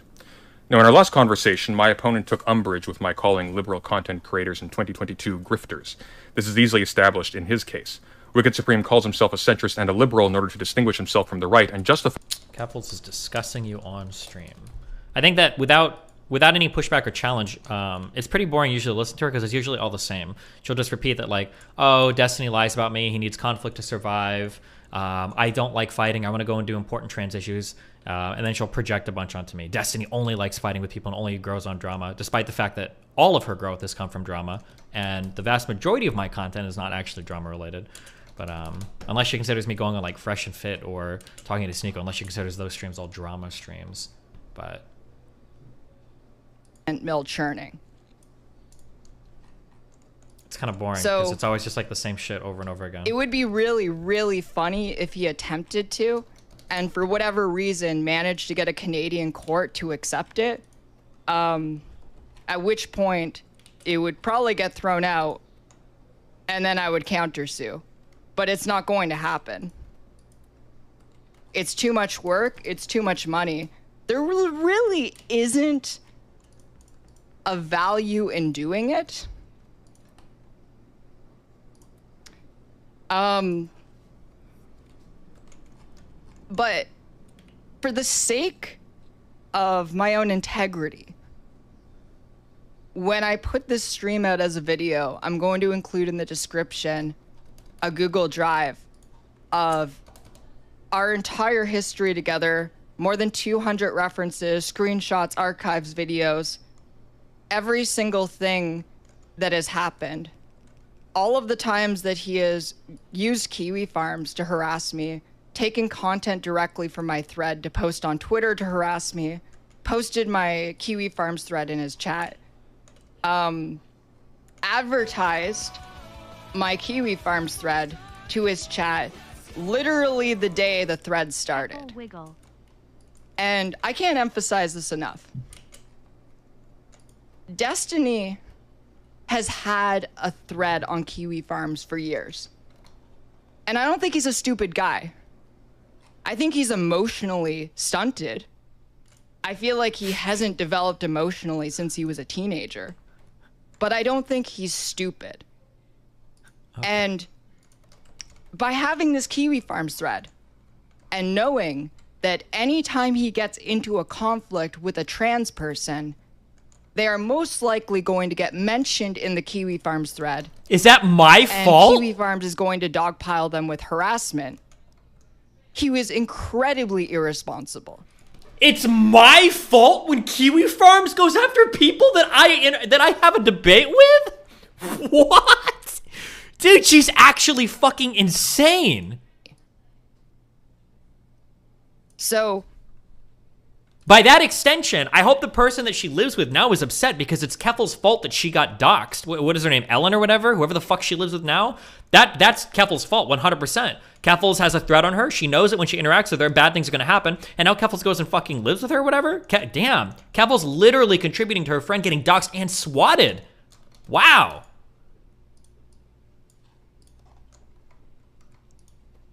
I think Destiny's something else. Perhaps some kind of antisocial personality disorder. I don't want to speculate on his mental health. You literally just said I'm emotionally I think that's kind of in poor taste, to be honest. Oh, she's mad because she's got called out for all the ableist remarks she's made before. Call out his really heinous behavior without making those kind of speculations. She's gotten roasted for being super ableist. And it seems to me that he hasn't even learned from getting banned on Twitter. Because when I last checked, he's live right now doing more content about me. Well, actually, we're listening Because to the again, Wicked Supreme debate. He needs to perpetually create these enemies to keep his content mill churning. He has nothing else. It's so, the projection is so rich. Very like, mad. Who is Keffals? Well, 3 months ago, she was fighting with Destiny. Well, who was she 1 month ago? Well, she was fighting with Kiwi Farms. Well, who is she now? Fighting with Destiny. Like, it's my funniest tweets of all time. I don't know if anybody has a link to it, was when she was tweeting out how sad she was that when she was trying to do a stream that didn't involve ratioing people, nobody gave a fuck. Sullied his reputation. He can't do that.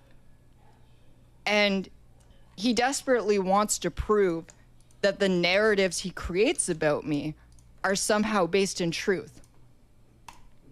But they aren't. Like, I've seen him say that I wasn't swatted. I've seen him say that my house wasn't raided. I've seen him say a whole lot of fucking shit, including stealing money from fans through the GoFundMe, which I know the terms of service. I'm friends with people who work at GoFundMe. Yeah, I know sure how you this are. works. Oh, does that mean you're allowed to? He's watching my stream right now. Hey, Steven. I hope you're having a good day. Having a great day. No hard feelings. Oh, do you remember when she just went IRL streaming after crying in front of the media when she had her tears that she got swatted, and now she's literally IRL streaming today, tweeting out that she's going to the same fucking place that the bomb threats were made to? Oh man, dude. I will say, I will call it right now. You want a big prediction? Clip me, okay? In about, I'm gonna guess, probably 4 to 6 weeks, when most of the stuff has died down, her concurrent viewership on Twitch is less than 1K. She's going to be baiting another dox or swat. Guaranteed. That's what she's going to be doing. Because she's going to realize that she has literally nothing outside of, like, trying to bait harassment from online communities. That. Quote me.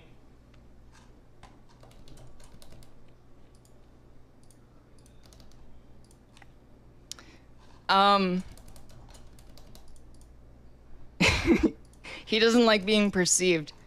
That's kind of the Kiwi Farms motto. He doesn't like being perceived? I don't know what that means.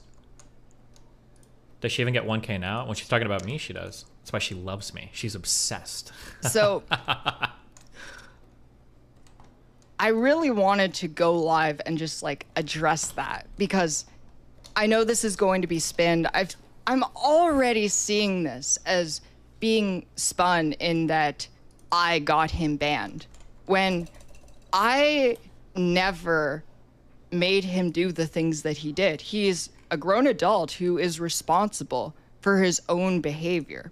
Was she talking about me 2 days ago? She went live earlier with an IRL stream, but she only got like 700, 800 viewers. And even in that title of her stream, because she changed her title midway on the stream, she put Destiny's Twitter ban, but she's probably come back today to stream again at home to talk about my Twitter ban because she didn't get enough viewers on her IRL stream. That's probably why she came home to have a separate conversation about it. I don't know if you can see her earlier VOD. Will it show you on Twitch? Keffals, videos. Oh, she changed the title again. Are you able to look at past stream titles? She'd written that she'd written my ban into this title, but I think she's probably upset because she didn't get enough viewers. So now she comes back home to talk about me again. To other people. Clip of her talking about you and Doe 10 minutes ago. She deleted this after you got banned. It's likely where he said he isn't going to share the... Oh, yeah, this thing. She deletes tweets. Oh, this is another reason why I said publicly you should push back more when she lies about me or people lie about me. She'll delete tweets that she feels like she doesn't get good enough engagement on because she's like really obsessed with making sure that all of the tweets look positive.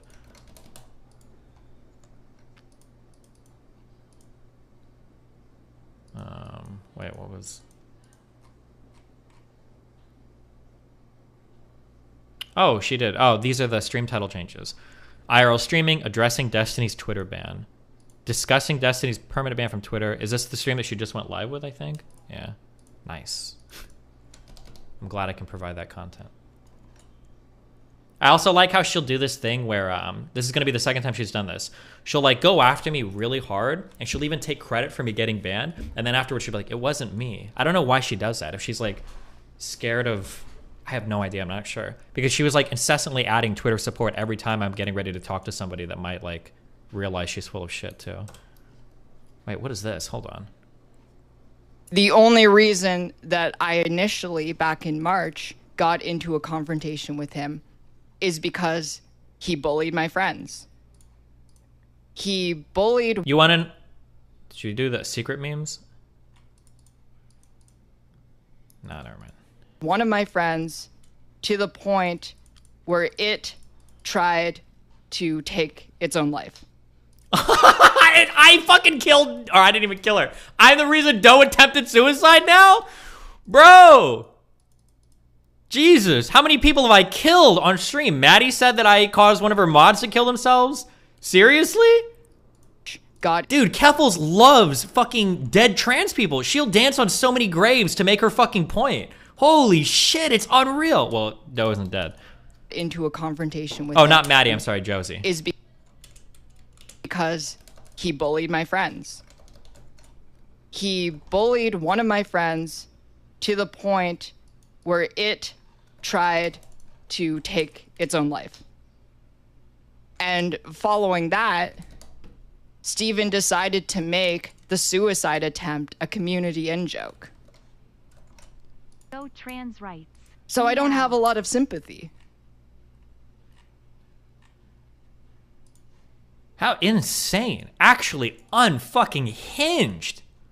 Holy shit.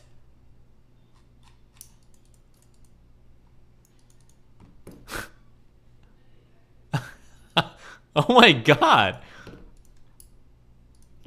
I'm gonna get blamed for the Queen's death before I know it. Jesus. I don't know if he will, but I really hope that he does, because where he's headed in his life, he has no future. He's going, if he keeps doing this. Why? She has literally been birthed into the internet like 6 months ago. Why would she pretend to give career advice to anybody? Options, but to join the far right explicitly. Even though he's been moving towards this direction for a long time. Keffal wiggle. I think the fact Demon Mama said you had been harassed. You all saw Doe earlier. Many of you do know this. Doe is my partner. Doe lives with me. I was with Doe throughout all of this harassment. Doe is an incredible sweetheart. Doe is an incredible sweetheart who has never so much as said a mean word about any of these people. It's absurd. And if you want, just so you know, if you want to know what justified the absolutely insane harassment, literally, all the way up until the day of this fucking manifesto dropping, in which the streamer Destiny tweeted a joke about stripping my partner for meat. Not kidding. Just so you know. Wait, stripping? Wait, what? Is this the hunting season joke, or what joke is she referring to? You, myself, what he claimed justified this. And I'm just gonna show you here real quick. This is, by the way, okay, ready? We're gonna do a little dump here. Ready? Watch this. Look at this. I'm gonna show you real quick, okay? This is my DMs with Destiny. This is the real Destiny account, okay? There you go. This is what he sent me as evidence, okay? I'm gonna show it to you real quick. Probably the Gammy here one? We go. If it loads. If Imgur will ever load. Hold on, let me bring it up. There we go. Here it is right here, okay? This is the evidence that justified the harassment against Doe. I didn't expect Destiny, here, I'm gonna move this real quick. I didn't expect Destiny to go full shooters or right to keep shooting if anyone tries to stop them. But I guess 2020 is truly a breaking point for a lot of people. I think it's funny that Destiny and Sargon have identical takes nowadays. These were, these were within a month of each other about the same topic. These were within the same week. Why is Destiny bothered that people pointing out property matters more than lives to him when he goes on to prove them right? And then Doe says property always matters more than lives. These are the tweets. Base, get fucked, loser. This is Doe tweeting afterwards, by the way. I'll probably deactivate again, so feel free to reference this if I do. I didn't finish what I was doing, but people were blaming him for me leaving, and that's just not right. I heard something about that. I didn't watch it. I just had some people reference me. Kind of disappointing. That was his game, but I think it solidifies my belief that he wasn't engaged in good faith, and any discussion would be tainted by that. I have a whole collage of evidence for attacking me. The evidence, Destiny said it's okay to kill people. Well, apparently still mad about the departnering. Let's see.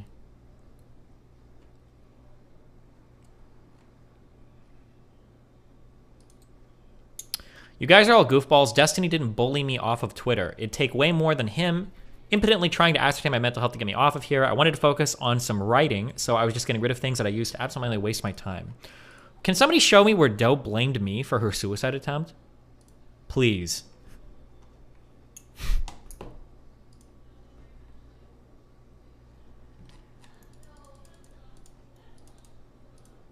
She never? Yeah, I know. How wild. Okay. We're going back to this. Keffals needs me more than I need her, okay? we're watching President Sunday now, okay? You could accept whatever Wicked said. He said you guys are going to be kind of dicks to each other. Well, that's disappointing. How about... All right. Wait, what is this? The very golden rule of competitive sports and esports is if A beats B and C beats B, it doesn't mean that A beats C. Yes. Okay. Technically, that's true, but that's phrased pretty weirdly. Fight this by gesturing at policy preferences that align with those of notable left-wing actors. Yet after watching his content, and in fact even during our initial debate, one notes very quickly that his reflexive attitude to politics is to prioritize the law of the state and property over... That's actually so fucking true. Holy shit. Do we have truth awards? No DGGer will ever wish Doe killed herself more than Keffals does.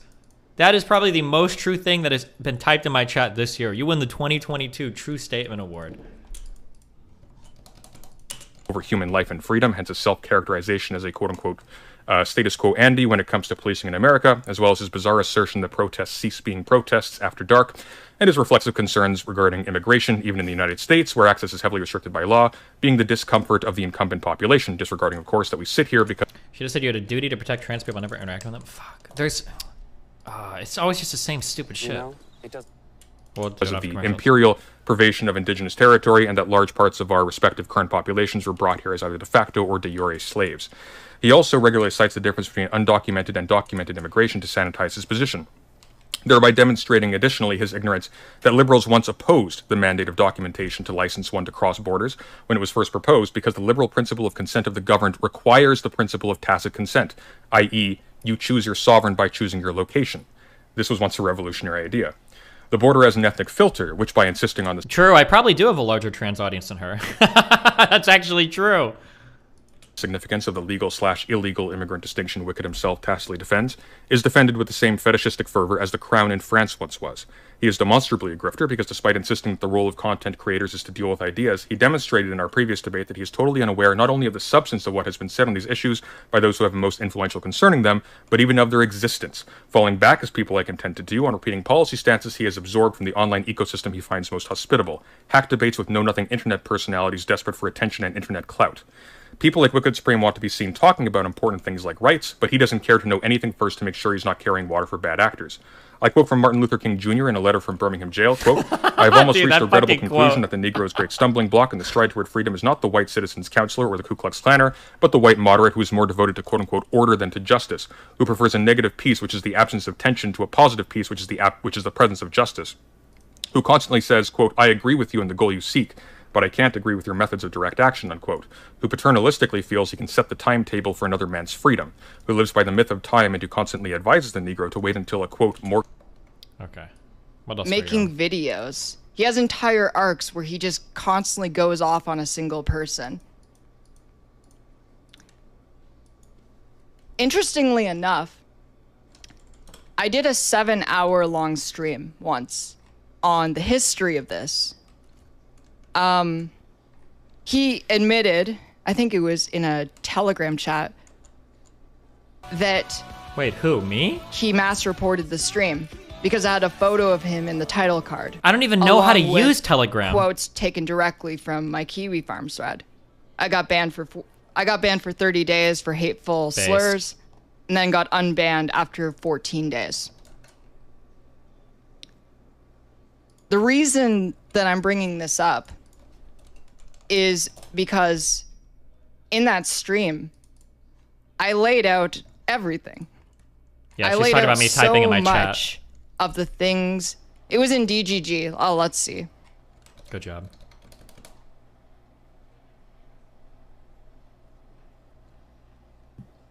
Oh, all right, yeah. It was in his own website chat. Oh shit, I bet you could report her stream for ban evasion, actually. Based if she's and featuring true. Too much of my stuff. Sounds like a good report reason.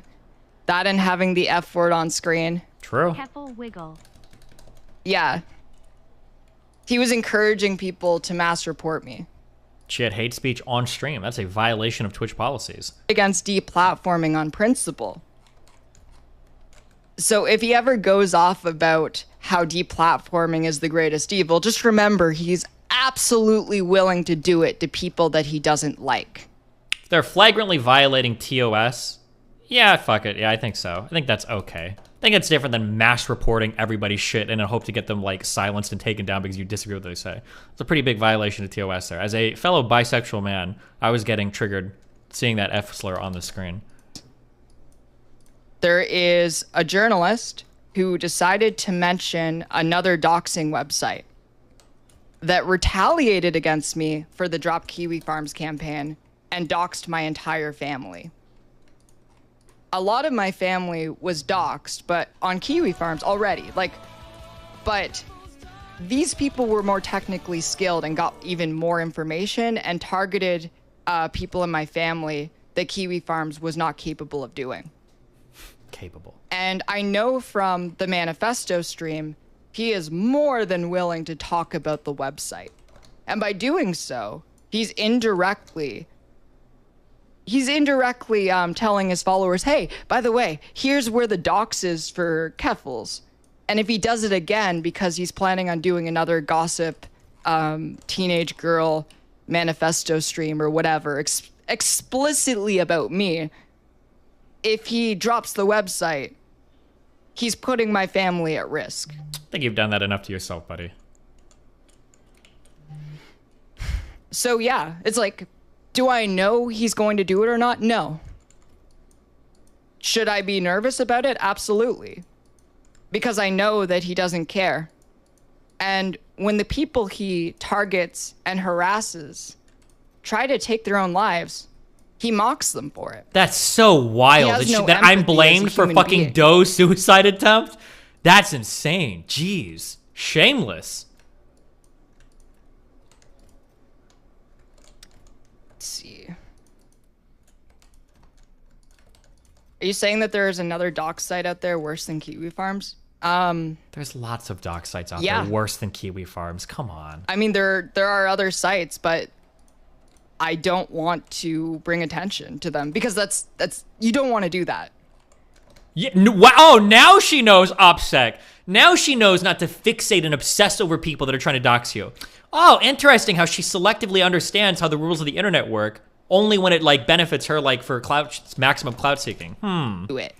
Interesting about that. You True. just wake up one day and all the information is fucking posted. They don't. With Kiwi Farms, you can actually see how they do it. And the reason I never talked about it was because I don't want to put my family at risk. They explicitly targeted my family. That voice, do you remember the telephone? creepy call that I got? Oh. The person who said that someone special has it out for me. That was from She's a also group just of repeating what you said on hackers. stream yesterday. Yeah, and the fact that Who she's keeping... specifically- this is also really funny, too. I noticed this with Hassan for way longer than I thought would happen, too. Notice how she's bringing up the thing about how, like, oh, he can't use this as an argument about deplatforming me. Do you know where she got that argument from? She got that argument from me just recently debating Big Tech and Nick Fuentes. So she might not be watching my content actively, but at the very least, she has people that are actively watching my content and like reporting every single thing I say back to her, which is really funny.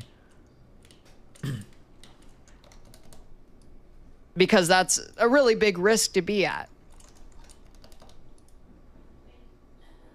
But the thing with that group of people is they target a lot less people and they don't have much of a platform to speak of. And I think by talking about them publicly, it would just bring more attention to the fact that people could get the information to hurt my family. And I understand the risk towards me.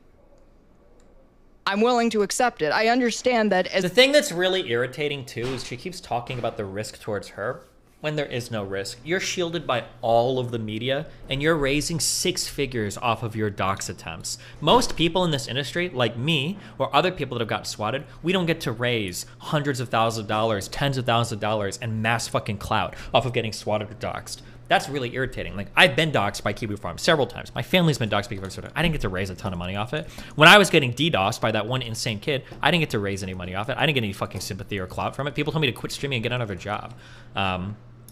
So it's pretty frustrating that she'll cast herself as the victim constantly. And then the funny thing too is, have you gotten swatted? Yes, 3 times. If we're going by Keffals' new definition, yes, I've been swatted 3 times. Also, with the the frustrating thing too is that Keffals is inviting the activity over and over and over again. If you're somebody that's genuinely afraid of getting swatted, you don't say where you're moving to. You don't do IRL streams. You don't brag about doing IRL streams. You don't brag about going to do IRL streams at places that people call bomb threats into before you go and do them. You don't take tons of pictures. You don't invite media to have like video footage of your outside apartment. You don't constantly goad people online over and over and over and over and over again into it. Like, this isn't the behavior of somebody that has a genuine fear of their life. That's just not the case. Like, as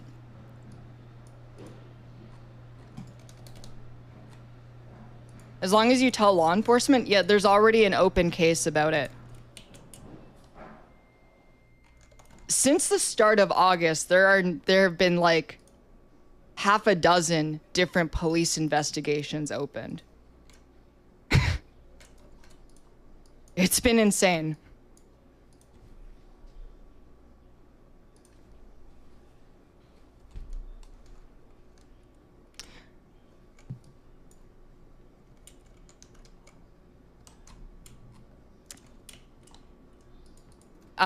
Yeah, no, Kiwi Farms was different because the users on Kiwi Farms were not particularly skilled.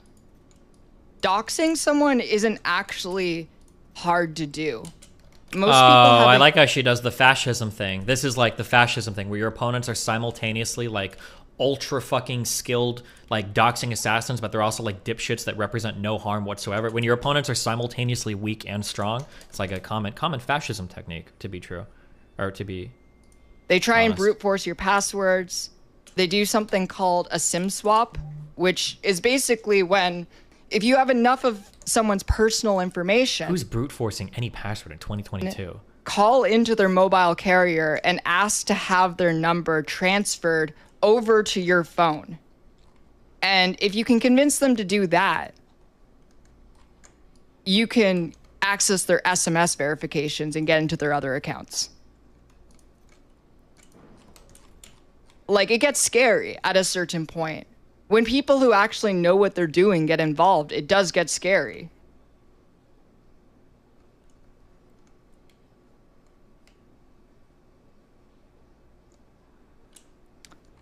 Shut up. Social engineering, yeah.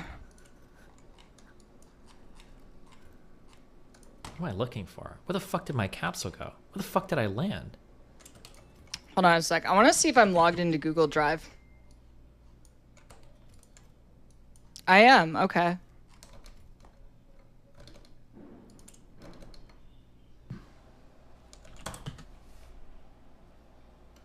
Which means the only way Shut to... up!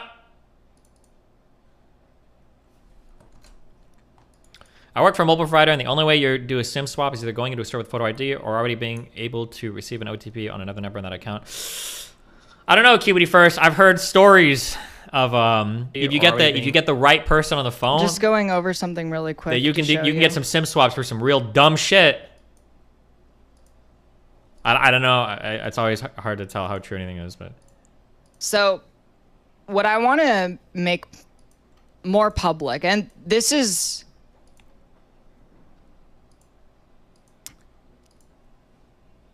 accessible to anyone who wants to look at it. The stream for this didn't end up going very well. But the resources in it are pretty invaluable, and I'll make sure to drop a link when this segment gets like chopped up and put on YouTube. she writes actually- scripts for her shit. Oh my god. And she still speaks so Let me slowly. just grab Why? a link right now.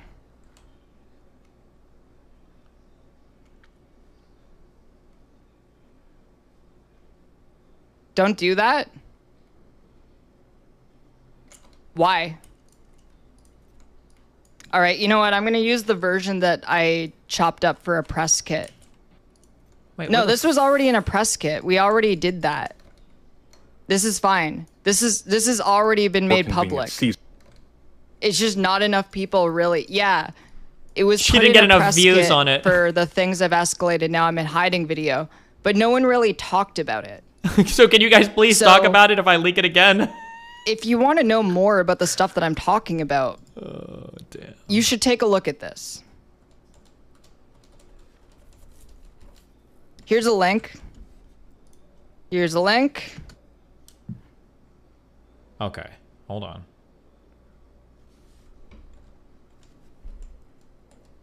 So, I'm just going to show you all really quickly. He's legit listening to my stream. Yeah, right now. Hi, Steven. How are you doing today? I'm doing great. Wait, where the fuck did that capsule go?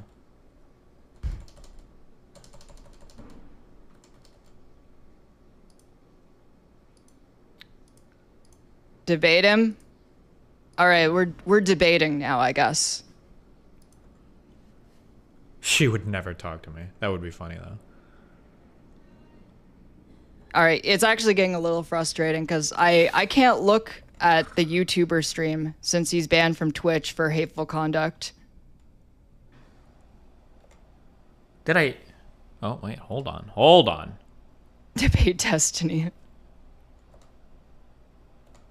Oh, I took it out right I'm there. not actually... Isabel, I'm not actually going to debate him. That's a colossal waste of time. He's a fucking... I put it in there. He's a YouTuber who does drama videos. He's not someone you should take seriously. Like, when I came forward with the story that I She's did, so I insecure. explicitly went to the media because they're journalists. They're trained on getting the evidence together. Trained on And getting the they're not evidence? spite-driven little children who just run a YouTube channel where they make drama videos. That's me. True. So anyway, This was the folder. The really for funny thing is that everything. neither Taylor nor anybody else that posted any stories. This is weird too, because generally, as much as I should talk media, this usually happens. Usually when people have posted information about me in the past, even the UNO girl did it at my school. Usually a journalist will reach out to you for comment, like, hey, there's an accusation writing this. Do you have any comments on this? They didn't even bother to reach out. And they didn't even put in that there was like no comment or whatever, but interesting, but whatever. Maybe it was too minor an accusation for them to care about it. Who knows? He's listening in live, just checked his YouTube stream. Hello, Steven. I hope you're doing well today. Oh, she likes me and so I much. hope the best for you.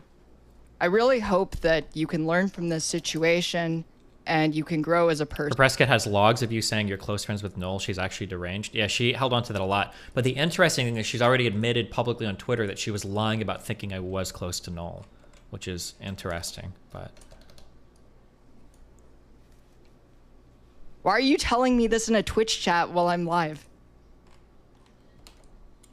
Ours? how many times is she gonna say hello to me? I just have that effect on women, dude. I'm sorry, I'm just kidding. But only half kidding. Hold on. She's getting flustered. Oh no! I'm sorry. That was a meme joke. Stop. She's flustered. She's trying to think 20 steps ahead, not realizing I'm the drunken samurai. I haven't thought ahead at all. The real meme is I'm not actually working on any manifesto whatsoever, and I just keep alluding to it because I know that it's going to drive her into an early grave. Not as a suicide joke, but because it's making her so nervous.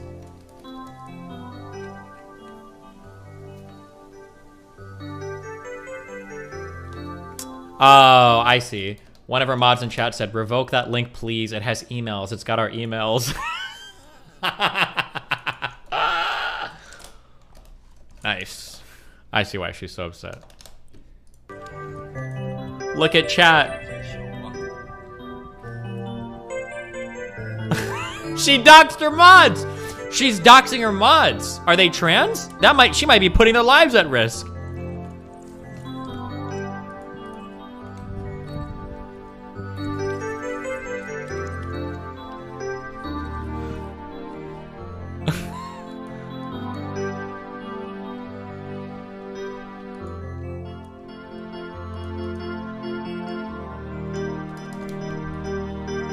Wait, what? No shot did she say this. Hold on. Did he miss the... Okay.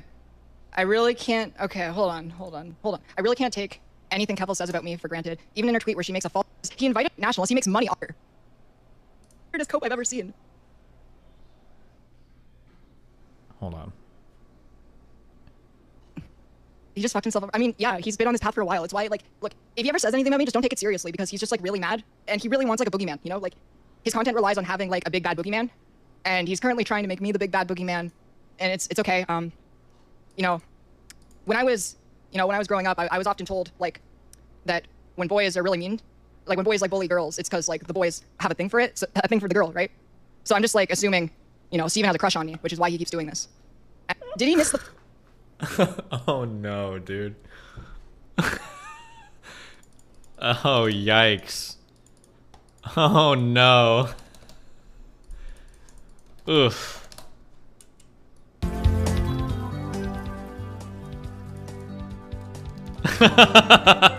Oh man. It's the final... Never mind. Okay, I need to build another capsule, guys. This is what we're doing right now. Hold on.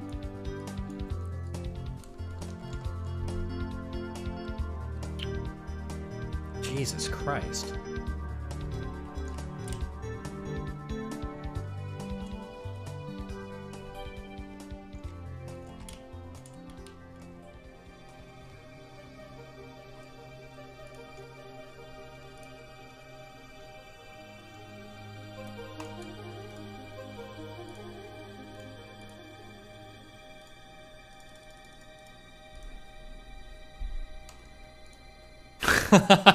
All of you guys were predicting that I'd be dating Lauren. Little did you know.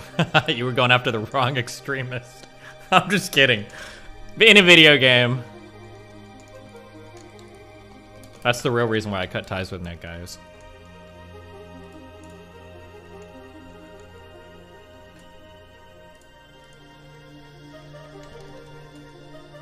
Okay.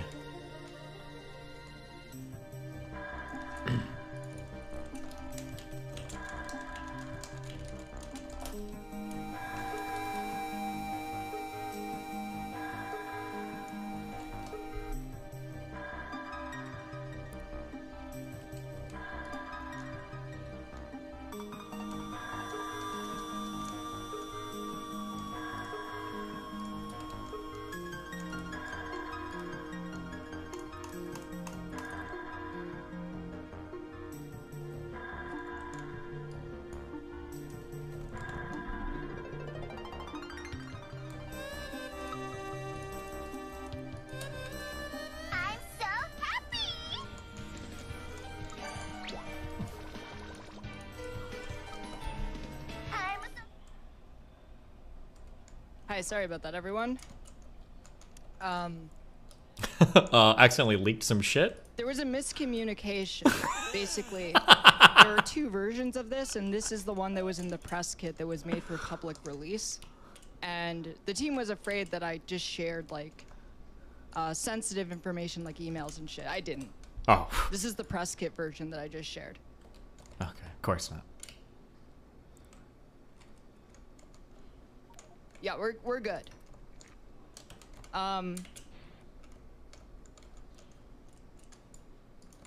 So just the reason that I'm putting this out here. We're back, guys. Is because this is everything.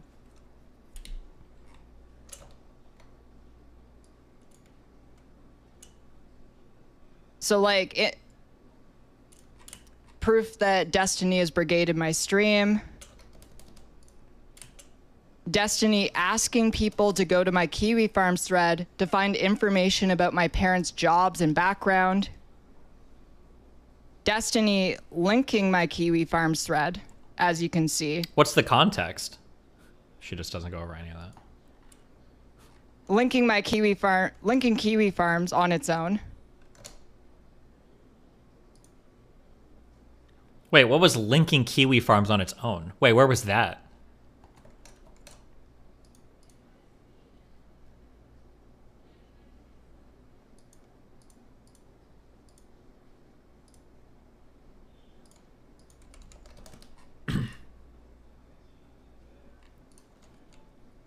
Wait, is it this? Like people in his chat saying Kiwi Farms did nothing wrong. Where he got auto banned just for linking it? I mean, Destiny does use straight up Kiwi Farm stuff on Twitter, which he does. That's already been shown before. Chud Logic. Why the fuck is Chud Logic in here?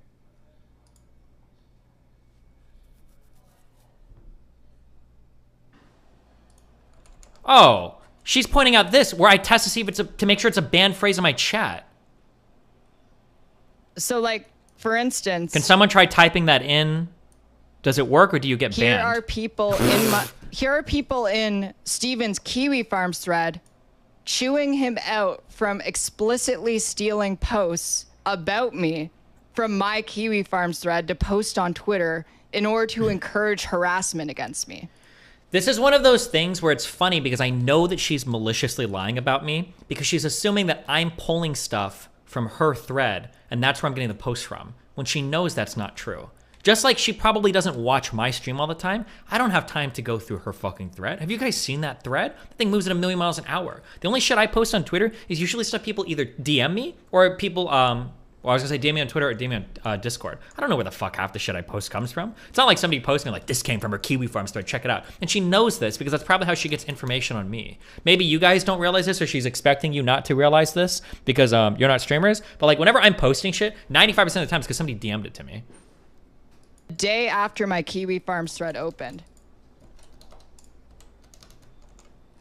Or I see it on I just realized, Reddit, yeah.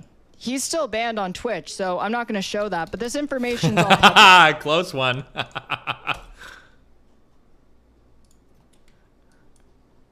She's learning. She's evolving. There's a lot of information in here that never ended up going anywhere because it was just in a video that not a lot of people actually saw.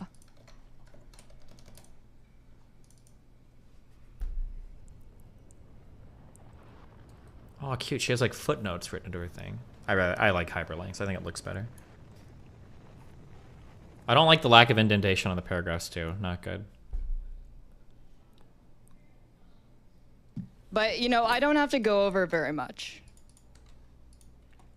True. What I would encourage you all to do with this information is simply just to go over it. And feel free to share anything you find interesting about it on Twitter or any of the she does the people call to who action are as well, engaging in this right? community. But that's Make okay. sure We're they on see this it. now. Make We're sure doing the they call know to action, truth. guys. Make sure they do know the everyone truth. knows he constantly About lies Destiny. Glory be about his name. everything. Or blessed be his name. Fuck, I'm sorry. In his life, If you see something, say something, guys. using the defense of posting Kiwi content on his Twitter shouldn't count. I'm sure that's, you know, that's such a valid defense, you know, like if someone DMs you, Peace be upon him. That's it. Sorry. I'm sorry. I don't even need to make a counter. It's fucking stupid.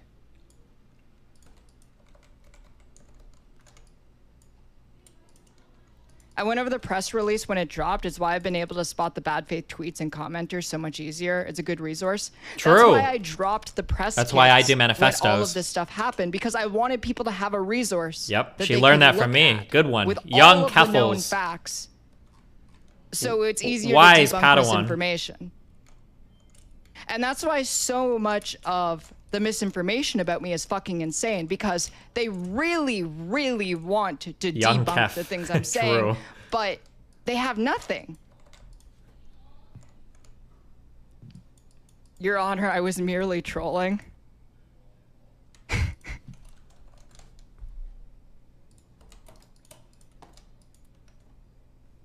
Yeah, there's nothing to debate at this point. He's just a persistent hater trying to extricate himself from this now that he knows he is busted. Yeah, the one thing that was really funny, in a clip us. that I saw, What's funny? he said that Yeah. What did he say? one of the reasons that he wanted to take me to court for defamation was that I said that he was friends with Joshua Moon, which he literally said in his thread. Yeah. And Joshua Moon counters saying, "No, I'm not your friend. I don't even know you." But he literally said those words. And then it brings up this interesting point. Mm-hmm. Who is more trustworthy? Joshua Moon, the owner of Kiwi Farms, or Stephen Bonnell? Because if Wait, what? Stephen Bonnell is more trustworthy, then he's friends with Joshua Moon, like he said in the thread. And if he's less trustworthy, She's already he's a admitted to lying about reprehensible this. human being. But that's a interesting way of looking at things. She's real proud of herself for that one. Oh, hey, Mike, how's it going?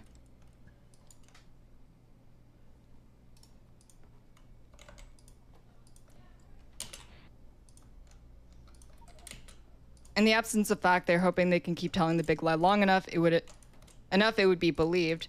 Sadly for them, at this point, any of the arguments they make require them to engage in intersectionality politics, and that's where they show their prejudice and ignorance. What?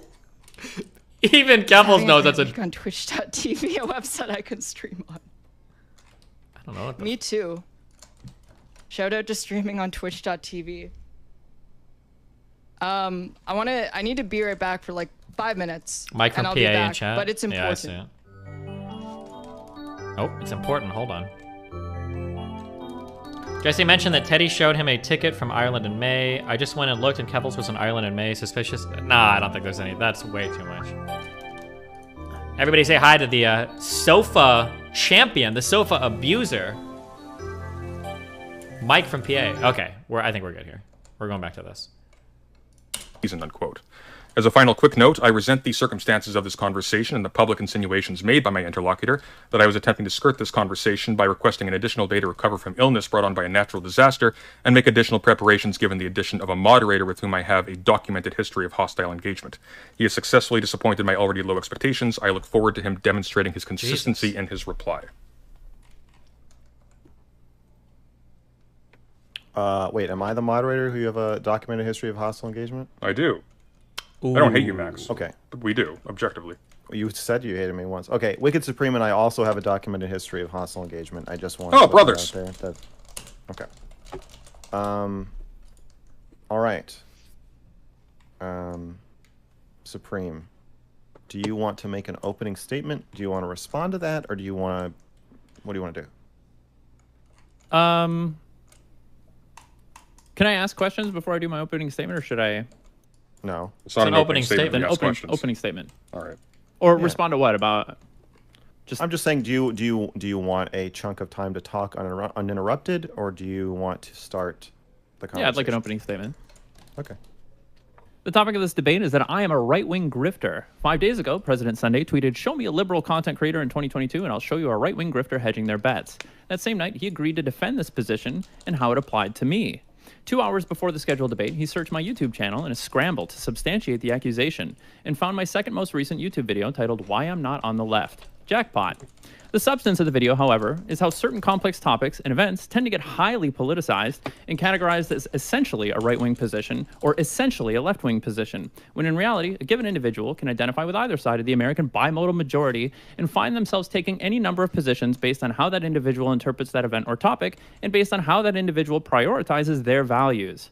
That individual may feel that those values represent left-wing or right-wing ideals. I offered 2 examples that highlight this phenomenon, abortion and Kyle Rittenhouse's actions at the Kenosha unrest of 2020 in that video. I mentioned in the video that one thing dishonest ideologues will do is take a person's position on something like Kyle Rittenhouse and use that position to claim that the individual must obviously accept a slew of other positions commonly associated by partisan political lines. In short, because you defend Kyle Rittenhouse, therefore you must believe X, Y, and Z. The web! Which makes you a right-winger. Again, the substance of the video is criticizing people who do this. I don't know why my editor titled the video "Why I'm Not on the Left," but I decided not to change it and let the video serve as a test of integrity for anyone who would comment on it based on the title. When we began our discussion, President Sunday started by claiming I must be a right-winger because of my position on Kyle Rittenhouse. He had watched the video impatiently, just before the debate, waiting for me to deliver his silver bullet that I must be a right-winger as the title implied, apparently missing the entire criticism I was making, and instead accepting that this is a valid way to analyze and interpret an individual's politics is on one general position of a complex issue, even completely devoid of any understanding of the why and how I arrived at that position.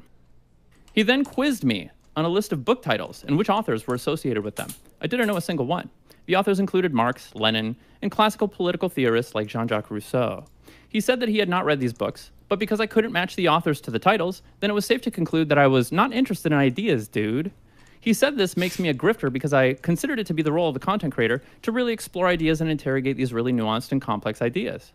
I actually do care about ideas. You don't, he said. You don't know anything. That's the major issue.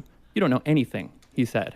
I asked him, because I can't name the authors of those books, we can't have any substantive discussion about anything. Is that your idea? Yes, he said. You don't know anything. Ooh. We then went on to discuss the details of the Kenosha unrest and the Jacob Blake shooting, which led to them. The central argument for how I'm a right-winger. President Sunday, the self-proclaimed academic with a genuine interest in ideas, demonstrated consistently and thoroughly that his understanding of these events was based on falsities and misinformation perpetuated by tweets and headlines immediately following the Kenosha unrest shootings. He traversed state lines with a gun. He fired into the crowd. Did the owners of the business invite him to be there? He asked. While he was watching my video leading up to the first debate, he remarked that Kyle couldn't have been there to defend property because what the fuck is one person with a gun gonna do? He didn't know about the Kenosha Guard. He didn't know about their interactions with the owner of the car source. At one point, he quizzes me about what set off the protests in Kenosha. I answered him it was the shooting of Jacob Blake. I asked him, do you remember Jacob Blake? He had to Google it. But it wasn't the first time he looked into Blake. President Sunday has a YouTube video analyzing the Jacob Blake situation. If police officers with vests, clubs, tasers, and firearms can't restrain one unarmed man, he says in the video, if they are so stupid that they will empty their gun at point-blank range into the back of an unarmed black man, he continues, he didn't know that they had already wrestled with Blake physically. He didn't know that during the scuffle, a knife fell out of Blake's pocket. He didn't know that Blake picked the knife up and continued to resist. He didn't know that they tried to taser Blake, but Blake pulled the prongs out and it was ineffective. He didn't know that the reason the police were called in the first place was because Blake was attempting to steal a car and kidnap the children of a woman who held a restraining order against him for sexually assaulting her. He didn't know that the use of firearms was reserved until the they glasses exhausted all have come attempts to off. subdue him. He's and mad. was moments away from entering the car.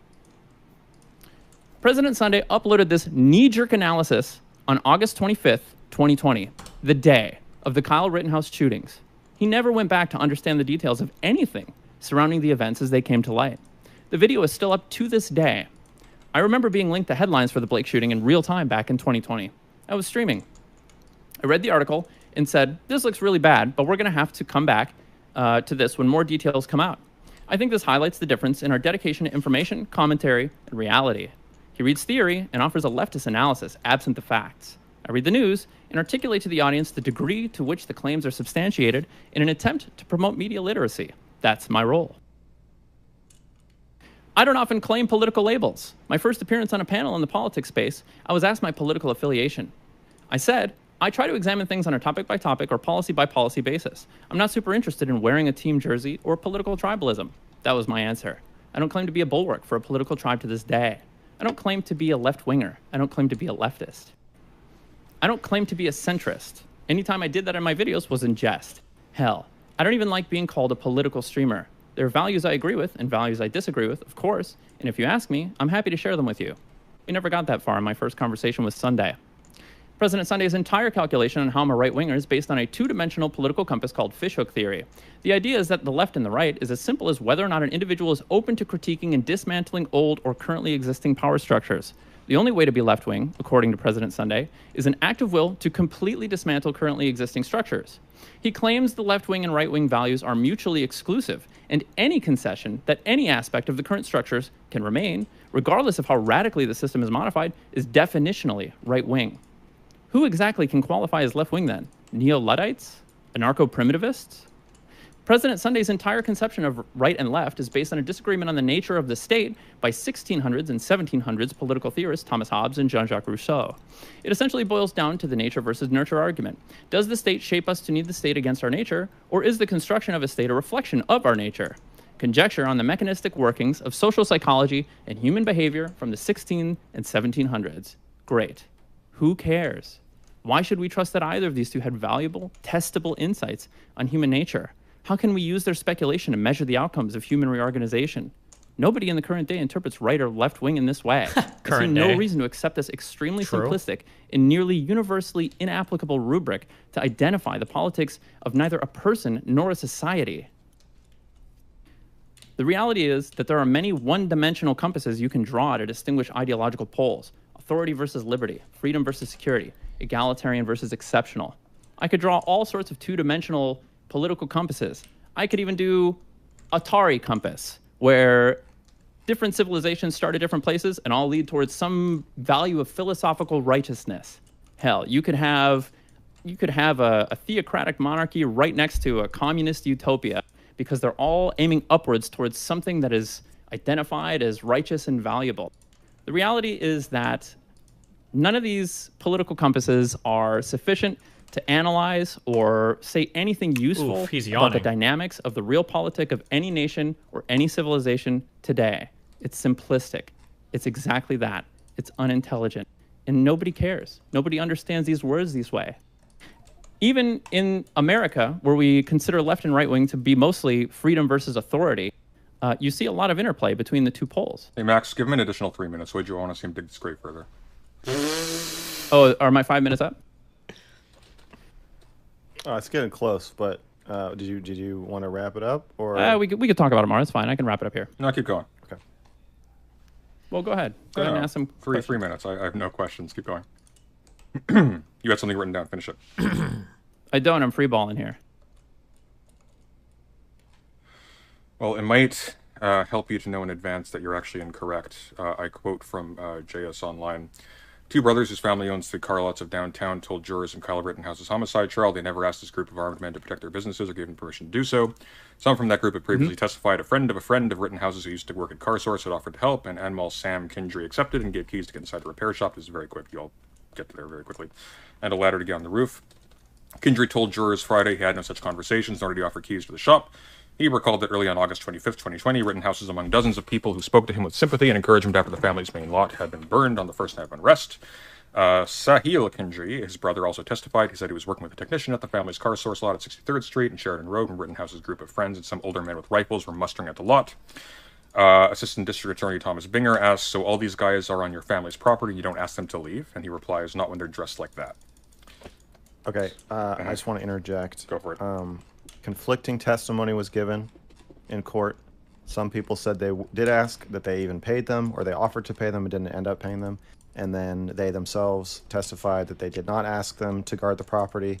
I think we can just leave it at Supreme believes that they were asked to guard the property. You believe that they weren't. May I, Max? I don't think so, for the simple reason that the defense didn't actually provide any documentary proof that they indeed did ask. So my inclination is to say no. Well, in addition, he also says, prior to saying he posed with pictures for them, he says that not when they're dressed like that. This implies that Kindry, who is very much not a white man, treated these people as a potentially threatening presence.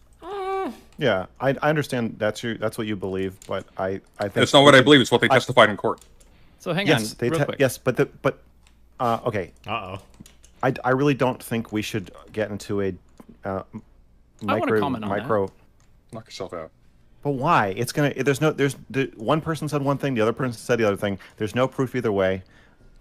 Supreme believes, and I also believe respectfully, Max, I disagree with your judgment here, because for Supreme it actually is important how the court determined this case.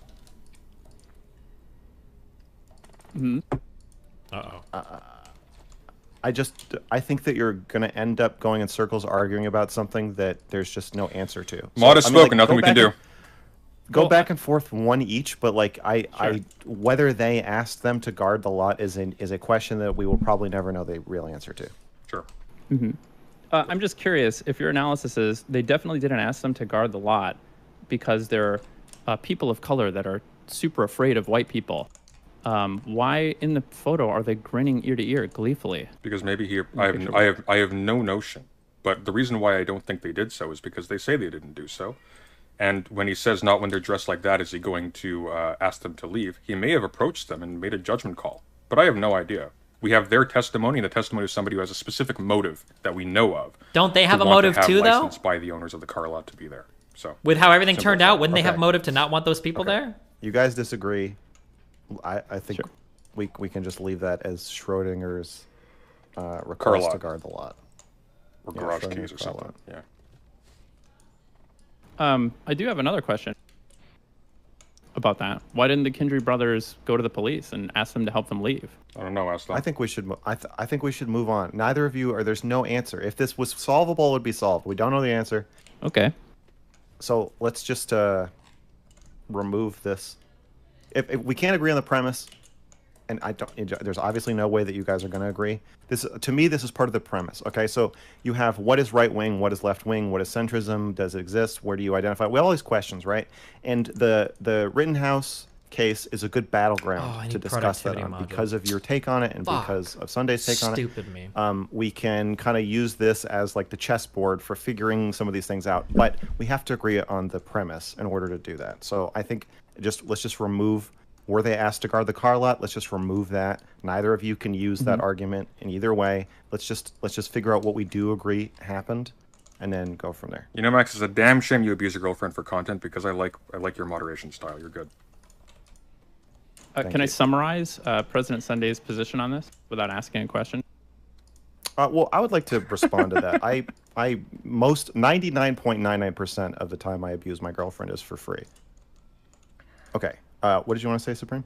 I was going to ask if I can summarize President Sunday's position on the car source. So his retort to how about not a back and forth? How about I just characterize my opponent's position by myself? Well, I just want to ask if I understand your position correctly. Go for it.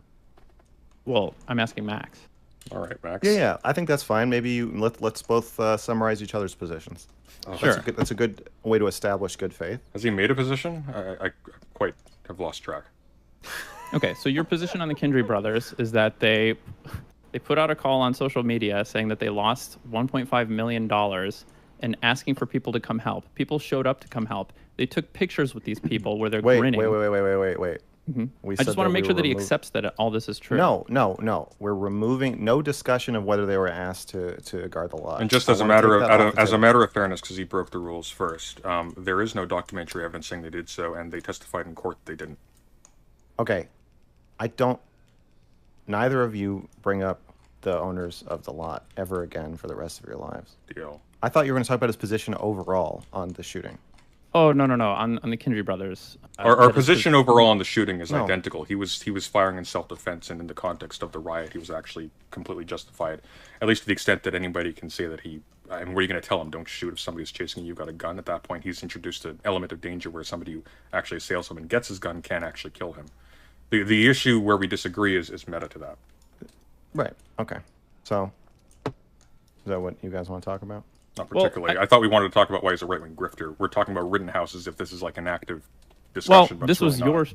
this was your core argument for why I must be right wing. No, that was my first argument, but you interrupted me as soon as I gave it. I can actually give you very quickly why it actually works in favor of the description of you as a right winger. Very quickly, in line with the description I give of these distinctions in my video.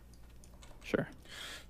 So it's not that you defend Rittenhouse as, in the context of American law, acting in self-defense when he is being pursued in a public space. The issue is that your reflexive, and this is critical, your reflexive move is to try to characterize the protest as in some sense illicit, is to try to characterize the fact that he was defending property as a justification for putting himself into a situation where he would likely have to take human life, thereby putting you into a situation where, I mean, effectively, so just to contextualize this very thoroughly, I'll take 1 minute for this. We agree he was acting in self-defense and therefore can't be reasonably charged with Supreme, murder. do you consent to a Do you 1 minute consent? monologue right now? Do you consent? For 1 minute. Sure. All right. So we agree he was acting in self-defense and therefore can't be reasonably charged with murder. We agree with that. However, you wanted to take... She just showed on stream the 50+ reports she did to get your account banned, then immediately afterwards she had nothing to do with you getting banned. Wait, what? Link a screenshot if you think. This an additional step and say that despite him putting himself into a situation where he would almost certainly be forced to kill people, he couldn't be morally impugned on grounds that he was defending property. What you have failed to note is that in a contest between a party that has property and therefore a vested material interest in the stability of the state and therefore against protests which challenge it and its functionaries like the police, that you have once again reflexively given the moral right of way to that group which regards property higher than life, the state higher than life, and the preferences of the police higher than the freedom of the people to challenge it. Hence you say without prompting that a protest ceases to be a protest after dark.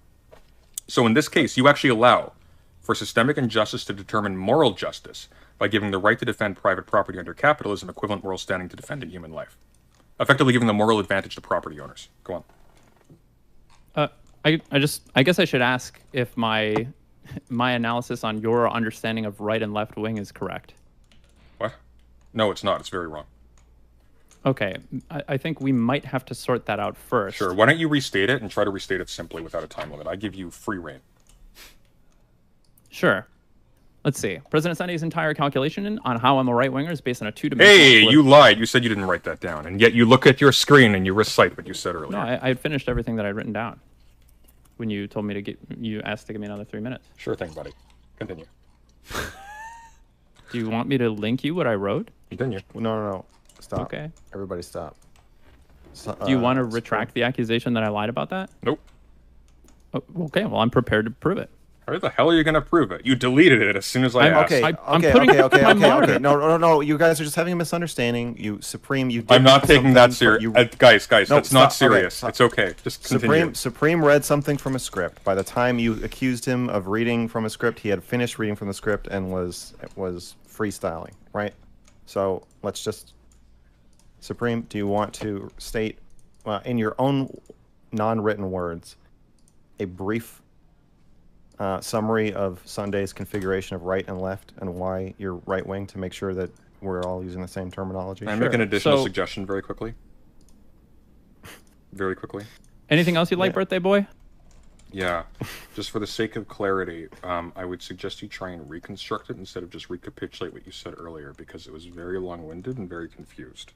Sure, let me ask you this. If there is any advocacy whatsoever, if your politics include in any way the advocacy that the current existing structure should remain, regardless of how modified you think it is, you are definitionally right-wing. Is that your understanding? No. Okay. It's actually it's actually very explicitly it excludes policy distinctions.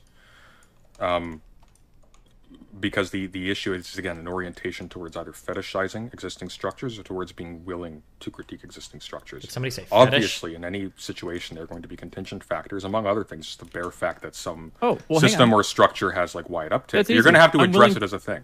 I'm willing to critique existing structures. Does that make me left wing? Potentially. I don't really believe you, though. Well, like, willing isn't just like the bare fact that you hold in the abstract in the context of a discussion where you're trying to save face. That you say you're willing to critique them. I've seen no evidence whatsoever. Well, that he you has are. to be. Wait, hold on. I need you guys to give each other the autonomy to establish your own positions. So if you say, what do you think of jail, or what do you think of capitalism, or whatever, if Supreme says, I think those things are bad, I'm against them, I want to change them, I'm critiquing them, we have to allow him to be able to do that. Sure. I'm not disagreeing with that. So I guess this is like an insane calculus of left versus right wing for the opposite reason, which is that in order to be right wing, you must be completely uncritical about the existing system and possessed no willing. Well, which is it? Because in your video you said that these ideas are the presence of a fetishistic defense of existing structures. It doesn't mean you're vocally uncritical of them. Otherwise, of course, like saying that liberals aren't. I mean, liberals are generally not in favor of the monarchy. Okay, we were talking about Rittenhouse. I feel like it's easier if we're Well, I need to understand what right and left wing are. Sure, but he said that Sunday said that you had a reflexive and now fetishistic defense of existing power structures in your response to the Rittenhouse case. And the immigration case. Sure. Well, I think we should pick one of those two and Dealer's go through choice. and then figure out what is fetishistic, what is reflexive, were you defending, which power structures do you defend, which power structures do you criticize, and then where does Sunday draw the lines? And then kind of go from there. Can I clarify what I mean by fetishistic? That might be helpful. No. All right. I actually really need to know what he means by fetishistic. I was going to say, like, he actually does. Max, are you sure. okay with that? Then, okay, so yeah, by fetishistic, what I mean in very rough terms is that you treat the thing as simply and essentially given, as like a simple, almost metaphysical fact of the world. So, for example, when people argue that borders must be protected, they fetishize it as a thing that is a simply given fact of the conditions of a people of any sort existing. What they don't notice is that there's actually a very particular and very recent history. For Holy shit! In recent history, I have an Wait, what? This can't be real.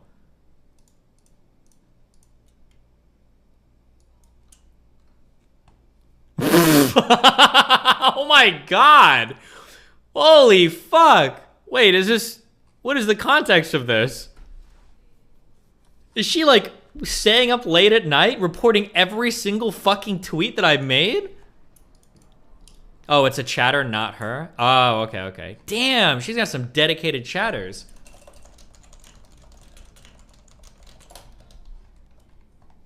Oh my god.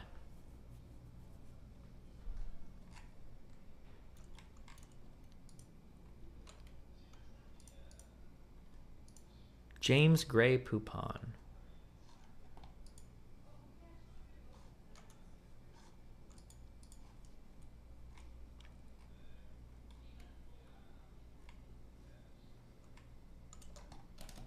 Extensively long video on this on my channel.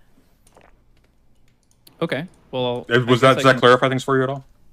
Yes, and that makes things... I mean, that basically means that nobody is right-wing in that case. No, it doesn't.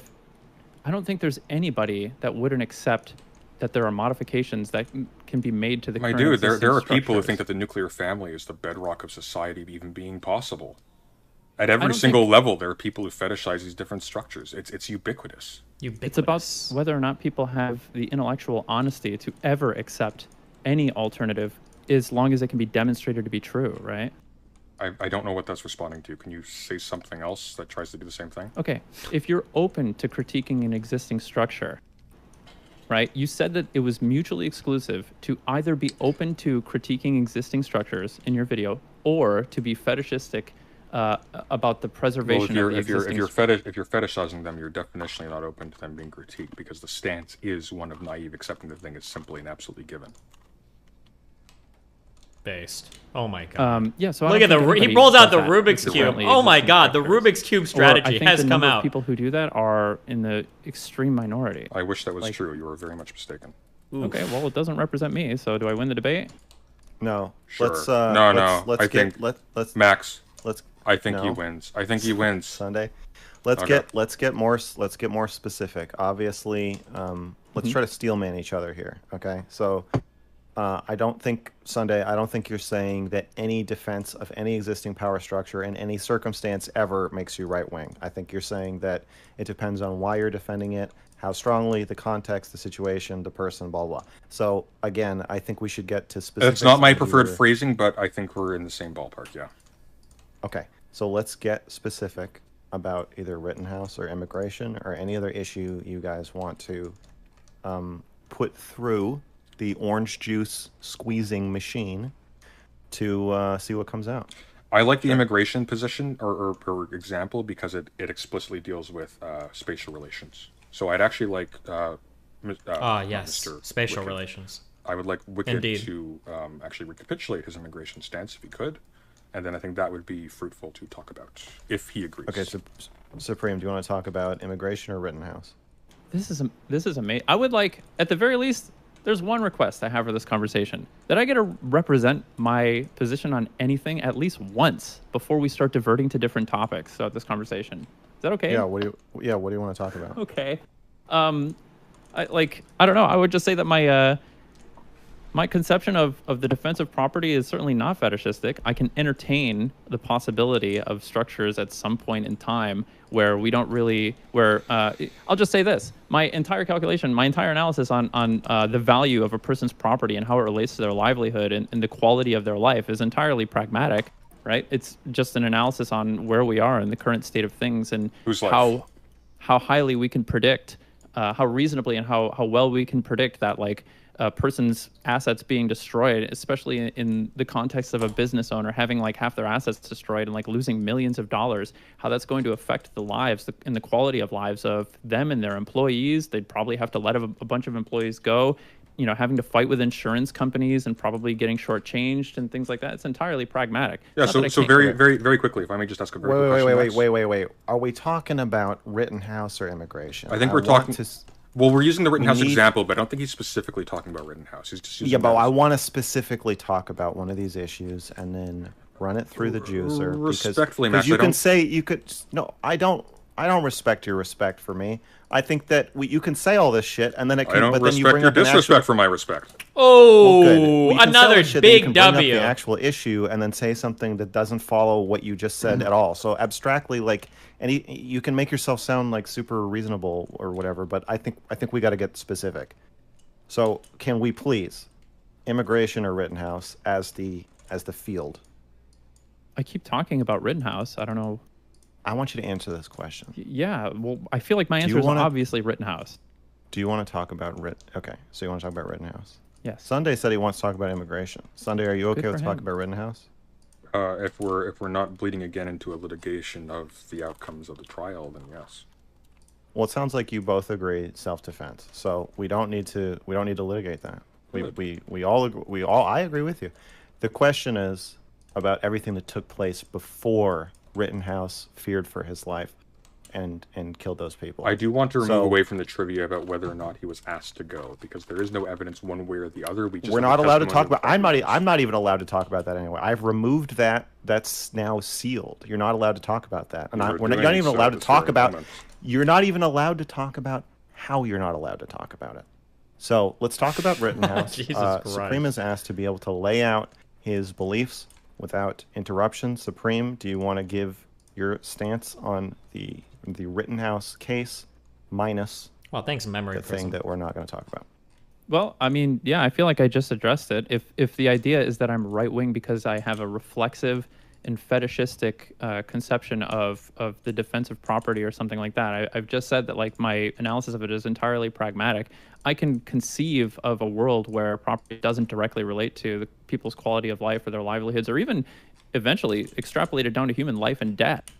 depending on how much state funds go into having to repair damage from the riots during the Kenosha unrest, and how much of that money would then not be translated into maybe state medical programs or something like that could, but very potentially, actually it's not even very difficult to make this extrapolation, that could lead to people not getting medical care, that could lead to their death or something like that. It's entirely pragmatic. It's entirely contingent on the current factors by which people actually live by.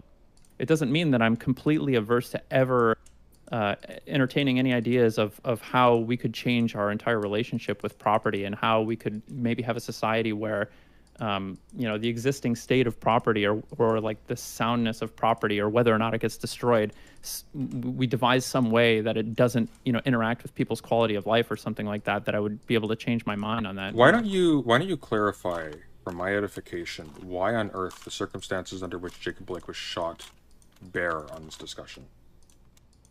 Well, you asked me, and that seemed to be a big part of your understanding of why Kyle Rittenhouse being there was necessarily a counter-protest towards... No, that was about why there was a protest. I'm a little bit curious, though. You've gone into an extensive, especially in your opening statement, you went extensively into the nefarious circumstances of Jacob Blake's shooting. I want to know why you felt the need to do so.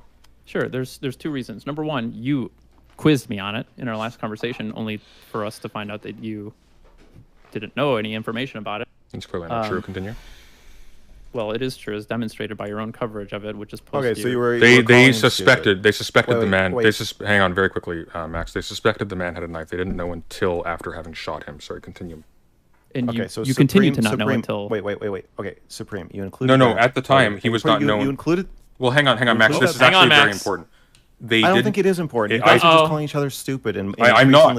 I actually think he's... I believe that you are. I don't... Wait. Hold on. Supreme. I believe Supreme included... I believe you included the stuff about Sunday not knowing what he was talking about Jacob Blake. Not knowing the details. From your point of view, not knowing the details, because he had quizzed you about other details, and you wanted to show that even though he knows these books, he doesn't know about Jacob Blake or whatever. It just feels like you guys are trading blows. That's part of it. Okay. So, instead he asked me why I brought it up, and that's the answer. Yeah, there's a presumption that you brought it up because it had something to do with what you were saying about the shooting and the riot, but maybe it didn't have anything to do with it, and that's fine. Yeah, that's fine. Okay. If you ask me, there are a couple of details worth considering, right? Like, I would say that it's worth considering, for example, like whether or not I think somebody is more or less justified in defending that which is rightfully theirs or that which is rightfully somebody else's, which is, I think, fundamentally a left-wing principle and not a right-wing principle, right? Can you just lay out what you think of the Rittenhouse shooting? Oh my, it's so complex. If you want me to do that, it'll take me all day, which is why I'm trying to direct this narrowly to, pretty narrow elements of this. Can you lay out what you think about the parts that you think Sunday is going to find the most contentious? I'm happy to just let him Socratic method me and ask me questions. He asked me why I brought up Jacob Blake and why I went into detail about that. He doesn't want to ask. He doesn't want to Socratic method you. He doesn't want to ask you questions. He asked me a question. I want to answer it. Well, you said that you haven't gotten a chance to lay out what you think about anything. Guys, look at this. This is really cool. Sorry, continue. Why?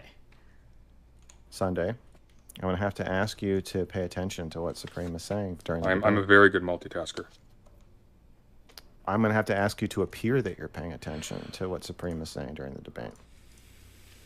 If you don't mind. To some reasonable degree. I feel like going out of your way to make it seem like you're not listening to him is counterproductive. Fine. Okay. Supreme. You know what? At this point, I'd like to ask President Sunday, what are your goals with this conversation? We already talked about that. We established our 4 points of contention. I want him to reiterate it. I don't want him to do that. I don't want to open the door for you or him to change these 4 points of contention. I'll remind you what they are, and now we're going to go into martial law. So I'm going to need one of you or both of you to agree on one of these 4 points. So the 4 points are: is Supreme left wing or right wing? Is liberalism left wing or right wing? Is centrism inherently right wing, or is Supreme a grifter? I want you to choose one of these 4 topics, and we're going to stick to it. We're going to stick to specifics. We're going to get granular. So, what do you guys think? I want liberalism. That's my vote. Okay. Liberalism is inherently right-wing. Supreme, do you want to talk about that, or do you want to talk about one of the other 3? Sure. We can talk about liberalism is inherently right wing. Okay. Sweet. I'm still okay with doing this in the theater of. Can I throw a the jab? Rittenhouse case. Do it. No. Yes. No. Come on. No, you can't. Oh, come No, you on, can't man. throw a jab. Live a little. No. Because there's been too many jabs and not enough substance. So I want to get to the differences in what you guys think about liberalism, and let's stick with Rittenhouse. What does a liberal think of the Rittenhouse case? So, Supreme, can you give a short, brief summary of what you think of the Rittenhouse case, and with vis-a-vis how you think it relates to Supreme's view of liberalism and right, conservatism, whatever. You get what I'm saying? You said Supreme, I think, twice, so I'm not sure if we know who's saying what about who. Oh, sorry. Sunday thinks that liberalism is right wing. I want you to give. Can I specify that, Max? In 2022, not just generally. I think at one point it was very left wing. Yeah. Okay. Yeah. Right now. Okay. So now, Supreme, I want you to give your takes on the Rittenhouse case, the things that you think Sunday's going to disagree with, so that we can really get to the meat of this. Okay, I feel like we can just look at the movement of the the Democrat Party. If we're talking about liberalism as the broad sort of idea of. Wait, the Rittenhouse case. The Rittenhouse case.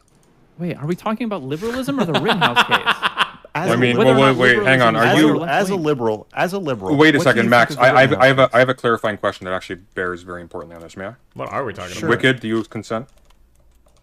Sure. Yeah. All right. So are you suggesting that the Democrats can be held to be equivalent to liberals in modern day? Sure. Okay. So here's the problem, okay? And this is why common parlance of like liberals being equivalent to Democrat, or frankly as it's used by the right on Fox News, generally it's basically equivalent to an F slur in terms of its specificity. Hang on, give me a second. I've lost my mouse here. What the fuck? There we go. Here's the general problem, okay? So, and this is why my description of these distinctions between left and right being oriented. Can you explain what President Sunday's talking? Truly, I cannot. A quick question. I have. It is. Well, it's not a question. This is a speech. No, fuck! wait, He stop. caught me. Damn it! Stop. Hold on. Everybody, stop.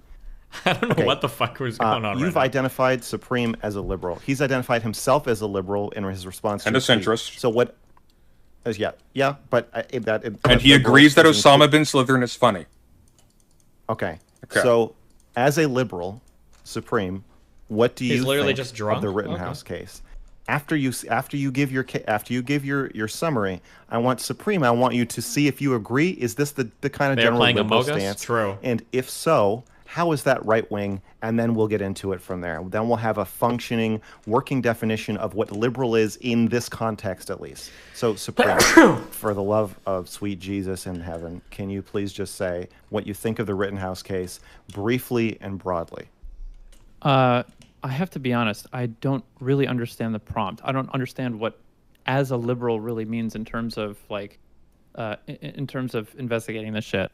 Like, what do you think of the Rittenhouse case? Well, you don't have to do. You don't have to. I have no idea you what the already fuck said they're you're talking a about liberal, right now. so what do you think By of the way, I don't even know. I think you and I probably think the same thing about the Rittenhouse case. I consider myself a liberal. I know that Sunday probably considers my view on it right wing. He probably considers your view. Just what do you think of the Rittenhouse case? Sure. So I think the main thing in question is like whether or not I think it was good or justified or morally good or morally bad for Rittenhouse to be at the protest in the first place, right? To be present there. Yeah. I feel like that's a big point of contention. And I think I break from a lot of liberals on this as well, where I feel like it's more justified for him to be there than the average liberal does.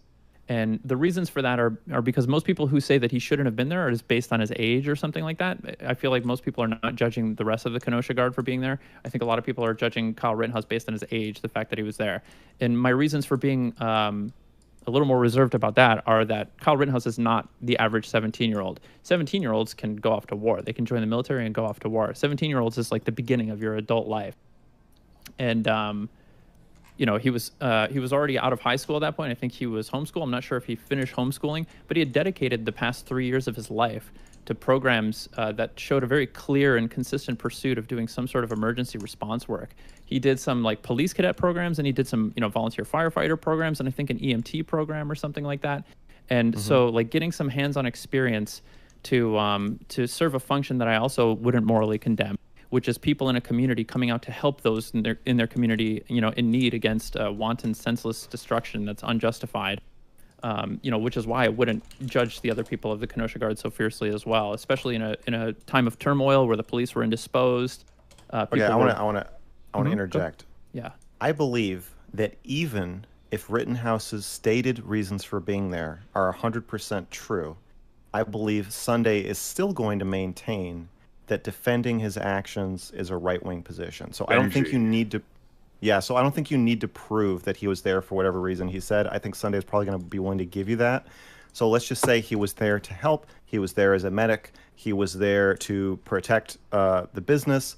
And the people there were protesting / devolving into rioting / full-on rioting in response to the Jacob Blake shooting that they viewed as unjustified.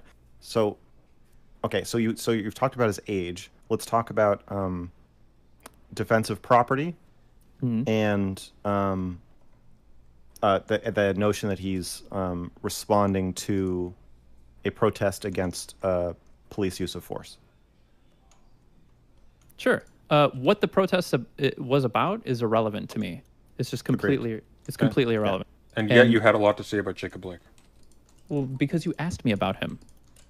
Well, yeah, actually, I don't think. Never mind. I think it's irrelevant to you, but I don't think it's irrelevant to Sunday. Yeah, it's not irrelevant to Sunday. A part of his calculation was the nature of the protest. You spent a lot of time talking about how he actually had a knife.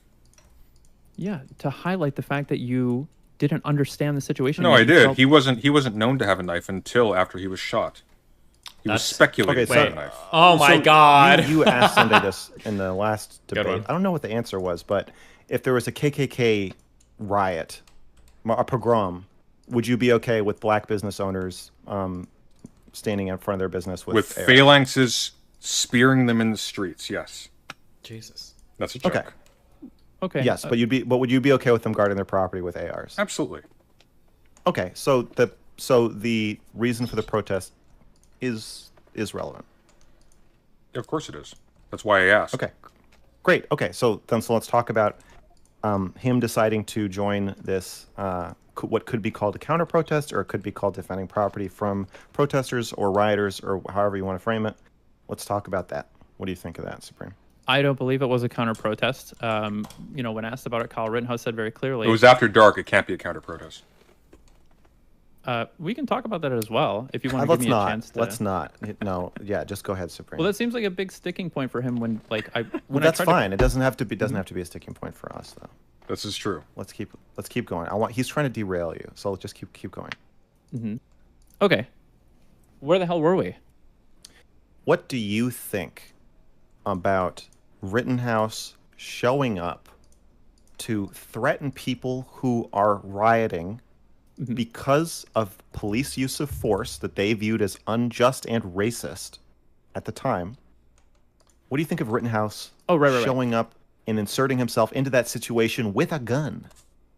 Yeah, like I said, I think we talked about this earlier.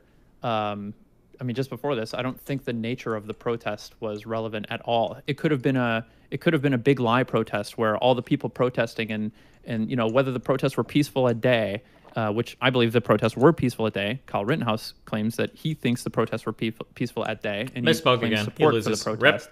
He said very clearly on national television, "I support the right to protest and I support Black Lives Matter," and that he was only there in response to the damage that had been done. Yeah, well, he said that after a murder trial. So let's. Sure. Come on. What do you think of him showing up there with a gun? I love the total deference to Kyle Rittenhouse, but not to the owners of the car lot. If you have that he wasn't actually. If you have any evidence to the contrary that he ever said anything negative about Black Lives Matter or the value of it, we have video evidence that he claimed that he wants to shoot looters. What does that have to do with whether or not he agreed with the value of Black Lives Matter or the right to protest? Bloodlust against the unruly. What? I'm sorry, can you repeat that? I said bloodlust against the unruly. He likes the idea of being in a situation where he is shooting people who are upsetting law and order. What does that have to do with the value of peaceful protest? Nothing. Continue. Great. Why did you bring it up? So I don't like your mustache. Is this? That's not an insult. That's a statement of fact. Sunday, no more interruptions. All right, continue. Supreme, what do you think of the Rittenhouse case? What do you think of him? So we got his age. Let's go over. What do you think of him showing up to this protest with a gun? What is the deal? What's the deal? I think in the overwhelming majority of cases, people should not go to protests armed. Personally, in the overwhelming majority, I think the Kenosha unrest was a huge departure. Like I said, I really think that Kyle Rittenhouse specifically is an outlier for many, Are we gonna watch reasons. this debate? Yeah, in general, I don't like the idea of people showing up with a gun. Does it get any more unhinged? There's an hour and 20 minutes left. It's kind of Because boring. it is I more agree. likely to incite violence. It is more likely to raise tensions and things like that. Really? Sorry. Sunday? I wasn't supposed to interrupt. My apologies. I'm very drunk. I'm sorry. Well, let's let him get his ideas out before you signal only gets to more him and that more you're fucking looking for boring. some kind of dunk. I'm not at all. I'm not at all. Hey, look, I honestly think it would be. Can I be honest with you, Max? Max, my I don't know. My fervent preference is for you to turn this into one of your weird heart-to-heart things. I think that would be swell. But that's Okay, just me. I'm trying to do it, but you guys gotta stop with the barbs. Okay, Sunday. I'm sorry, Supreme. You're saying that in most cases you don't think you should show up to a protest with a gun. In this case, can you explain why it's still okay to show up to this protest with a gun, even though the protest was against perceived police brutality?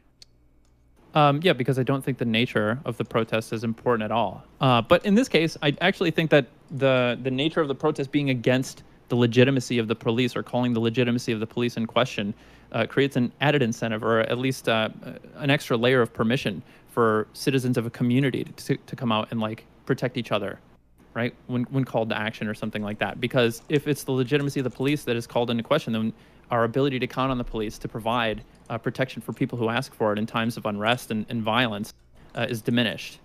So, that scaffolding starts to erode.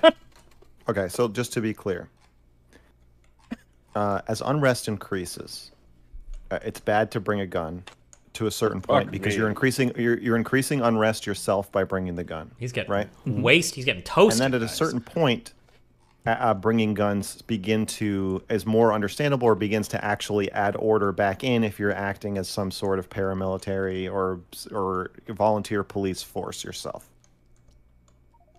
You're saying when things start to really fall apart, then okay, guard your business with a gun. You may not think it's objectively helpful, but it's more understandable. Yeah, I think you're summarizing it pretty well. Yes. Okay. As the ability for police to provide protection for people in times of unrest, then the permission or the permissivity, I guess I would grant to people doing so for themselves, and especially contingent on like how proximal they are to the communities that are seeing the destruction increases. Yeah. Yes, Black Lives Matter was about how the police don't do enough. Sorry, continue. Let's give Supreme the. I want to give him 5 minutes. Just dig away. No. Let's give Supreme that Rittenhouse felt that Kenosha was his own community. Let's take the outsider shit off the table. Yes. And let's assume let's give that Kenosha is Rittenhouse's community. Okay. So, is there anything else you want to say about when it makes sense to bring a gun to a protest or riot or a civil unrest, Supreme? I could have other thoughts that come up, but nothing comes to mind right now. But okay, I'm sure there could be other caveats. Okay, is there anything else you want to add about this before we give it to Sunday to respond? No.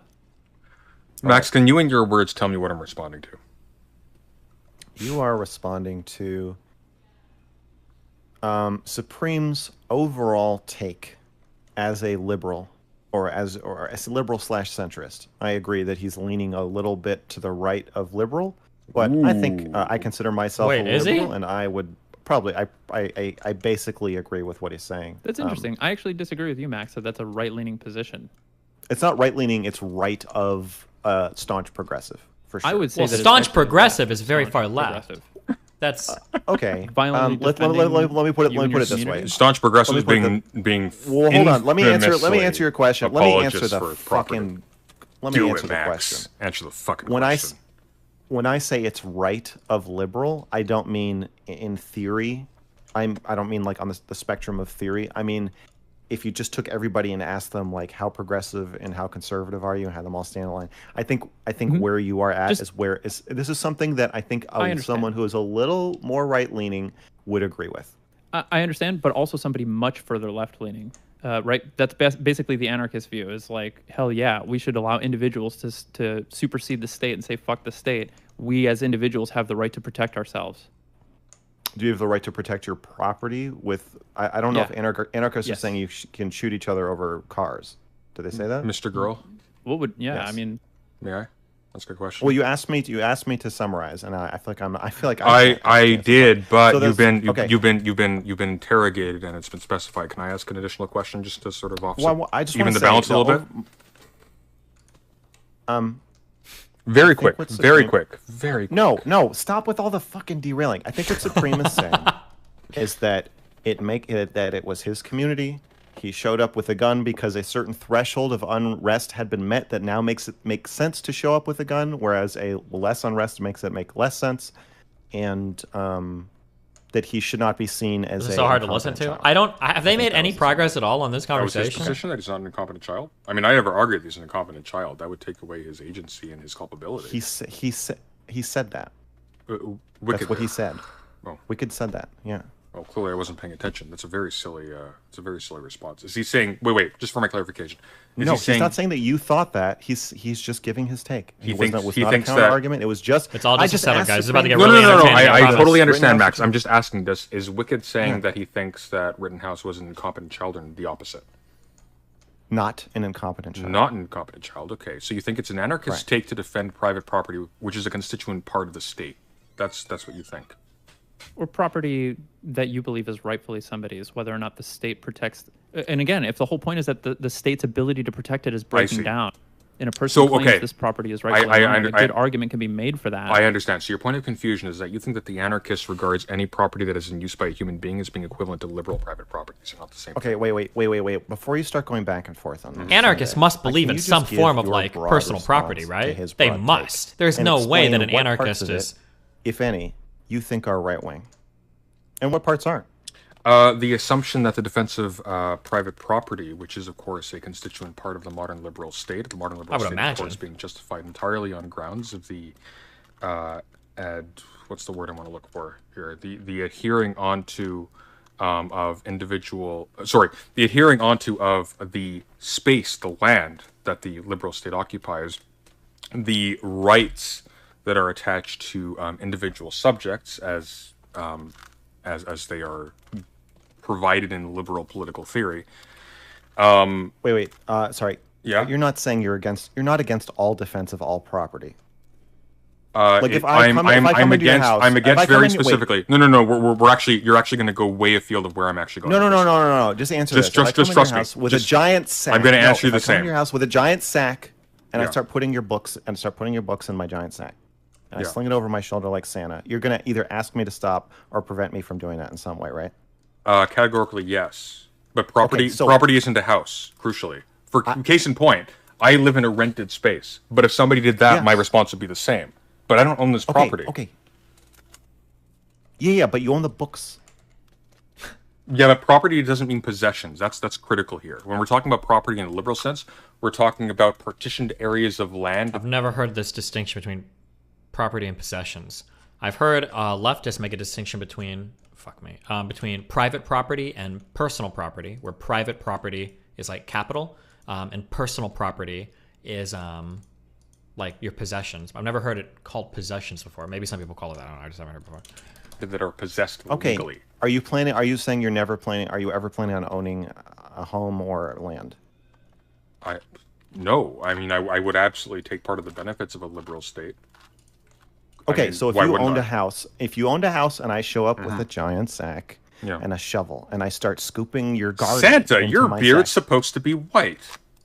Continue. That's right. I start scooping up your lawn, and I start putting your lawn in my sack, and you're just like, Jesus Christ, I wanted to be a good lefty, but he's really taking a lot of my yard. I don't know how he fit all that yard in that sack. I've got a big fucking sack of your yard. At some point, you would be like, hey, don't do that, right? You would at least object to me doing it, right? Yes. In fact, I would very excitedly leave my house with my cutlass in hand. The one time in my life I'd be able to use it, and I'd be such a Dwight Schrute nerd, but I'd feel like a badass for a few seconds. Okay, great. So we have established that sometimes you think defending property is okay, and No. even okay. So then I want property, not property. Possessions are Possessions. distinct.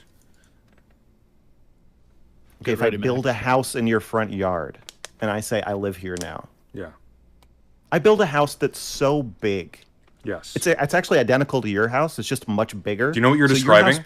Your Max, house becomes a little This is model actually a of really. my house This is actually. within This is my so house. Max. This is so interesting, and I'm glad you actually brought that up because what you were describing is the history of politics in North America from colonization to present. Wow. Yes. Would you allow me to colonize your land? No.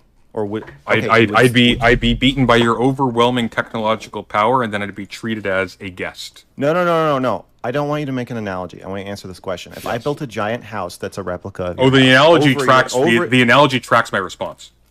if I built a giant house, yes, that can't looks do it. exactly like your house, on top of your house, so that your house is now inside my house. Yes. Would you object or say anything? Would you make any attempt to prevent me from doing this? Yes, absolutely. Physical, legal, verbal, any yeah, okay. So you okay. Any. So and to do it in making any attempt to do that, you would be defending your property, right? I'd be Okay, defending so my you, like- propossessions. Property is a very complicated No, concept. you can keep everything in your house. You can keep Yes, your but yard. I'm just going to build Max, I'm very actually- quickly, I'm- Max. No. I'm going to build a house on Yes. stilts outside. I'm gonna actually assume that. I would assume that Professor Sunday knows more political theory than me just because he uses big words. No, I don't. Maybe because he referenced all those authors. Maybe I don't know. So I could fully be wrong here, but even in a Marxist sense or in a leftist sense, a house would be a possession. I don't think it would be considered capital. It wouldn't be considered private property. Your house would be considered a personal property. That's my understanding. No, like unless you're using it to actually generate revenue with a business, or you're using it as like a capital thing. I thought that your own house would be considered personal property, not capital.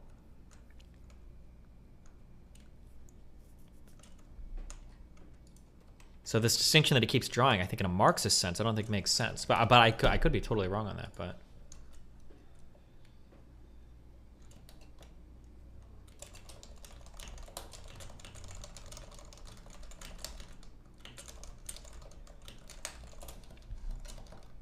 side of your property line, it just goes over. It's a dome. Yes, and It's a that's big dome. one of the very interesting things because now we are looking at a situation. Would you prevent me from building a dome around your house that does not interfere with your ability to come, leave, go, anything, or interact with any of your possessions in any way? Would you? Yes, I okay, would. You would prevent. Okay, great. Yes, I so would. I'm going to define, as the moderator of this debate, I'm going to force a definition that is in fact defending your property. Now you can say, because of extenuating circumstances, you yourself would adopt a right-leaning position for the time being when you're preventing me from building the Max Dome. That's fine. You can say if you want to just Not say, exactly, that's not a exactly. It's a left-leaning way to defend my property, whatever. But Oh, I at see some what you're point you are. Yeah, at some point you are okay with defending property. So I want you to specifically Except, engage with Max, I gotta make this intervention. I'm so sorry. I gotta make this intervention. I have to. Yeah. Okay, Yeah. so the two-dimensional partitioning of property as being something that your individual human rights can be attached to, that in itself is specifically a product of the liberal philosophy. So I get what you're saying, but using the colloquial sense. But but you would listen make to me. use of this. Listen to me, You would Max. make use of this philosophy. Just bear with me. In, I will, in yourself. Max, I will give you the floor for however long you want after this, but it's very critical that when we are talking about property in the context of the modern liberal state, we are not talking about that simply which you make use of and which you possess. We are talking about something that is legally enforced as a spatial partitioning of land in two dimensions. Now, you're actually touching on something super interesting, which is that this actually can't apply to any sort of activity that takes place in three dimensions. So, for example, we have a very difficult time dealing with in liberal philosophy with Sunday. no. This is going on global too long. Stop. circuits No, of you trade, have to et cetera, stop. et cetera. You're no. It's too evasive. It's too much. You would stop me from building anything on your property, even if it did not disrupt your ability to interact with your possessions. I know you would stop me. It depends. Are you going to put a pool? You would probably call the police, right? You would ask for the state to enforce the relationship that you have to your property. Yes, right? I would. Yes. Okay, great.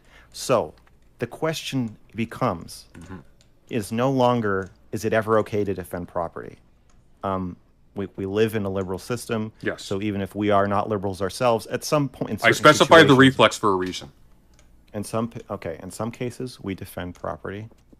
Hang We are on, just wait, defending Mr. Yeah, Girl. but I'm just defending possession. No, but Supreme's breaking the rules. He's Uh-oh. he's distracted, and he's looking distracted.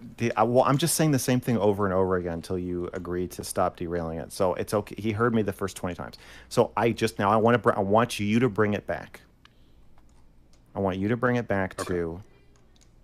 You Do I can't really just only use say coal all for defensive one thing in my property is whole wrong fucking now. factory? I want you to engage. I didn't say all specifically defensive with- property is wrong. I've actually been very Right, assiduous right. about not using the Yes, language of yes. right and wrong. Okay, great. So Mm-hmm. you'd be okay with black people defending their property from a KKK pogrom with ARs.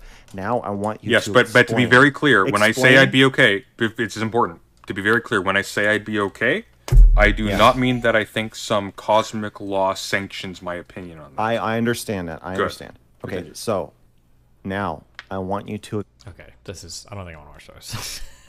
It's an hour left. Let me catch up on donos.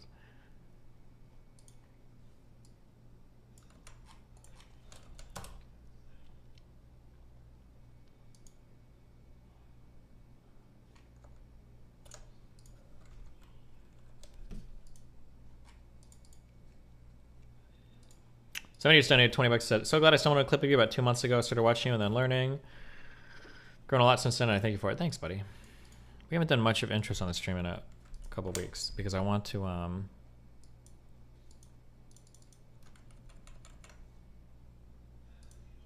I need to finish this fucking mod. Fuck, it's gonna take me a while too. I can feel it.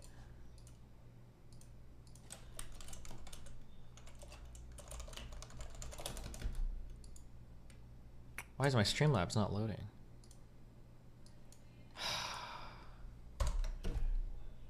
Oh, cool. Is Streamlabs down?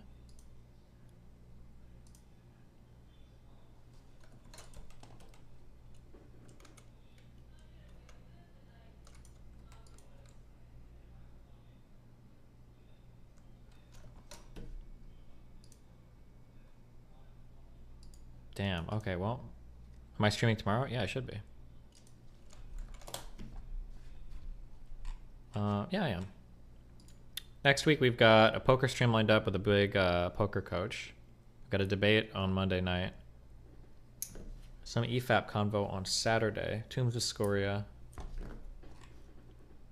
Yeah, next week should be a little more exciting than this week. Oh, and our manifesto presentation.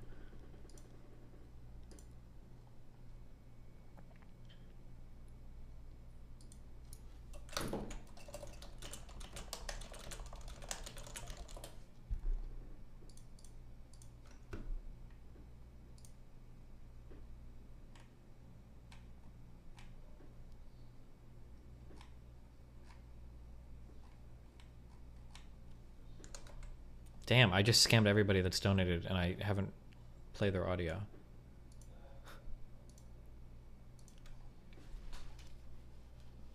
Whatever happened to the Piers Morgan bit? I don't know, they never got back to me.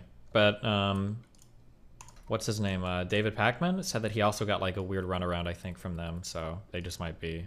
Oh my god. They might just be weird.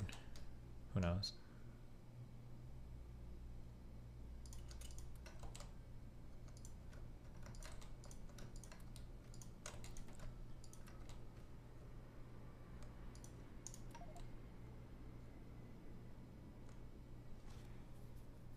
Did Ruben people gonna contact? No, I just trust me on that one. Dave Rubin is never looking for a conversation with somebody like me. It's just never, ever, ever gonna happen. He's like Stefan Molyneux on crack, okay? It will absolutely never happen.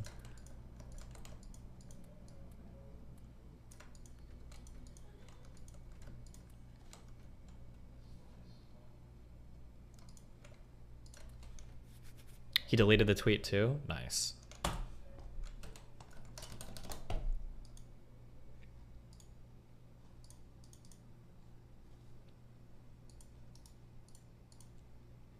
We'll get back into the swing of like political stuff pretty soon too, especially as the midterms pick up. There's a lot of stuff to cover, but listen, on the third day he rose again, so hopefully I will have a new Twitter for you in a while. I might do it after my manifesto drop. We'll see. Should be a banger. but I'll probably go to work more on that tonight.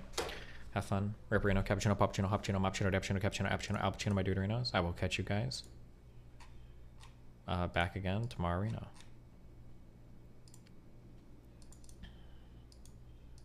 Do we have any streamers? Manifesto drop tomorrow? Almost certainly not. But I am working on it. It's not going to be months like the Vosh Manifesto. It's going to be a few days. I might stretch out a little bit more if I'm waiting for comment from people. I did have a lot of people that reached out to me that had a lot of stuff to say.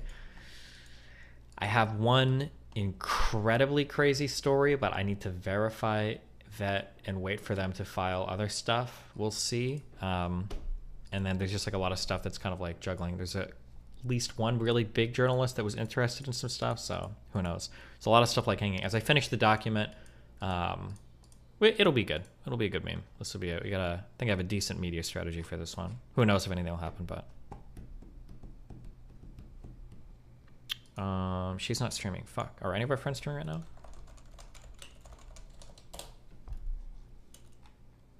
Oh, she is. Okay. I don't know what the fuck this is. I'll throw out a quick 900.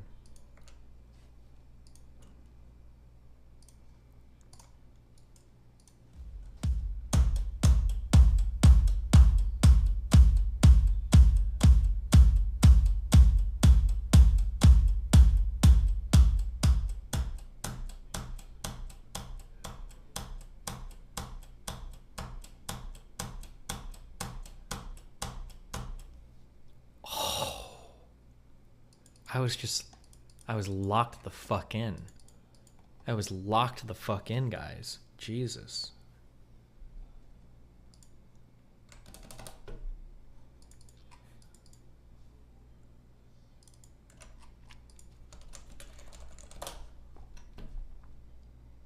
Okay, I love you guys. I'll be back tomorrow. Everyone, peace out. Be careful.